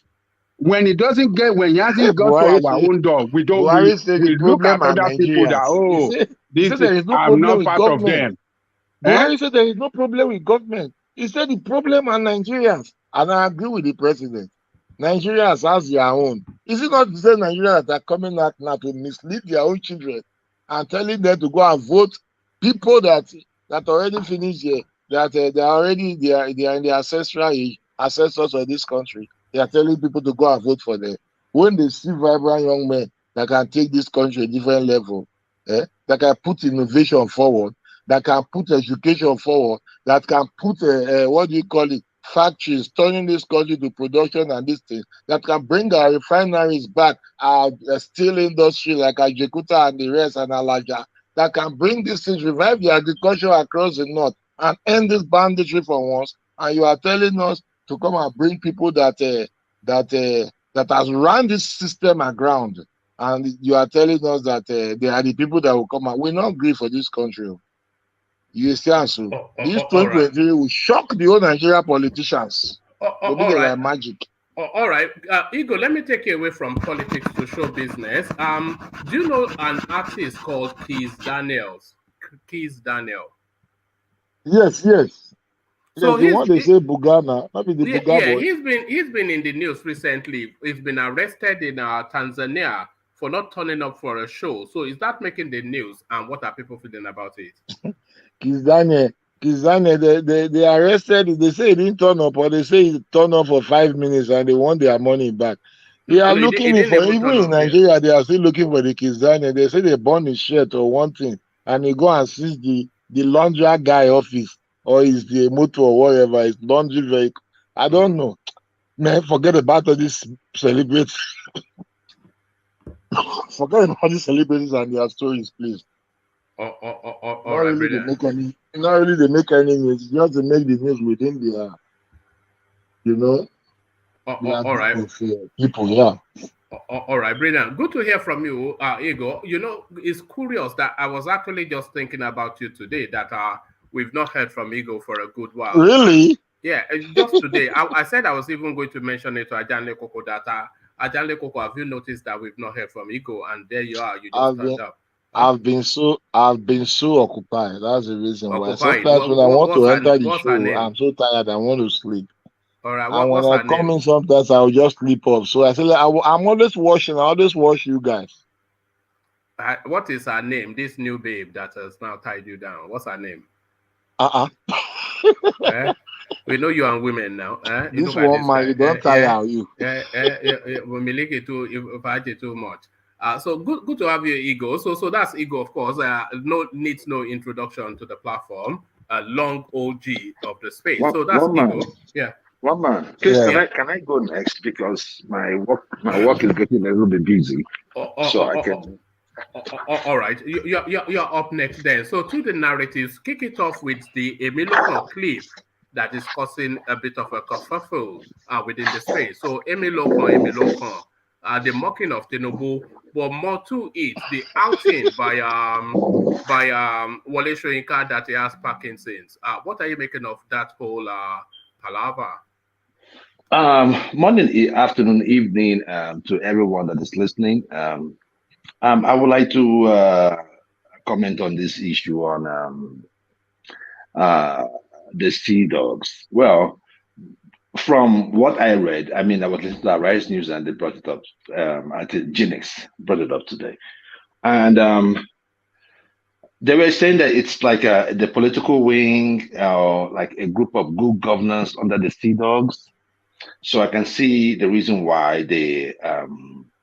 It's like a kind of sensitization on who and who not to vote. It is one of those things. People will see it. It comes out mixed.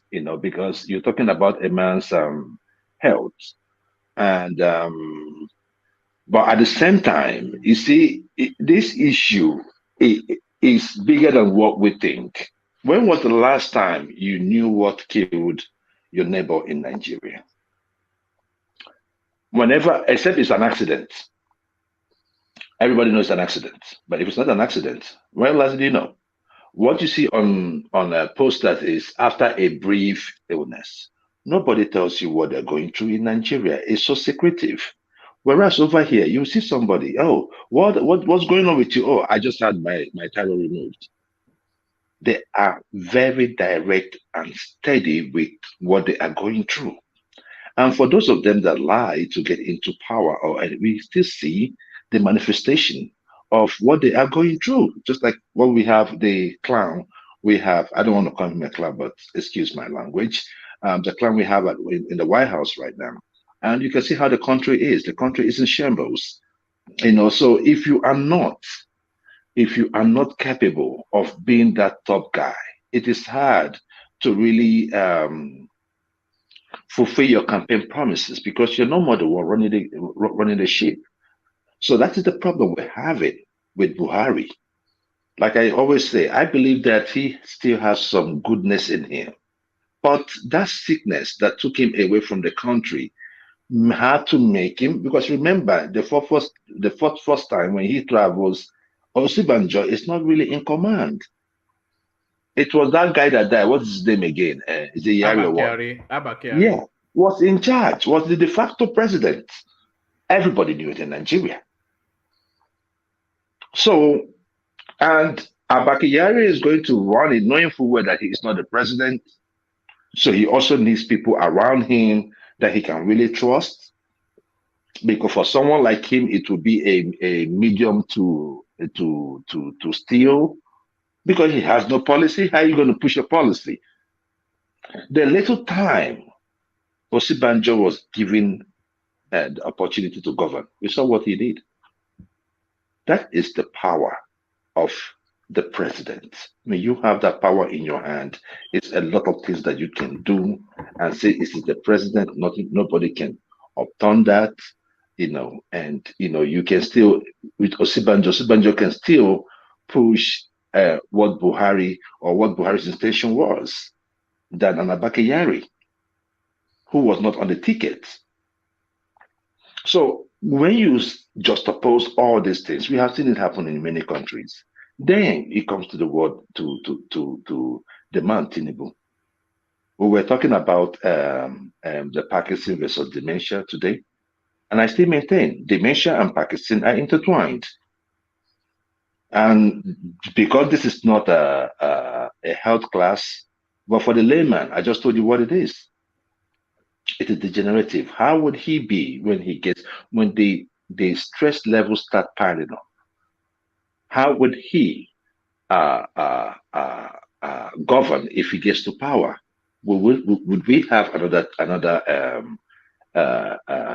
Buhari scenario? If we do, then what happens? We still leave the power in the hands of this same North that we are running away from. So people of the South, we have to think. Our first option in the South should be Peter Obi. Based on this, it should be Peter Obi. Then if we cannot get a Peter Obi, then let's stick with Tinubu. But we cannot have an executive, a president of a northern extraction rule our country for another 4 years. Now they're telling him, he's not saying that, oh, he said he's going to do only 4 years. Who told you articles? When it gets to, after 4 years, he will now tell you that it is not constitutional.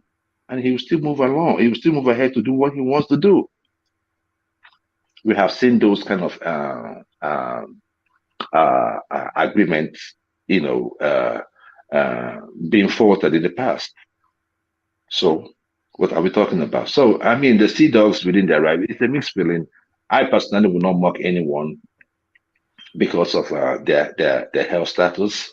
But again, if you know that you're not feeling good, why come out to the public? Because immediately you come out to the public, people don't really understand this. Whenever you're coming out as you're a public officer, another name for politics or people in governance is public. That is why you call public sector and private sector. So when you're in the public sector like the government, it means that everything about you has to be public. So that is why people are digging. And you cannot tell me if I'm having some ailment and I want to go apply for a job, it is part of what they're going to ask you. What is your health situation? Especially some types of jobs that need maybe some lifting and all that. Even with the one that needs only brain work, your health status is very important. So for what the Sea Dog said, I did, it's a mixed feeling, but still telling the truth about the man contesting under the APC banner. All right, thank you, Joel. So, Joel, Nigeria hemorrhaging 400,000 barrels of petrol per day. Not surprising. I don't think that surprises anyone, but nevertheless, not any less shocking. It's so sad.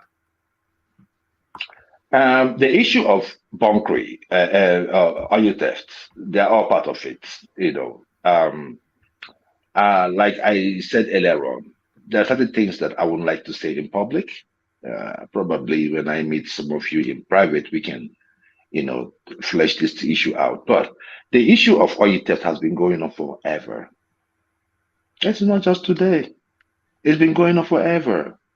So who is to blame? The president. the chief executive officer of the state. Now, with solution, because now it's been a problem going on for, so I wouldn't want to delve into that. For the solution, the privatization of NNPC, the privatization of everything in the oil sector will go a long way, to curbing most of these things that we have. Now, when we're talking about the offshore, because that is where most of this stealing goes on unabated, we cannot even man our waters. We cannot man our waters. We cannot do anything within our area. In those areas, we cannot really like cover our coasts, as it were. So that is the reason why I said, that's the reason why I said we cannot continue. We need someone that is different. Someone that will come in and tell us the thing that we ought to do. Change that situation. Whenever it is with government, in some countries like China, government manage some businesses. But in our own case, we have shown over time, that government is not good for business. So let's privatize that, and hopefully when we do, then we can get some solution out of this. But for now, the stealing continues, and there's nothing much we can do about it, except we change those at the ends of affairs. Very, very important. All right, thank you, Joel. So, Joel, the saying goes, "The king is dead, long live the king." So, adieu, Mazi Nnamdi Kanu, and arise, Mazi Chika Edeziam. IPOB replaces Nnamdi Kanu as their leader, with the director, with one of their directors or head of our Directorate of State, Chika Edeziam. So what do you think is in play here then?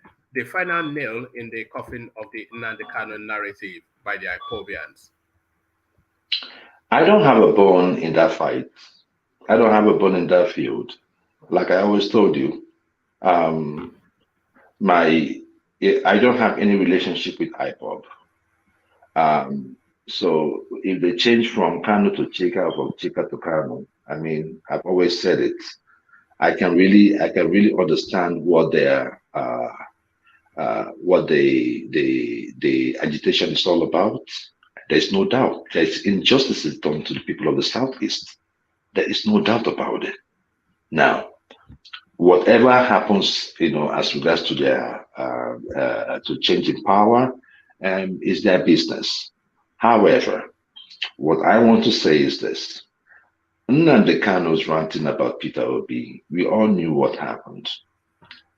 How many people are even in good terms with the same Nnamdi Kanu? There's a problem with Ipob and Wazurike, which is another one that I did not support at all, especially what he did with the census, right? So what he was talking about in the boyfriends and all that, we all know that Nnamdi Kanu can be uncowed. He can be uncowed with his words, and his mouth is what put him in trouble. I remember when Nnamdi started, I was looking at him. I was like, "Hey, okay, he's saying the truth." Are you saying there's no veracity to that Peter Obi has a boyfriend? There's no veracity to that nonsense. All right. That is the way Nnamdi Kanu talks. He talks sometimes he talks like a fool. Is he saying it because he kind of has like an effeminate voice? It doesn't matter. I don't care. And I'm not here to disparage anyone based on their physicality or all that. I'm looking at substance, right? I was one of those that said, okay, if Nnamdi Kanu, you are saying the truth and all that, can you get a political party? I always believe someone who was asking me, it was enigmatic, that was asking me about Plan B. I said, for everything you're going to do, that is the right thing to do. For anything you're going to do in life, you have to have a Plan A, a Plan B, and a Plan C. So I was one of those that advocated that we should have a Plan B for the Biafra thing. get a political party, help us plot out. Sorry, Joel. What Kulata was querying or inviting your thoughts on is that do you think Nnamdi Kanu was saying that Peter Obi has an Alhaji boyfriend because Peter Obi has an effeminate voice? He has a female-like voice. So I understood where he's coming from, but the thing is that those things cannot be verified. So I am not going to sit here and say that Peter Obi is one of those people that like taking it from the other side. I'm not going to say that here. Yeah. No, that is nonsense. And you see, with Nnamdi Kanu, you guys should also understand. If you guys were following him when he was in Nigeria, that was the one that put him in trouble. It's not the one that he said that I am going to Abuja. I am going to Abuja, and when I go to Abuja, I'm going to come back with Buhari's head. Look, you see, look, there are ways we can do stuff. When he started, like I said, he started on a very good note. I said, have a plan B. It must not be Biafra or nothing. Right? Let's have a convo. Okay, if you're going to say let's pursue the Biafra struggle, no problem. Okay, what's the plan B? Take over the government of the Southeast. Whatever, I believe, my own, whatever you can do at the bigger stage, you can also do at a smaller stage. So, if you want to have a Biafra, launch up a political party, take over the government in the Southeast, let the people see an example of what the Biafra will look like. I think that would be more sellable. Because at the time, even in Nigeria, everybody was buying into it. People came on TV and was talking about it. The Yorubas, the Hausas, they believed in what he was saying. But when he started calling for people's head, when he felt like he has lost traction, he went for juggler. He insulted everybody. Everybody. He insulted everybody, all the elders, everybody. As long as you are in government, you are enemy of Nnamdi Kanu. I was now surprised that when he was incarcerated, the same people, the same Ohaneze, people in government, are the same people that stood shorty for him. Why did he say no? Why did he say no? So that is my thing. I hate hypocrisy. Nnamdi Kanu has got his part, his relevance. Yeah, I get it.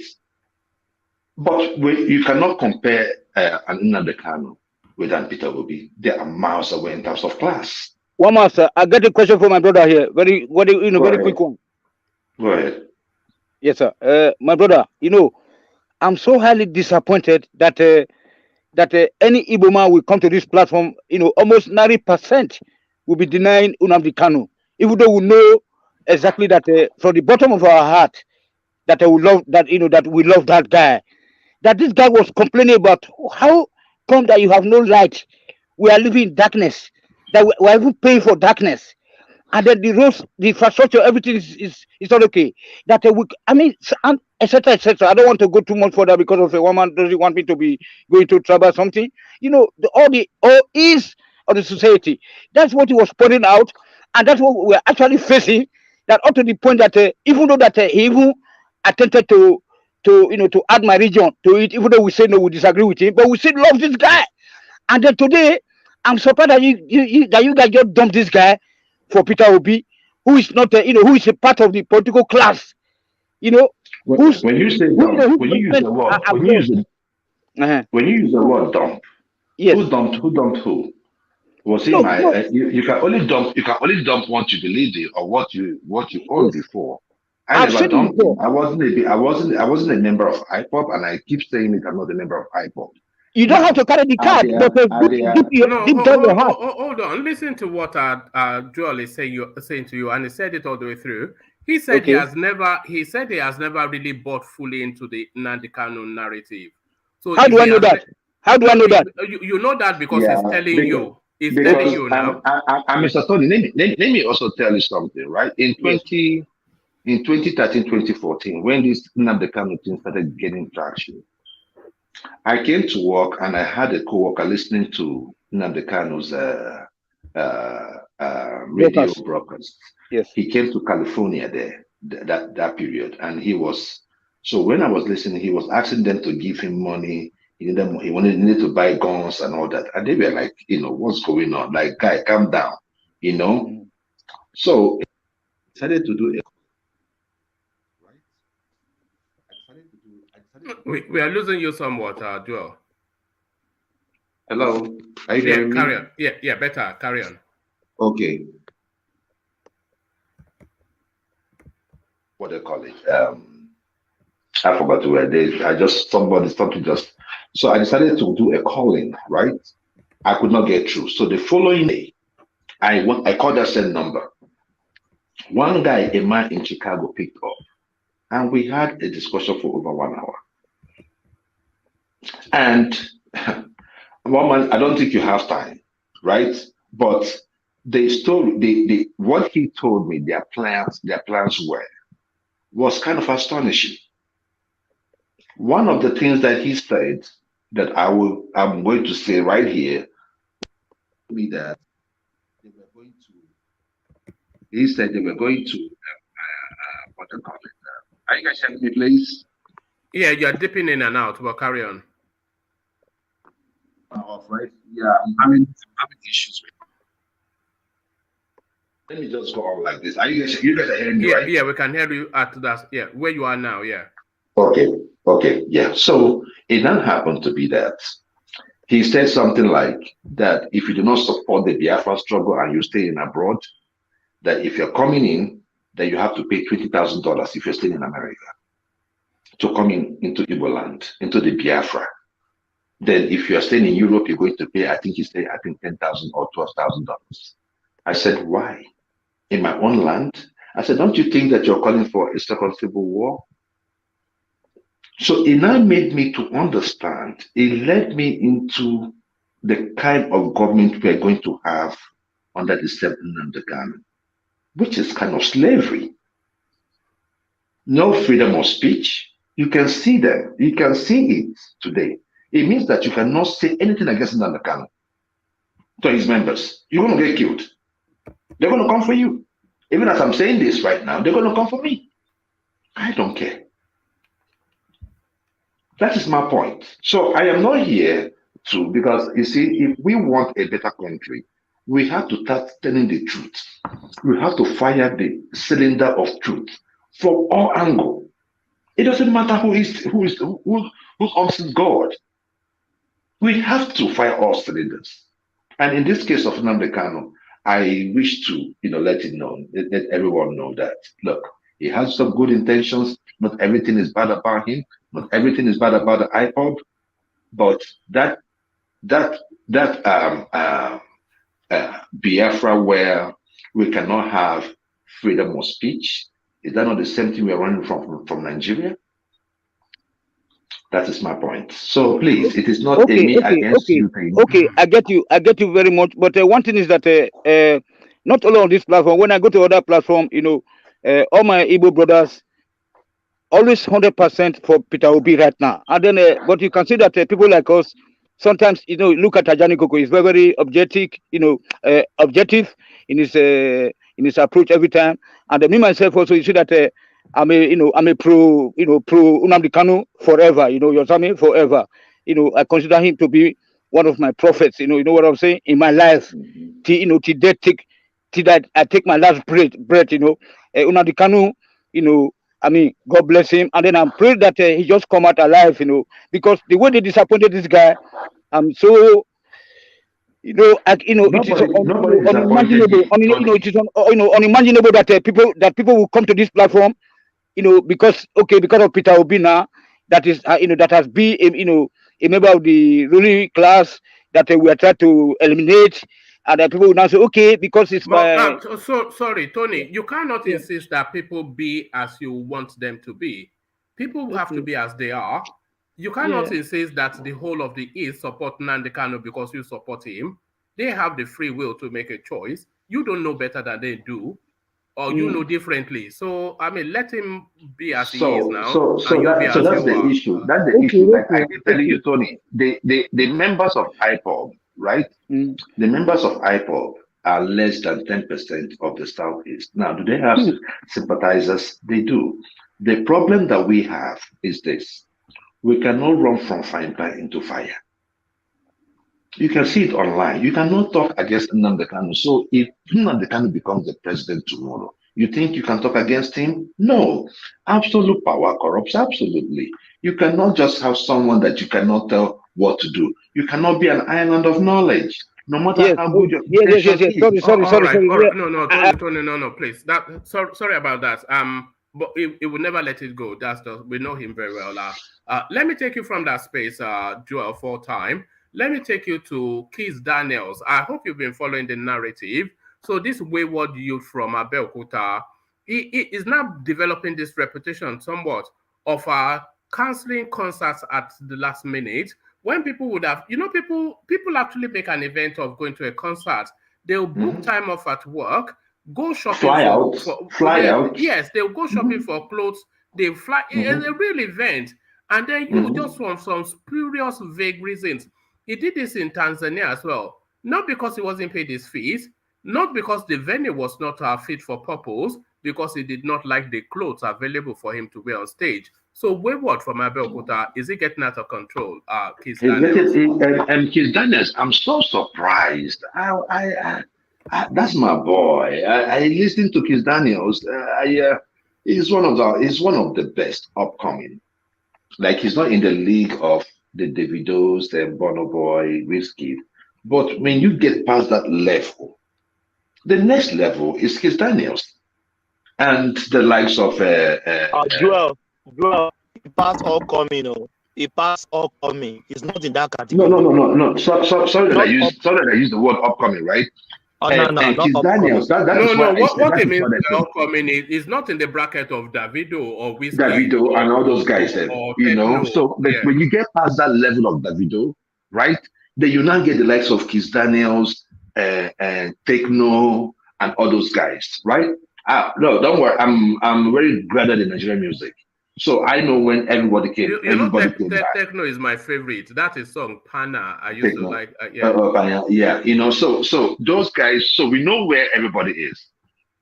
My fear would have been, because he did that same thing in the United States. My fear would have been that people would start saying, "Oh, don't book Nigerian artists because they don't keep up to appointments." However, we have other artists that do go out there, keep to time, do their thing, more organized, and giving their best. Very proud of Bono Boy, very proud of Davido, Wizkid, and all. They're doing us proud. Rema and all of that. Even Keith Daniels himself. So I think it's going to be is self-harming himself. In case tomorrow they're not calling him for shows, he should not say or add any coloration to it, because that is the picture he is sending out there, and it is not good for an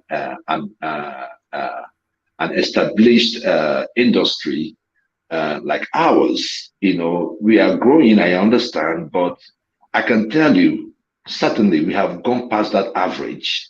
We have gone close to 60 to 70% when it comes to acceptability worldwide. You do not take such for granted. You make quite a pertinent point, Joel, a very pertinent point. Because we know the distinctions, but the Nigerian music space is just sweeping the whole world at the moment. But when they go to see Keith Daniels, some of them loosely just think of him as a Nigerian artist. So him now doing all of these things that he's doing, they are not going to say Keith Daniels is not reliable. They will say the Nigerian artists are not reliable. So through his own, it's actually damaging industry that people have labored hard to create. But the thing that before Keith, we had the Peace Squares of this world shutting down the Tanzanians. We had Davido, we have Wizkid. So I don't think it's going to be like if we had like 3-4 artists doing the same thing, Then they'll start looking at the Nigerian music industry as a whole. But one person, one of those bad eggs, I don't think it will have any effect on the Nigerian music industry. Like I said, he shot himself in the leg. That guy is very, very good. I don't know. I'm surprised that you say you don't know him, one man. Well, Kiss Daniel is a badass. He's a badass. He has melody. He might not really get the voice. He might not really have the voice. I mean, how many of them in the Nigerian industry does? Most of them use auto-tune, right? But talking about what he's been able to do, because for me, I gave, like, even Davido, one of the reasons why Davido is not at the level of Burna Boy today is because of his voice, right? So when you sing on your CD and you come on stage, you sound different. And for Davido, he has so much energy. So Davido comes up on stage and he can jump from today to tomorrow and without saying anything. He will just go, and this thing will be playing his music. So that is it. So and that's the reason why he did not get to the level of Burna Boy, right? But as it is today, as we speak, Kiss Daniel is one of those guys we should be proud of. I love him to death. I wish him the best, and I hope that he changes with time, because it's not good for his level. It's not good for his record, and we cannot just have that going on with Kiss Daniels. All right, he should do better. He should do better. All right, brilliant, well put. So we can see the pressure of work mounting on you, even as you speak. Yeah. Okay, I thought you had to run. But well, let me take you to one final talking space. So from wayward in Abeokuta to illiterate in Oyo State. One man, please stop calling him wayward. He's not wayward. I mean, he might be having some issues, but he's still young. I think he's smoking I think he's smoking too much. If you ask me, No. That's what they all smoke anyway. So there's really nothing big deal about that. But I think he's smoking too much Igbo before, and then it's lethargy. He's knocking himself out. Is what is happening with that wayward youth from Abeokuta. But from him to Tudun Abiola versus Adebayo Shitu. Adebayo Shitu had his Adebayo Shitu. Well, that is the reason why I said that Tinubu should just limit whoever that's talking for him to Festus Keyamo. I listened to him. It is hard to defend a Buhari's administration, especially when you know that your candidate is coming to take over from him and belongs to the same party. It is hard to defend Buhari's administration. Keyamo, however, is doing a good job of defending and trying to project Tinubu. Let's leave the publicity space. So Keyamo, if I were Tinubu, if you keep bringing all these people you're bringing, people sometimes, it depends on how they throw the question at them. They get angry and they start doing nonsense. They start saying nonsense. Like that with Tinubu it was unbelievable. And you know that we are already having problem with your candidate as regards to, the kind of people around him. And see, that's one of my fear with Tinubu. If Tinubu gets into power, all these guys we are seeing are still the same people that is going to appoint. Do you think that Tinubu is going to go somewhere else to get fresh blood? No, it is still going to be the same people that have run down this country that is going to appoint, either to assuage some of them, and we're going to still be in the same hole. So we need to change. We need to do something. Like I said, if we cannot get Peter B, then we cannot manage Tinubu.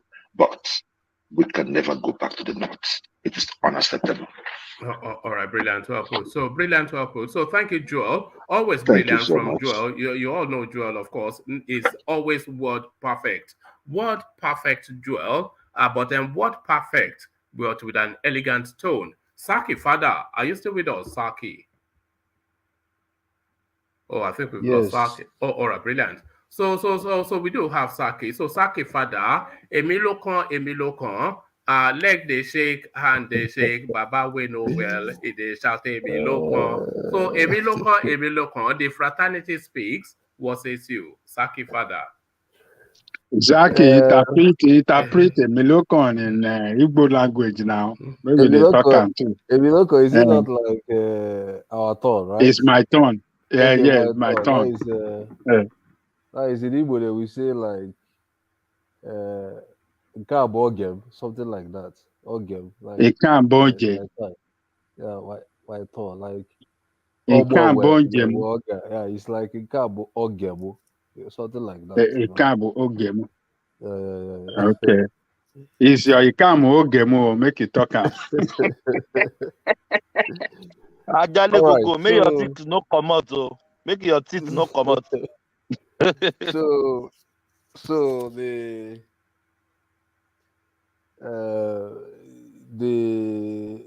music, you know, I was just interested in the musical symphony, so to say, you know. So I wasn't like much interested. Like when I heard it, I was like, hey, this music is really like the way Kulata said, I was like singing it. It was quite sweet. But the truth of the matter is that to me, anybody can be sick. Anybody can be sick. And it can happen to anybody. So if somebody is cajoled, or rather, if somebody is mocked on the basis of his health issues, it is wrong.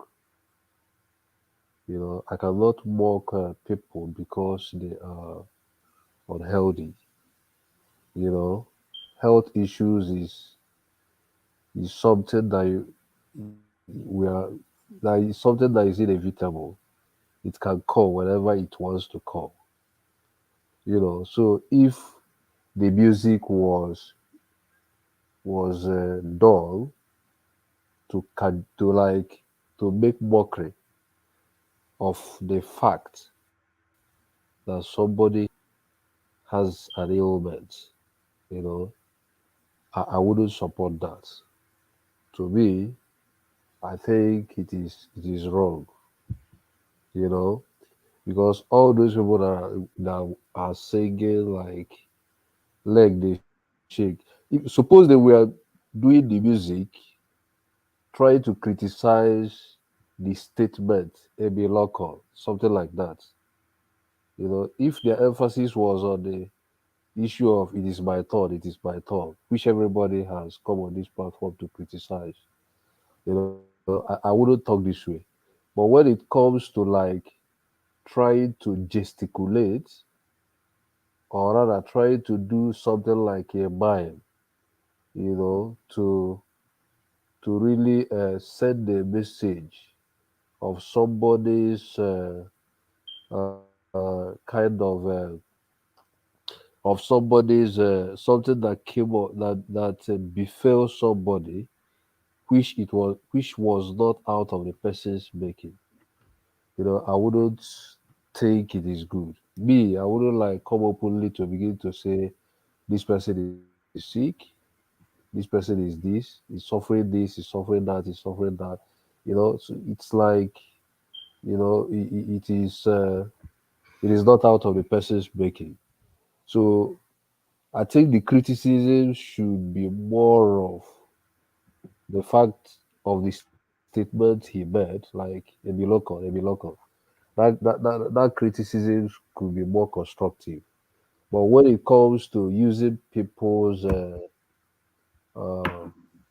like people's health status, you know, to like make mockery of those people, I think it will be wrong. So that is the way I see it. But in terms of the music, I was enjoying the reading, sort of. Yes. I was like, what interested Baba we know well, it is shouting me local. Look at that. Those rascals. So from those rascals, Saki, This is alarming, though not surprising. But is it even an under-recording is the question.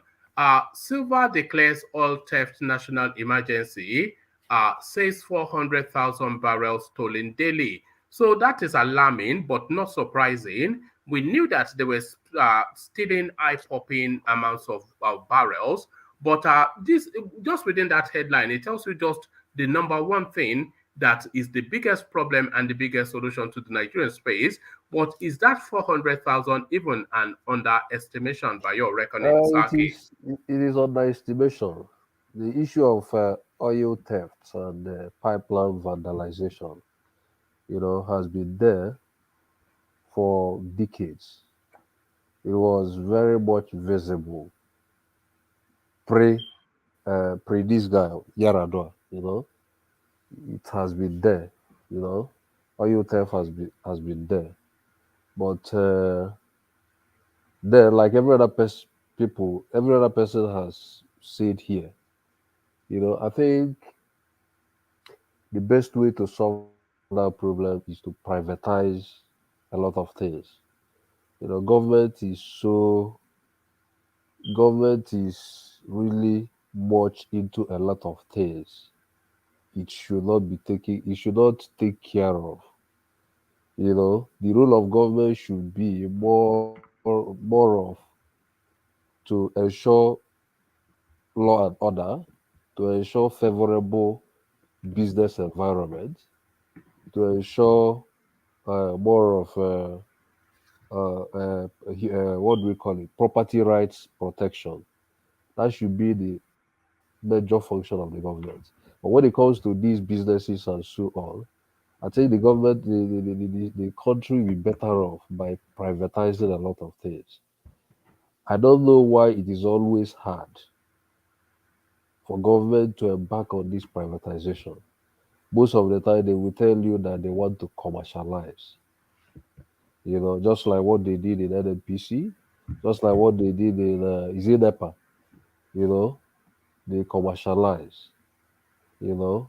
And I keep saying, what is the basis of the commercialization? When at the end of the day, the government is still a major player. So I think for efficiency, this thing has been tested in a lot of countries. For efficiency, government should, relieve itself, of certain, what do we call it? Government should relieve itself of certain functions and give it to better managers, which is the private sector. And again, I think Nigeria doesn't really have, just like Mogalo has been saying, Kesile Mogalo, and Nigeria should better stand up and have a clear-cut economic philosophy. We don't really know what we're actually practicing in Nigeria. We don't know whether it is we want to be capitalist or we want to be socialist or even the mixed. The mixed we are saying, we don't even know whether we are practicing it. So I think for efficiency and to get rid of these oil whatever, I think they should better privatize that very sector so that we'll have a better results. Otherwise, we keep on having this thing they call crowded out effect, crowded out hypothesis, something like that. So I think it is better for government to do that. Therefore, and Nigeria has no the solution to these things, but it's just the political will to execute that, and it's just because a lot of people are looting through that. Don't be surprised that this oil theft you're talking about, it is still done by a lot of people in government. It is the people that are in government that are still doing this theft. So to me, the best thing they should do is to privatize that sector, just like every other person has said. That's my solution there. All right, brilliant. Well put. So brilliant, well put. So from that to men behaving badly, artists behaving badly, this Keith Daniel now letting his ego get ahead of himself. booked out concerts globally. He just turns up when he feels like. He got his comeuppance in Tanzania, but is this guy now? Is he getting ahead of himself for what Yeah, he is? but Kiss Daniels, yeah. But I think we have had the story from one party, right? I don't think he has given his own version of the story. I think before we jump into conclusion in terms of condemning him, I think we should also, for benefit of doubt, give him sort of fair hearing. Let him give us his own version of the story so that we can make better judgments. That is what I have to contribute in that space. No, that would be a fair comment if it was a one-off, but this happens with increasing frequency. He did that in Denver, he did that in another state in America, and now he's done it in Tanzania, all within the space of about 5 weeks. Yeah, He'll pack up an arena and then he would not turn up. Yeah, if he has been doing that, then it is very wrong. It's very wrong. Maybe the whole thing is really entering his head, and what like Joel said, Kiss Daniel is a very wonderful. He has been a very notable musician in the musical space in Nigeria. So such kind of things is not expected of somebody of his caliber.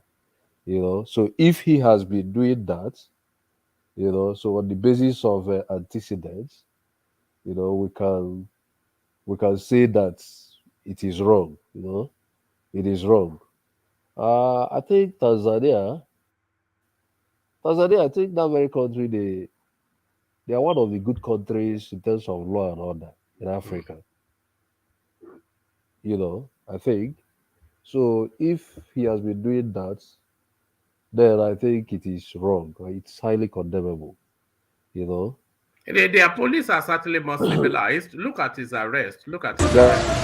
Kizania, you going for it? You going for it? You cause the damage to this country. You must go in for it.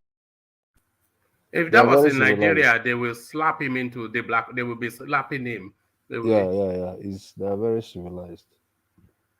Yeah. So but what is wrong with what is wrong with we African? Why are they throwing him at the back of truck? They don't have car there to take him to police station. What is wrong? Why do we like to treat ourselves like animal?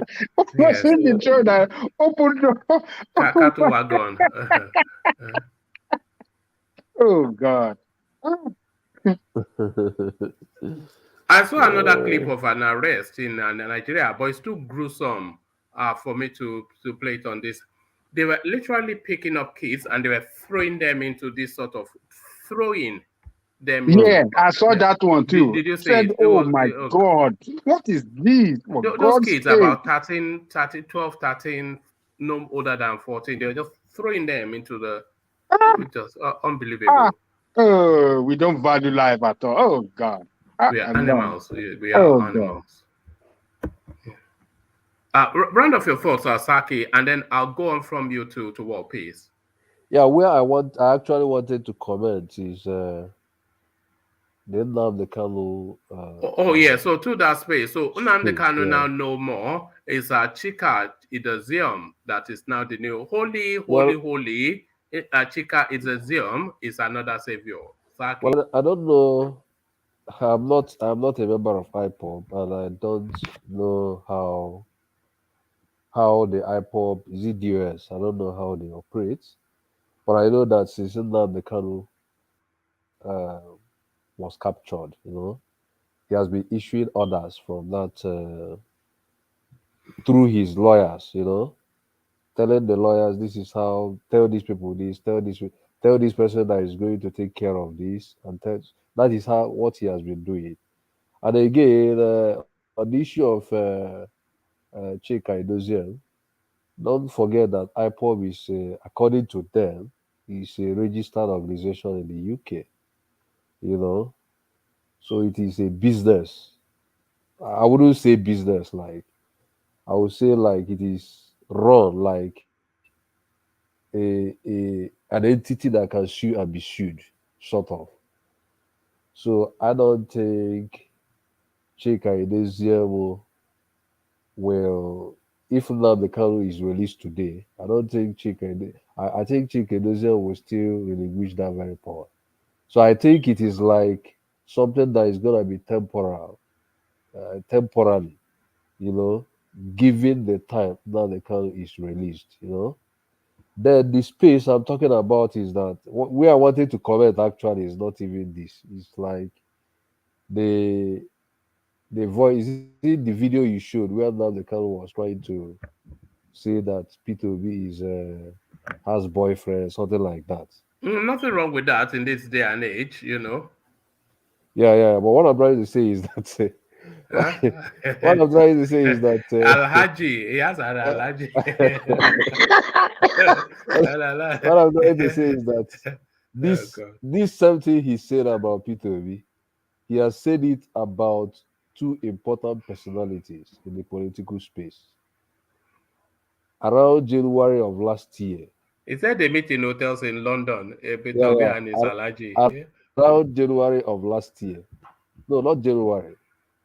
Maybe around December of 2020 or January of 2021. Something happened in River States, in Obibo. And that in Obibo, the governor of Rivers sent some, I don't know whether it's military kind of people, to go to that Obibo. And because this Obibo, Ipob was, they have a lot of Ipobians there, So they went and killed some Ipob members were killed. And now they kind of started attacking the governor of Rivers State, Wike. And in that very attack, he started saying exactly this thing.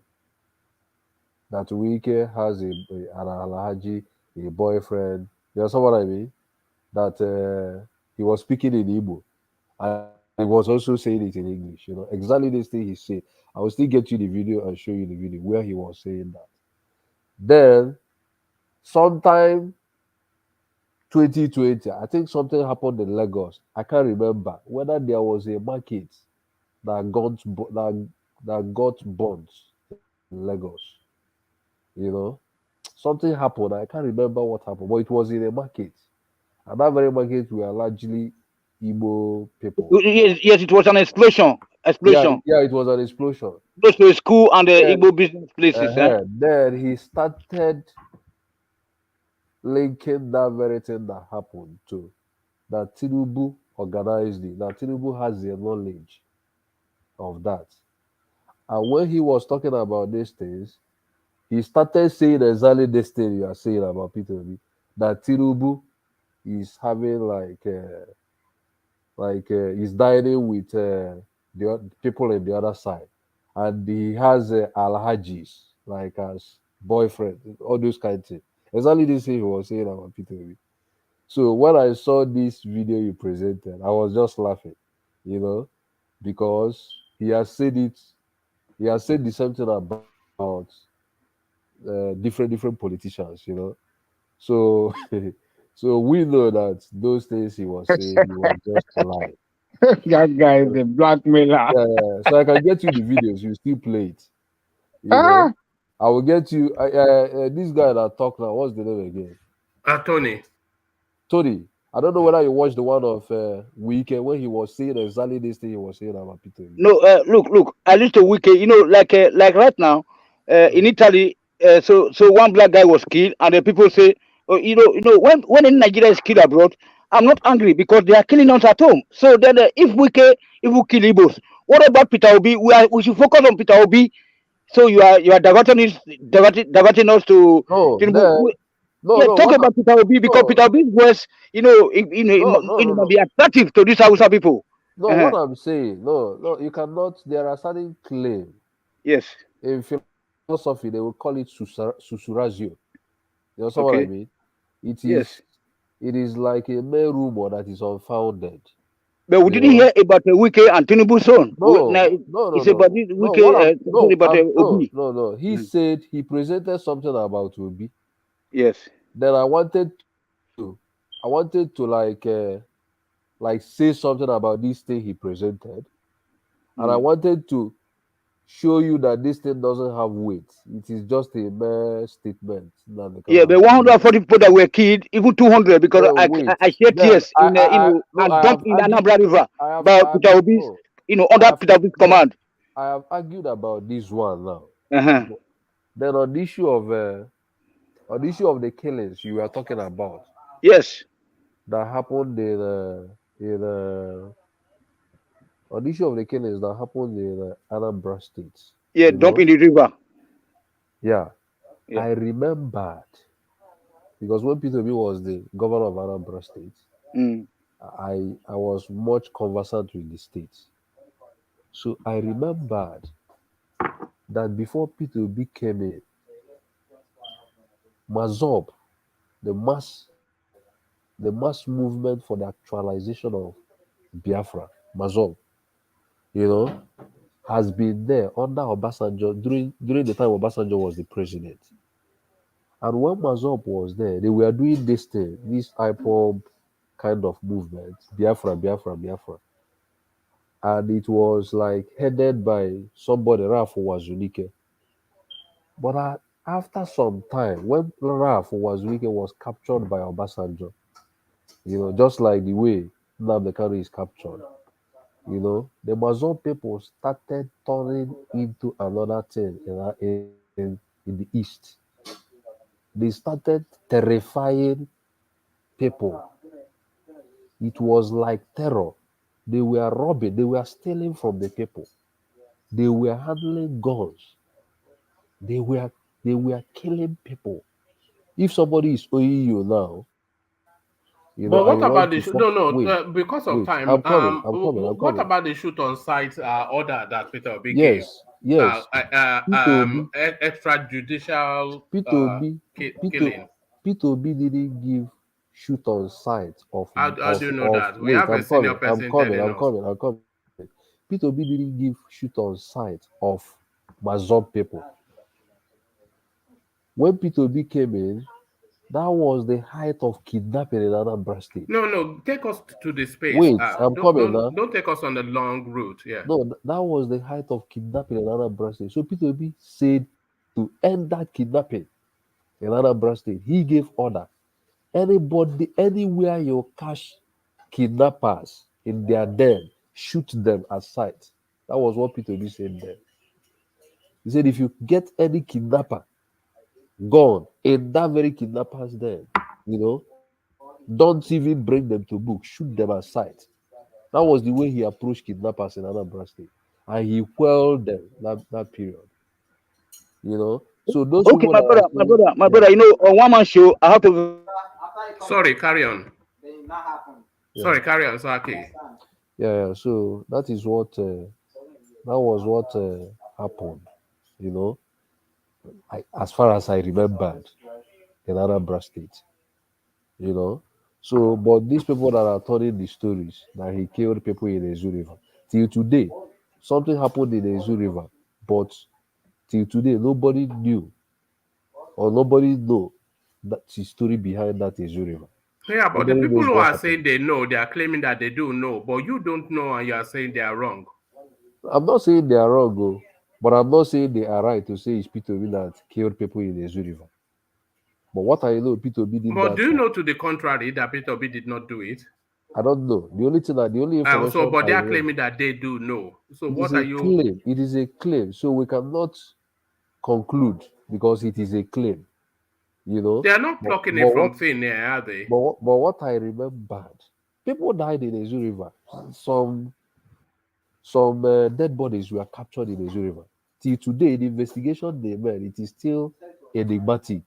Was mysterious. People didn't know what really happened to that. But to link it that it is Peter Obi that did that, that is where Did you hear the other clip that I played? Because it was quite detailed. It wasn't, and it didn't sound like an idiot. It sounded quite a well put together person. I had that man, but that man didn't, because when they were talking about shooter sites, ask anybody that was during that administration.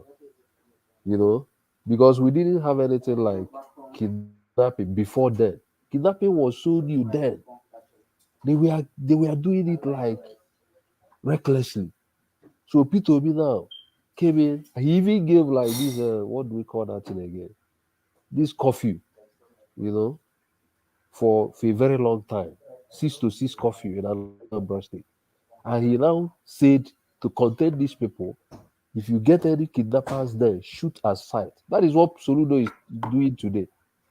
That is what now Soludo gave order. This kind of security issues in Anambra. He gave recent order that anywhere you see these people in their camp, shoot at sight, and he will call Caterpillar to demolish any building there. And anybody that is living around those people, they will also demolish. Anambra will still demolish any buildings around there for not reporting that kind of camp. So that was the approach P2B used during his administration to quell kidnappers. And kidnapping reduced drastically in Anambra State. I could remember that time, So the people that are saying that he was killing, because they are now linking it as if he was killing Mazov. But this Mazov, ask anybody that lived in Onitsha about how Mazov terrified Fege. If this guy, what do you call it him again? This guy, Tony. If Tony knows this story I'm talking about, ask him whether he knows like a place in Onitsha called Fege. Yeah, I know now. Yeah, Mazov people did a lot of, they were robbing the people. They even displaced a lot of people. People could not live again in that Fege during that time. It was becoming too much, So that is what I remember about it. But yeah. All right. Thank you, Saki. So Saki, full time. Let me go from you to War Peace. So War Peace, you're up next. Hopefully you're still there. War Peace, are you still there? Yeah, I'm here, Mama. All right, brilliant. Good of you to stay. So War Peace to that space then. Hand they shake, leg they shake. Papa we know well. They say milokon. So a milokon. But really, is that what we want? So this now has birthed a skirmish between Tinubu and Wole Soyinka. But what are you making of the whole palaver, War Peace? Yeah, thank you, Woman. Thank everybody. Well, I won't say much about that. That song and the Pirate Association, they sang that song, we will hold them responsible for that. Tinubu country will hold them responsible for that. Anybody can hold them responsible for that. And there's a saying, there's a code in pirate, NF, no friends, no food. Pirate will always speak truth to power. So even Soyinka was there at that jolly moment there, he cannot stop them. He will join them to sing that song. They were just expressing their feelings, So if anybody have anything against it, Tinubu can't have anything against it, he should hold the pirate to that. And Soyinka coming out to disassociate himself from it and calling Tinubu, saying Tinubu have Parkinson. And people who hold Tinubu to that. Soyinka to that. That's how I see that. It's politics. People will want to try to make it a political, and all that. Try to use it as a campaign point, unfortunately he's sick. Unfortunately, Paris sang. But to me, Tinubu camp supposed not to respond to that at all. It's not everything they will respond to. And so certain things they will just ignore. We already know hand they shake, leg they shake. We just ignore and face the main objective. That I see that one, man. All right, brilliant. And to the Kiss Daniel space, this guy now fast developing a reputation for being unreliable. Is it the success that is getting to his head? Well, I would say people don't change. People show their true character when they start having money and fame. He's just showing his true character. It's just being, how will I say, it's just being stupid, He's an entertainer. From my experience from clubbing and entertaining, you shouldn't do that. Artists had the right to cancel show, but on a very serious ground, not on the very time of the show. If you want to cancel your show, you cancel your show a day before or 12 hours before. so you can return money to the people. Not you are still on the show, you didn't cancel the show, and you didn't show up. It's very bad.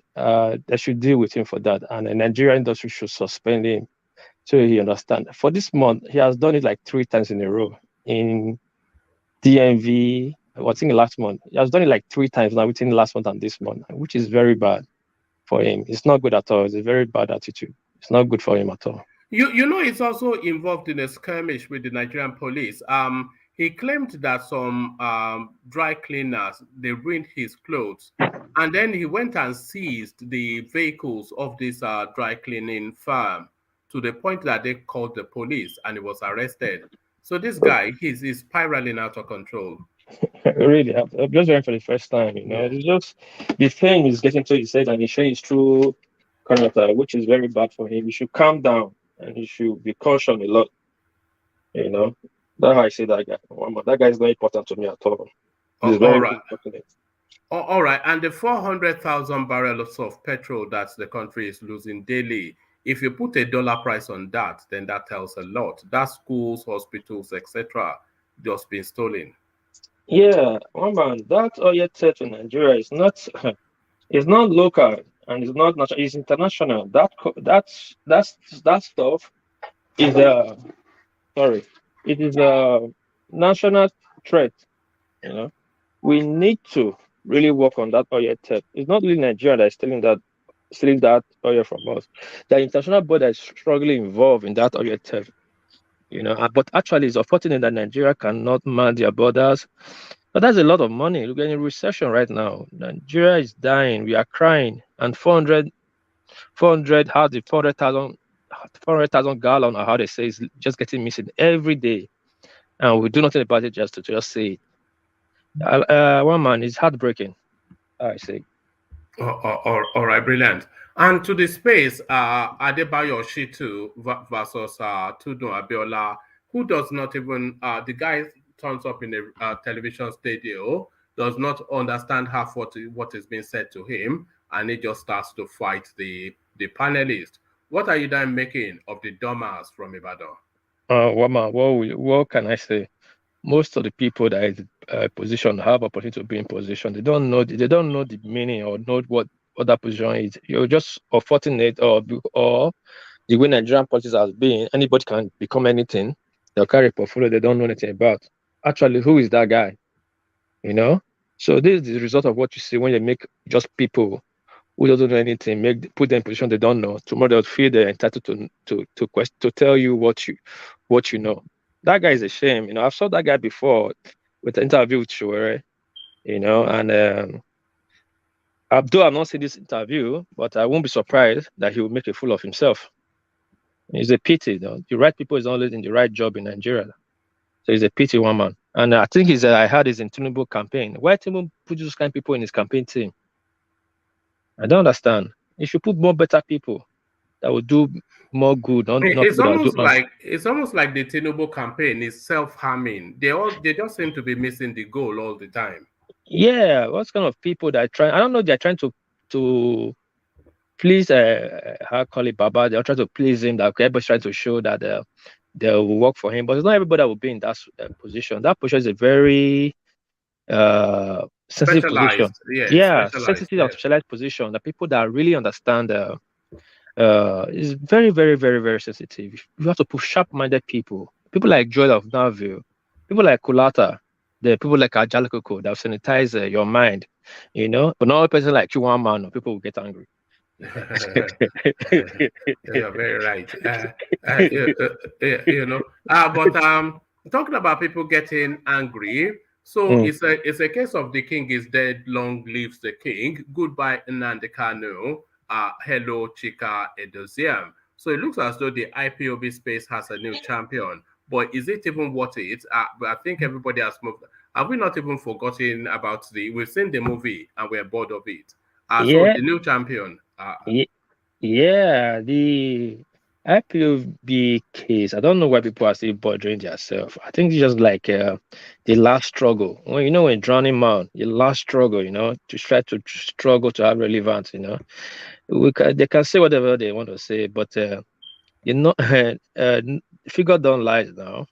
Number don't lie. It's out there. We see the IPOB stuff is dwindling. Is dying. Momentum is dying since this Peter Obi stuff came up. IPOB is trying to be relevant. I think only Samuel Ekpa is the one that is still trying to be relevant there. The IPOB himself is no longer relevant. And I will blame that on Nnamdi. When he was there, I say good leaders train other leaders. When he was there, he never trained other people to be his second. He was just the alpha, the omega, the beginning and the end. So when he was arrested, that vacuum, that space was difficult to fill. Nobody could feel it. So that's why they were having this very section of this one is doing Mada, that one is doing this, that one is doing the other one. There were so many faction, DOS, and all that. So that should tell you how Nnamdi Kanu was so disorganized. And people saying Nnamdi is a prophet of their time. I try to imagine it and I cannot fathom it. I try to comprehend it. I cannot. Because I don't know what Nnamdi Kanu know that a boy that's under 40 does not know. Nigeria happens to everybody. You don't need to be told. You wake up in your sleep, you know you are suffering. Nnamdi Kanu need to tell you are suffering. Nnamdi Kanu need to tell you the cabals are controlling this country. In short, in Nigeria, the way Nigeria is, the more you know, the more you want to commit suicide. It's better you don't just know and just try to survive in it. Because when you know some certain things that is happening, you weep more than weep. So I don't think Nnamdi is a prophet to anybody than the people that feel that I don't know. I cannot put a word to it anyway. So they don't say I'm anti-Igbo, but that guy is not even supposed to teach a primary school student anything. So whatever is happening to him, for me, I think it's good so that the pressure will be off him, so that Nigerians, so he can have time to negotiate with Nigerian space. Because that time he was going to court, every time he was going to court, there was always one problem, one killing, the sit at home. They were making his case worse for him. Now they are facing the Obi Kereke and Obedient. I think he has really helped his own space. Now he's becoming irrelevant. So now the lawyers can say, talk to Nigerian government, say, leave this guy alone. It's not important. You can say it's not important. It's not him that is the real problem. Maybe it's the people. So leave him alone. Probably that will help to release him. Because that guy is not important to Nigerian space. It's not important to anybody. It's not even important to Ipob. I can say it right now. And even the guy that put now, it's not even important. He cannot even do more. Cannot even, because his supporters have moved to Obedient. Probably after the election, they can move back. For now, nobody can command that space. That's how I see it, one man. All right, brilliant, well put. Always brilliant, well put. So that's World Peace joining us from Japan. So from World Peace from Japan to Tony somewhere in Europe. So Tony, you're up next. The talking points, Emilokon, the mocking songs by the fraternity, mocking Tinubu. What are you then making then of the drama that has ensued? Yeah, okay. I want to say hello to everybody. I'm happy to be back, So and then I'll be very careful, okay? I will take and okay? So I greet Oga Janikoko and then Oga Alexander Gomez, and so I greet everybody on, hey, what peace? How are you, sir? So then I'm fine. Tony. Don't tell me. I never hear from you for a long time. Yeah. That day, they online. So people they talk about all those tradition or something and Christianity. I say maybe they go to Christianity for that local river. You know what I mean? So our tradition. Yes, that's true. I support you 100%. So there was one boy that was on one man show. Then whether Nigeria, I don't know what he be named. They try to preach Jesus Christ here. I think they go to one for Bush. So okay, anyway, that is for that. So then Ogawa man. So I want to say that that is something. If you see any courtesy in Edo State, then everything is a year, and a year, and all of them. So they all emanated from our Duduwa great grandfather. So don't say that it's a do. And when a do man is speaking, you cannot differentiate it from a Yoruba man. You can see that that's for that. So it was not purely a do. It can be a do people and then a Yoruba people mixed together. They were doing it there, whatever. So that one's for that also.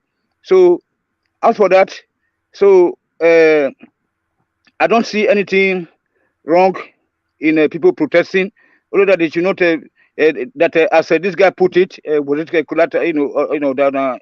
enigmatic. I already interjected, and then that was my opinion also. That as he put it, that people are using it to score a political point, which is just baseless, and then has no meaning. So that answer. What next question? All right, brilliant.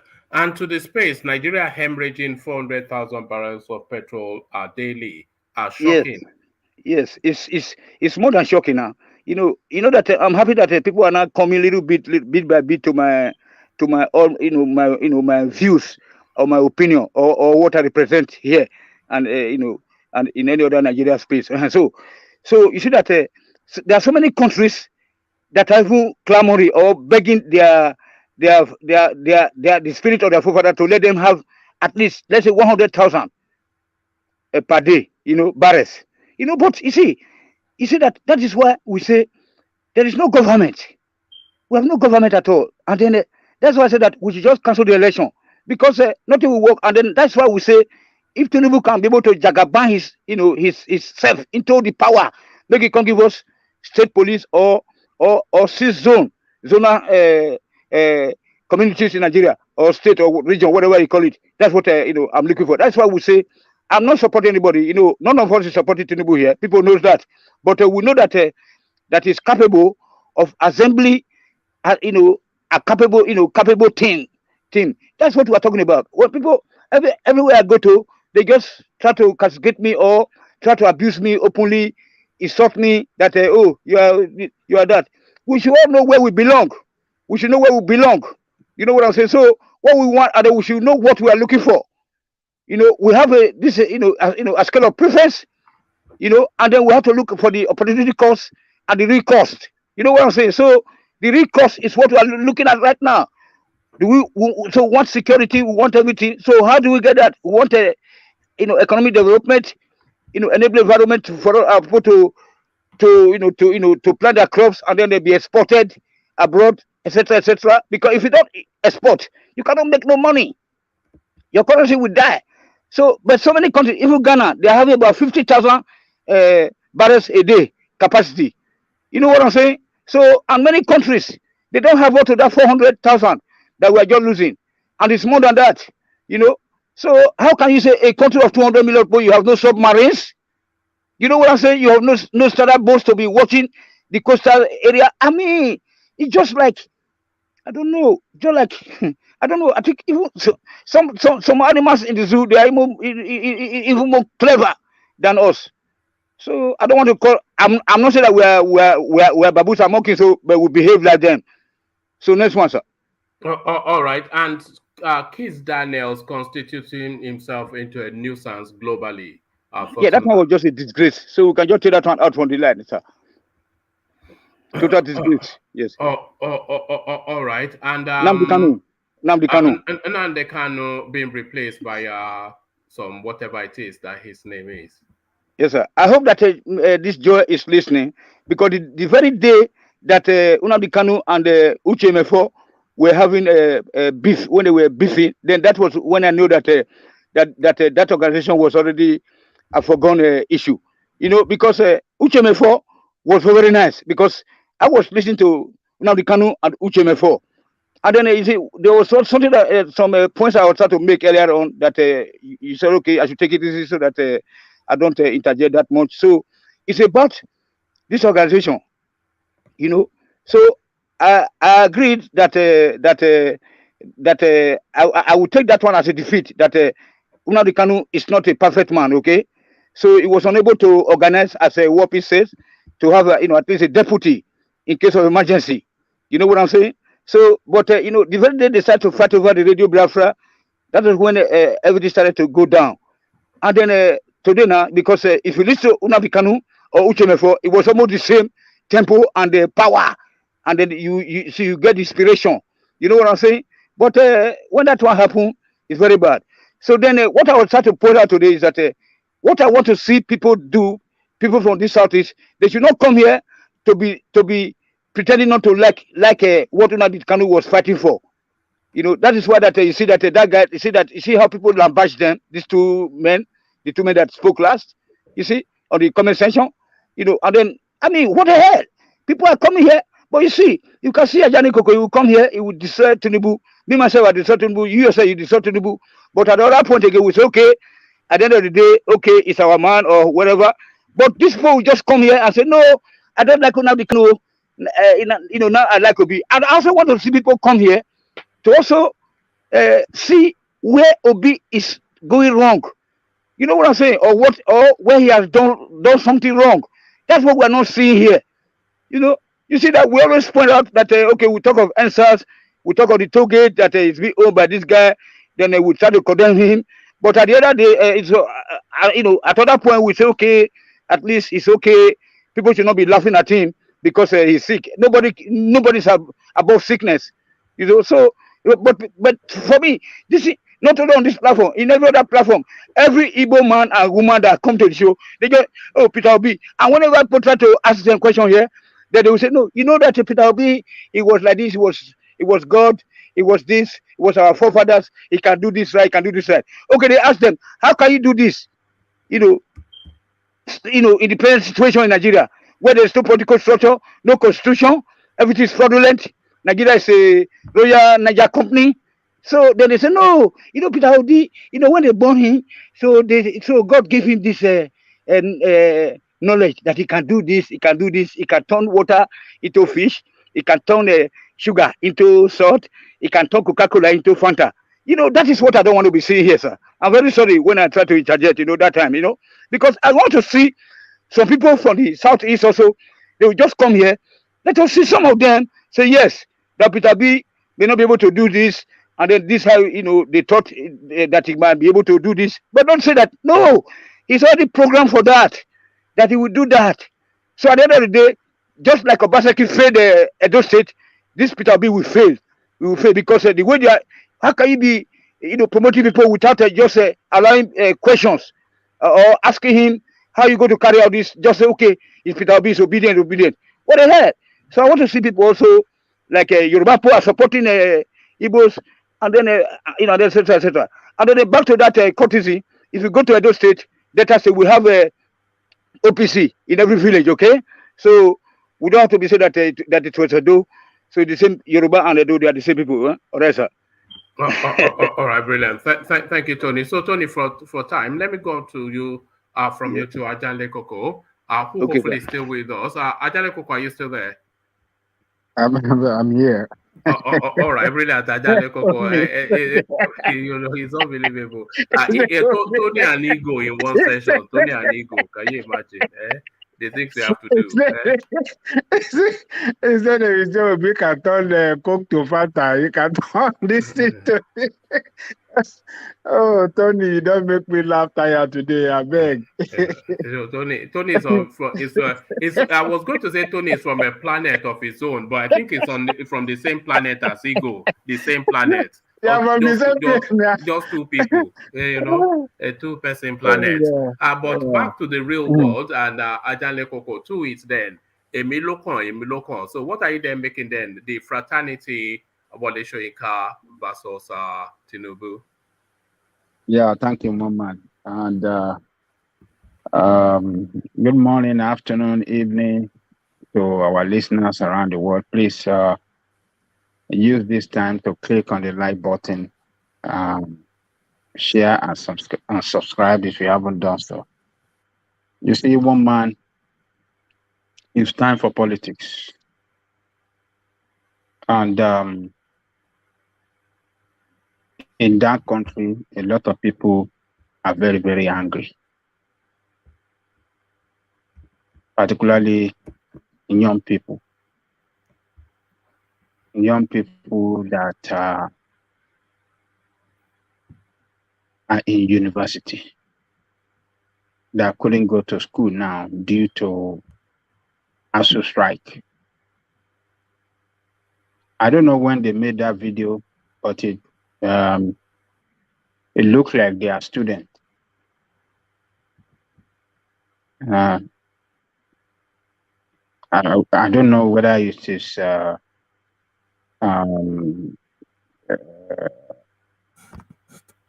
I don't know if it's recent or maybe some weeks back, I don't know. Maybe It before the came into shutdown. it came into circulation today, so I think Today. it's not that long ago. Yeah. No, It's not long ago. the event took place 2 days ago. Two days ago. Yeah, How were they and able yeah, to there was meet? a convention. I think The yearly students. convention they do. Oh, they are yearly convention. Okay. So, look, in times of politics, people will use every political strategy they have to attack their opponent. And the student, being what they are, they don't care. They can attack, they can sing any kind of song against their grandfather that is not doing good for them. If you are in a public space or you are a politician or you hold a public office and the students are not, they are going through suffering, they are going through government mismanagement of the educational sector, they will say anything they like when they have the opportunity, particularly when they are in a large group like that. When they are protesting, or they will sing and curse anybody they want to curse. So I think that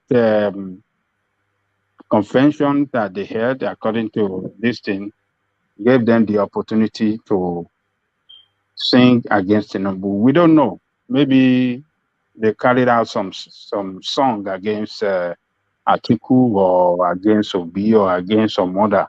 Maybe it's Tinubu one that we are came to the air. It's a very short video. It's like 1 minute or 2 minutes. So, it just tell me that students are very angry with APC administration, and they are visiting their anger on Tinubu. So, like I was saying yesterday, that there's no way that Tinubu will not suffer.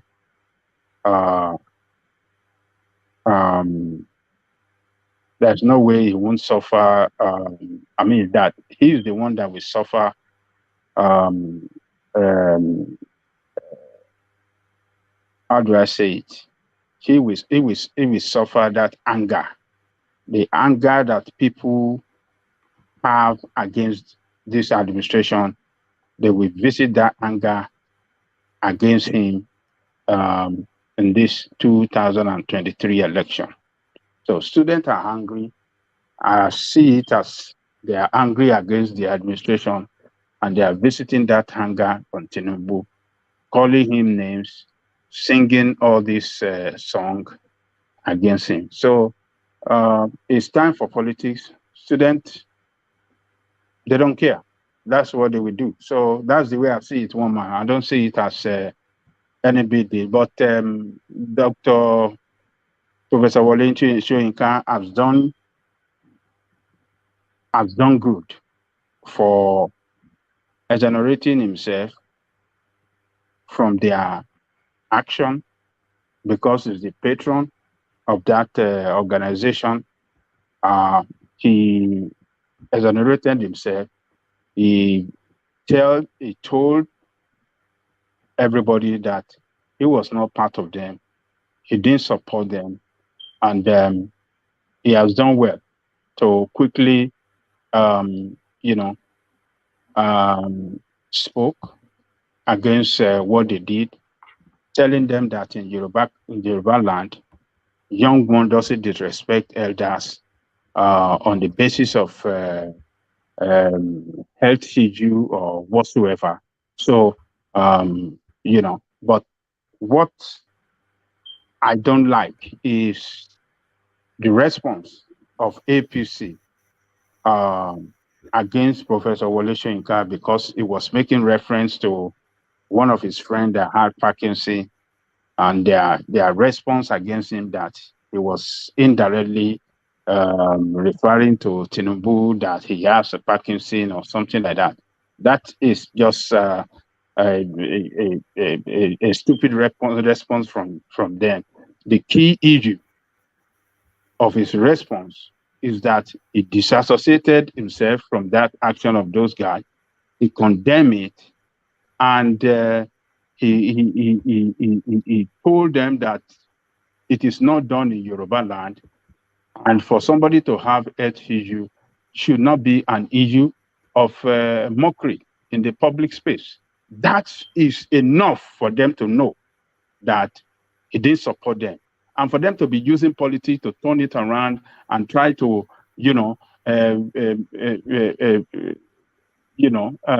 turn everything against Professor Wole Soyinka is very senseless to me. I don't know why they are playing that kind of dirty politics, and that is the politics they play for 7 years that they use to destroy this country, and that is the same thing they are trying to use against innocent man that knows nothing. If that man had kept quiet, if he didn't say anything, they will accuse him that, oh, he's the one that sent them to do it. But he came out quickly against the video, and they are still accusing him of, making reference to Tinubu bandit. I don't know what is wrong with them. They should just get away if they don't know what to do. They should pack up their nonsense and just get away. So that's my take on that one, man. All right, brilliant. And to the space, Nigeria hemorrhaging 400,000 barrels of petrol daily. Alarming, though not surprising. Look, that guy, what is the name of that guy that was telling us this? Timmy Silva. He should be the first person. Him and the president should be the first persons to be held responsible for that. He is the field man for the president in that sector. And that sector, that Ministry of Petroleum is under the presidency. He is the field man. How dare you telling us that huge theft is going on there and you don't know who are doing it? You don't know what is responsible for it. What is wrong with those people, one man? And these people, I mean, what has these people turned us to? And they just talk like that. That theft is going on under in the particular sector that you owe, or that you are the one in charge, and you can't, and you are trying to tell us that something is going on. I don't get it. Woman, I don't get these people. It seems that maybe they don't know what they are doing anymore. Maybe everything, maybe some kind of juju is working against them, and they just come to the air and just speak and just get away with it as if nobody can hold them responsible for whatever comes out from their mouth. He should be the first person to be held responsible, and the president, because they are both of them are the ones that are in charge of that oil ministry. So if you look at that figure, one man, 400, how did they say? 1,000 barrels. 400,000 barrels a day. If we look at the price of a barrel in the market now, it's around 98 or $100. So 98 to, let's put it on $100. That by 400,000 will give us $40 million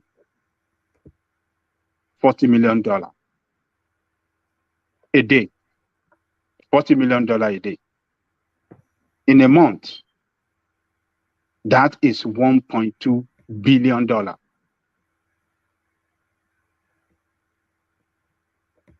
theft, worth of $1.2 billion theft in a month.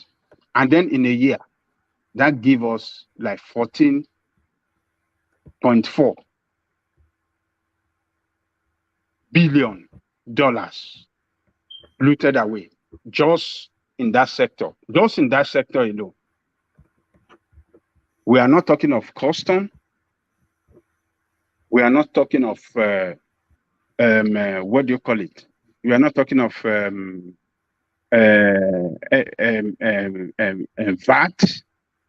We are not talking of other taxes, FRM, or all the rest.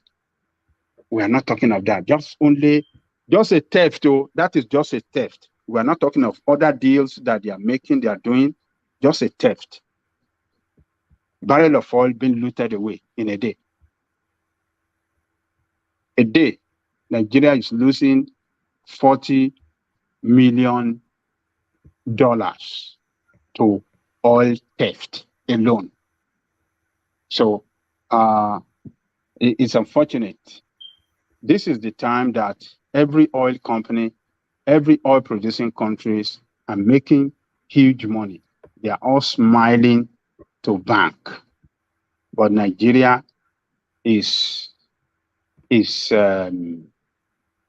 Nigeria is losing money. The allocation, the quota given to us, allocated to us by what do you call it? By OPEC on daily basis is 1.8. We couldn't produce that. We are producing just only 1 million or 1.2, and we are losing 1.4. We are losing 400 million to theft. It doesn't make sense. And it's and these people, they look, one man, that country, we are losing a lot. I just don't know what to say. We are losing so much money to these looters. They are looting our wealth. They are looting our resources heavily every day. Hey, it's quite alarming, Ajanle Koko, when you think about the 400,000 barrels per day at 100. Let's say 100. 100. That is 40 million. That is $40 million a day. It's just in a month is $1.2 billion. So that just goes into private pockets, and Nigeria is cobbling together financial webs to borrow 800,000 euros, this, that, and the other. You know, the doctors, the teachers are on strike. It's just, what's going on, man? It's unbelievable. It's just unbelievable. It's frightening what is going on. And it's not like though they are hiding anything. They are literally stealing from your pocket, and they are saying, okay, we are stealing from you, so what can you do about it? It's a spectacle. The Nigerian narrative is a spectacle. It's alarming. This time, Russia is making more money than before they started that war with Ukraine. With this price of oil now, they are making more money than before these are the people fighting war. This is Russia fighting war.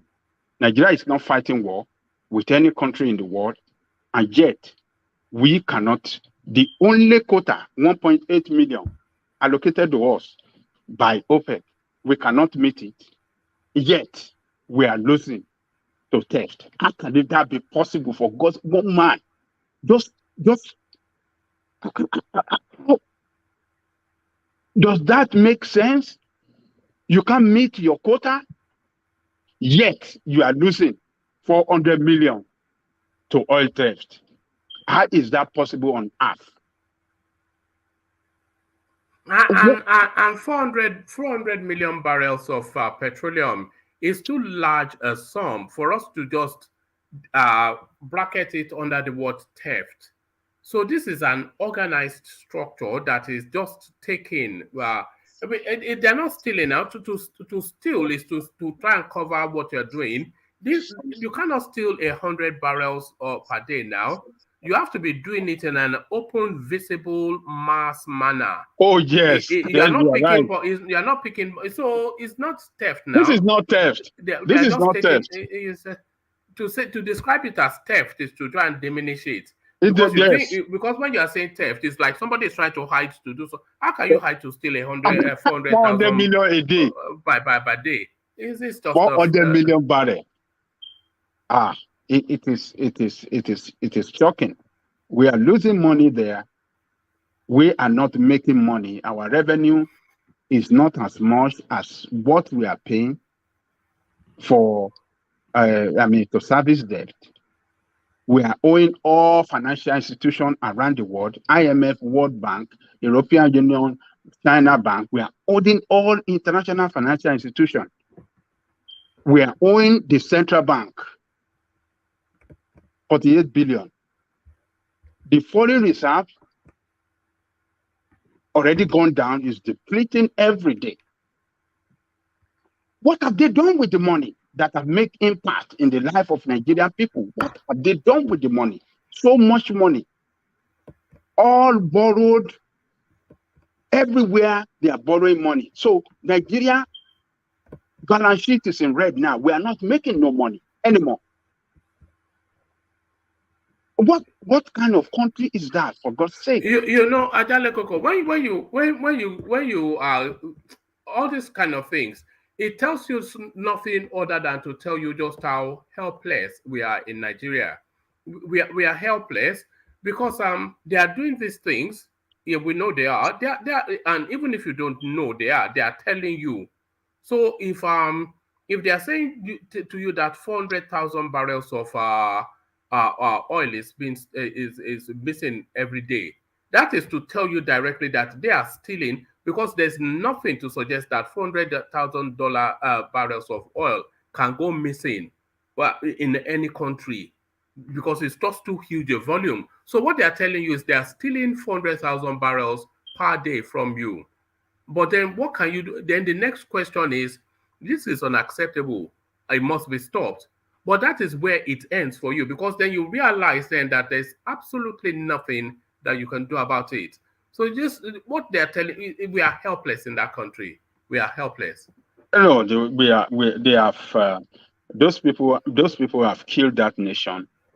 You can never see anywhere this is happening in any part of the world, particularly a country where they have democracy running. For God's sake. And these people are just telling us 400 million. That is just at the average. That means they're looting more than that.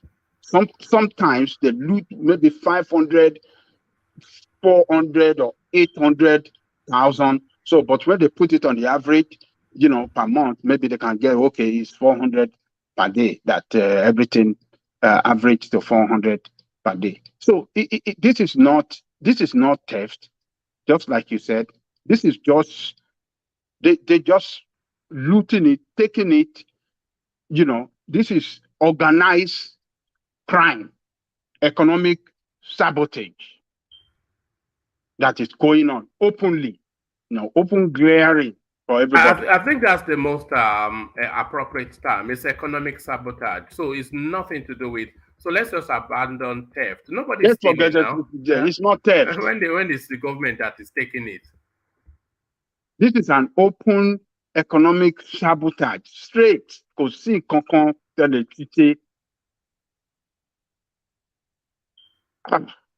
what can we do about it? What can we do about it? What we can do about it is to vote for somebody that does not look like these people. Somebody that does not look like them. Trying to be courageous. I've been saying it on this platform. The only person I know that is courageous, that can take these people down at every corner of that country is Omoyele Sowore. He's bold, he's rugged, he's ready, and he can do it. He can do what is said or what he has been saying he's going to do. He will take all these people down. He's the only person that never bow down to all of these criminals like Buhari, what do you call it, like Obasanjo and all these criminals all over the place. He's the only one that never go to pay homage to them. He's the one that openly criticized them as our problem.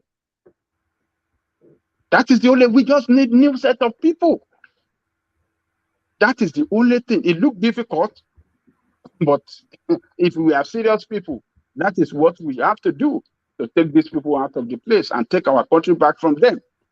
Because it's like they have held that country by the jugular now, that they just want to kill that country. And when they kill it, we are gone as well. And that's my worry. My worry is that the direction this country is going, this country will run into total economic collapse, into total financial collapse. And once that happens, what you are going to see, one man, you are going to see gangster everywhere in that country. You're going to see gangster in charge of every nook and cranny in that country. And that is it. The nation is gone. Country is gone. It's going to be gangster that will be in charge of everywhere. And we won't be able to go back to that country again. And that is going to be, that is going to be that is going to be, I don't know what. You know what my fear is, Ajanle Koko, is the last bit that you just said, that you not being able to go back to that country again. So there's a real danger that a lot of us will end up nomads internationally, just roaming from one country to the other, but not really being able to go to where we feel we belong, just because we no longer have a space there. So they're taking over your land, they're taking over the resources. This is my fear. You're afraid to go to Nigeria for reasons of either being killed by a kidnapper, an armed robber, or more importantly, the most potent of all, the government. So just the debilitation, it's so wearing, Ajale Koko, sometimes. It just wears you down. We're just going to become country like all these North American countries like Honduras, all these countries that have failed, that you see them, just drifting. Yes, they move in their thousands, walking down America. That is the way we're going to turn to. We're going to turn to a country where we'll just be watching some sad things on the TV, and we all be crying here. Everything is going to collapse. We are driving towards that end, one man. It is going to collapse. Everything will collapse because these people cannot pay the workers. They won't be the telephone sector. Everything will collapse. Businesses are rapidly moving out of Nigeria because look at it, one man. Let me give you just a simple economic reality here. The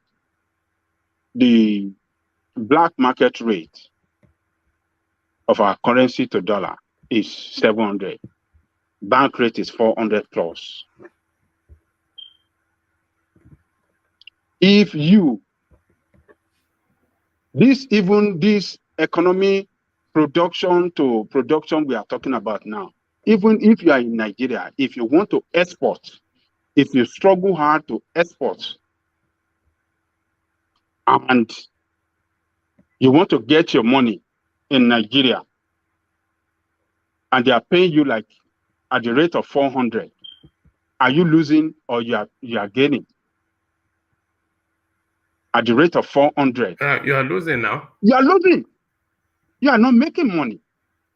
How can you, as a country, allow that wide difference between the market rate and the black market rate? And you think nothing's going to work? There's no business in Nigeria that can prosper now because you want to import. We are import dependent country. So everything we got to import it. Every raw material we have to import it. I mean, how are you going to do it? How are you going to make that money? You can't. Your business will collapse. That is where we are driving to. And when the economy totally collapses, banks now have changed their operation hour, maybe between 8 to 3 o'clock now, or 8 to 2, 8 to 3. If banks can feel the heat, that means that yes, it's not. We are not doing good economically. You can see the way ego is lamenting here. You see that his tone has changed. You see his tone has changed. Yeah. Unlike 4 months ago or 6 months ago. Look at his tone has changed. Look at the way he's lamenting. Look at the way he's cursing. You have the economic hardship is hitting him bad as well now. So it's just what I see for that country. I pray it doesn't happen, but it's almost inevitable that it will happen. There's nothing to. It's inevitable, one man. It's inevitable. Everything going to collapse. Everything will collapse. But when everything collapses, what is going to happen? The unfortunate thing in Ajale Koko is that it's going to collapse on the head of whoever comes in 2023. And then suddenly they'll say, well, we gave you the country. We gave you the country. Yes. And it collapsed on you. You couldn't do anything. Yes. But they've put in so many landmines for whoever is coming. They've padded the security structures with what they are telling us are repentant Boko Harams. They've padded all of the functioning of governance with Fulani people who are not fit for purpose. A good example, their Captain General, who thought he was just there to loot money for himself. Another one, this woman handing out 20,000. So they've done all of these things. So they've institutionalized their low functioning into the embedding of the Nigerian state. And then they've borrowed the country completely to the hilt. So if you want to go and fight insurgency, you will have to go via the military structures, the security structures, which they've padded out with what they call reformed bandits and terrorists. So, and then if you want, you cannot borrow money because the country is over leveraged. Whoever is coming in 2023, good luck to you. Good luck to you. How will it even get there? Will it even get to 2023 before everything will collapse? If we don't get rescue, financial rescue from international body, if it continues like this, by December, it's going to be, it's going to, the reality of it will come, one man. The reality of the worst will come. It's not, it won't get to May next year. It won't get me next year, May, to hand over. I don't see election holding, one man. The way it's going, it's gonna be very, very tough. The nation is going down, and it's going down fast because it has reached the tipping point now that they cannot defend it anymore. They don't have anything to hold it back. They don't have any way to manipulate it because financially we are broke. Do you know that Nigeria, before, from Nigeria, if you are using your MasterCard in Nigeria to buy something, in dollars, I think they allow you to buy maybe is it maximum of $100 or $300? But now they reduce it to $10, and even that $10 now, if you want to use it, it won't go.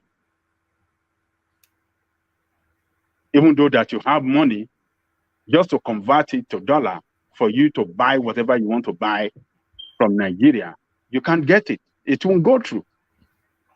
So we are financially broke country with 200 million. What is going to happen to that population? That is my worry. What is going to happen to that? Because the population are so impoverished now, and to go further down than this, that's going to be calamity. That's going to be calamity for that country. That's my worry. I don't know how we're going to get out of this. I don't know. That's why I'm just yesterday. That's why I was just angry yesterday, because I just don't care about any one of them. I don't care about this politician. They've destroyed that country. It is clear. We are all seeing it. But what are we going to do? Is the question. Do we still want to support any one of these bastards? No. No. The country is gone. Woman is gone. That country is gone. It's just a matter of time. You know, the one thing people have always said is that Nigeria always finds a way through, and that's always been the case for so long. But would this be that final instance that because what this guy has done to that country, I'm not sure. Because even all of the people that have come to steal and destroy in that country, they've always left a recovery route for that country. Oh, but this guy has not left a recovery route. He's just pillaged. It's an open looting they are doing in that country. They are just looting it, and they are getting away with it with impunity. And that's why this guy can tell us that 400 million barrels of crude oil, we are losing 400 million barrels a day in a ministry or in a sector where you are in charge. In charge, you know. As if he's exonerated, as if he's from the outside looking in, as if he was some investigative journalist that discovered something. Yes. And you have that sector under the control of the president as well. So both of them should be held responsible for this. That country is gone. So sometimes when our people are saying that Yoruba nation going to come, that they have consulted the oracle, and oracle said it's going to come. It's looking in that direction that yes, because Nigeria will not be able to hold together. The population is too huge. When the center cannot hold, what is going to hold it? Everything will scatter. Look at it when we have been talking about this thing, that the direction we are heading is not, we are going to hit the rock. Now we are getting closer to the rock now.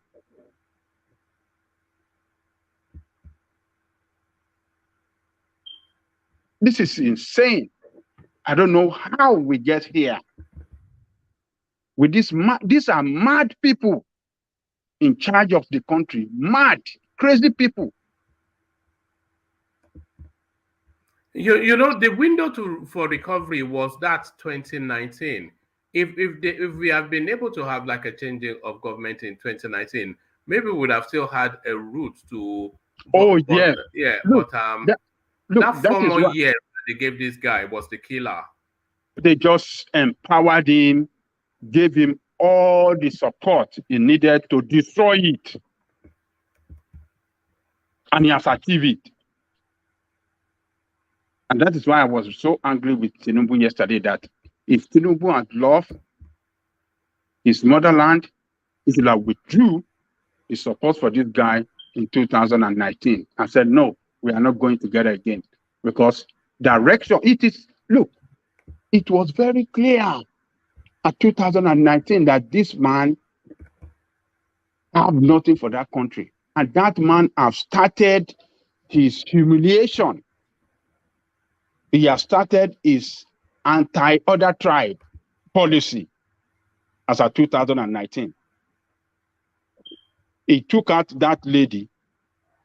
Let's even say that lady resigned from the Ministry of Finance. That lady, Adeosun from Ogun State. He replaced that lady with Hausa Fulani.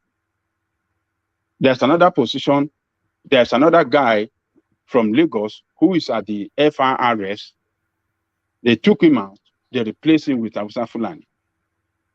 There's another one at the port. They took him out, replaced him with Hausa Fulani. There's this Niger Delta guy took out from the port, replaced with Hausa. He has started that policy of Fulanization. What? This country does not, it belongs to us together. And this is democracy. They should have just cut him out. By then, if we are to be even Atiku that that Tinubu went to give his support to, Atiku will not destroy this country like this. Never. He won't.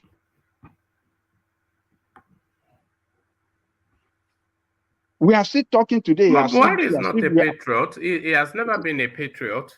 You know, I don't know how people have always tried to paint him as one. It's not. I mean, for God's sake, man, how can country collapse? I mean, every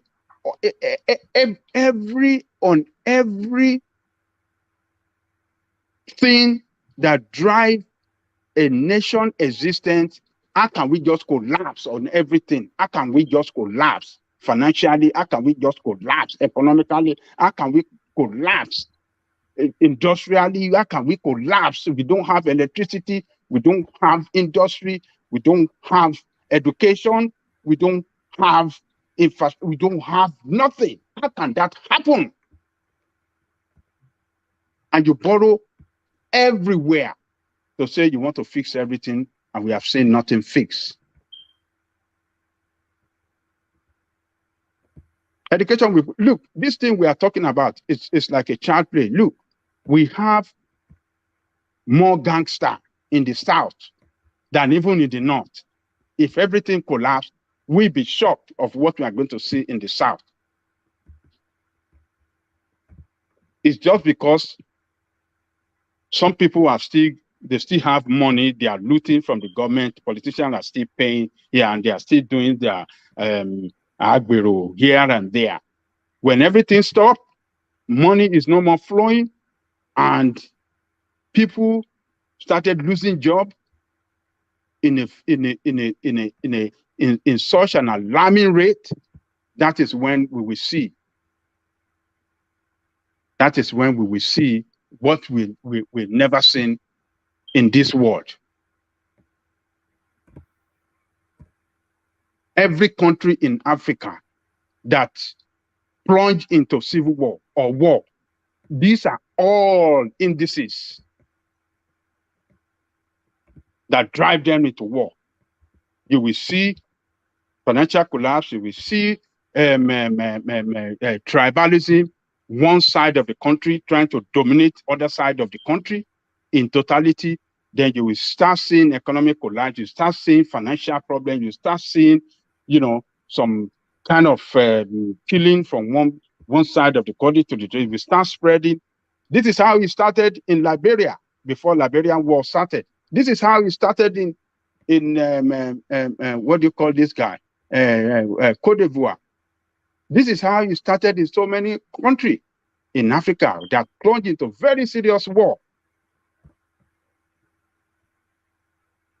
200 million population, Where are we going to go? Where are these poor people going to go? It's a situation. It's a real situation. It's just sometimes, you know, Ajale Koko, sometimes I wonder if we are being alarmist. But I'm not sure that we are just being alarmist. We're in dire straits. We're in dire straits. Yeah. It's no. Bad time ahead of us in that country. That it is not. I mean, it is. We are, the signs are showing now. The signs are showing. There's no other way to look at it. All the signs are very clear that we are heading towards doom. All right. So on that doomsday note, I think we start to round it off. Ajale Koko, would you believe we are 6.5 hours into it now? So we seek to round it off, and we still take. I was going to abandon the closing remarks, but I think people actually like to see these sessions round off with a closing remark. But I'm only going to allow a 1 minute slot for the closing remarks. We're 6 hours 33 minutes into a session, which is just ungodly. So we kick it off and start it off with a world peace to land on Ajale Koko, but gentlemen, a 1 minute slot. So world peace, we start off with you. Okay, thank you, one man. Thank you, Ajale Koko. Thank everybody, Gulata and the rest. My people for comment section, thank you. We don't really find an hour. Wanna click, like, share this program, and but wanna get on a PVC, wanna vote on a right candidate, wanna vote on a choice. So I say I'm a peace. I'm out. All right, brilliant. From world peace, we go on to Tony. Tony, to you. Yes, sir. Thank you very much, sir. You know, it's a very sad day, really, very sad day. You know, because many countries they can't even boast of 20,000 barrels a day, and they were. I mean, it's just unbelievable, sir. Incredible. You know, very painful. You know, so I don't know where we're headed to. So I think I will advise people not to take PVC because it's of no use. Because if you can't even know the quantity of oil, you know, I'll be saying it before. Then what is the point? You don't have a. And then the people that dominate the oil industry are from a certain part of the country. I don't want to mention the name. So people that own the oil west. So because Amadou Bello said that instead of them to work with the Southerners, they will work with the foreigners, and that's what is happening. So they dominate this oil. They say, okay, just take whatever you can take and give me the rest. We take to the north. That's the situation we just find ourselves. So the only way out is Oduduwa Republic or Biafra Republic, whatever, then or South Nigeria. I mean, there's no that way, sir. No election. So don't take your PVC. Good night, sir. Thank you very much. And everybody should like up, you know, today. So I will be there tomorrow. So I want to see that we hit 150 or 160 again. All right, thank you. All right, thank you. So from Tony to Saki. Saki, very, very short closing remarks. Yeah, very wonderful session today. Thank you, Wama. Thank you, everybody that participated today. I listened to Ajale Koko and I feel so bad, and I begin to feel the consciousness of whether election is going to hold or not. Let's pray for this country. It is going down every day. Thank you, Wama. All right, brilliant, well put. So brilliant, well put. So from Saki Fada, the final word from the mighty one, Ajale Koko. I don't think we are being alarmist. I think we are being realistic. Ajale Koko, We are realistic, one man. This is not. We are not just. This is not. This is reality. When it's time to say it, just say it. We have been saying it. This is not the first time. We have been warning since the beginning of the year, maybe since last year, that the direction that this man is taking this country is taking us, is taking us towards disaster, and we are getting close to it. It's just I don't know. We just have to pray. You have to pray. But other than that, let me thank everybody that have been listening to us from the beginning to this end. Please click on the like button, share, and subscribe. Those are the commentary section. I thank you all for today. Come back tomorrow. You are the strength of the platform. And one man, I thank you as well. Tomorrow going to be another day. So when you bring it on, we shall join you. And by the grace of God, tomorrow, I hope we will. I don't know. I hope everything will be okay, because I'm telling you, one man. Since the signal I'm seeing about that country, I'm telling you, is so worrisome, and I don't know what's going to happen to our people when that disaster comes. I'm seeing it very close. It's moving fast towards us, but I just pray that I wish we can find solution. I wish something fast can happen that can rescue that country out of what we are moving towards. That will be the best thing to happen to that country. But we have to wait till election time. I don't see anything. The worst might happen before election. So, but let's leave it till tomorrow. Thank you, one man. See you tomorrow. We shall join you, and we continue the struggle from there. Thank you, woman.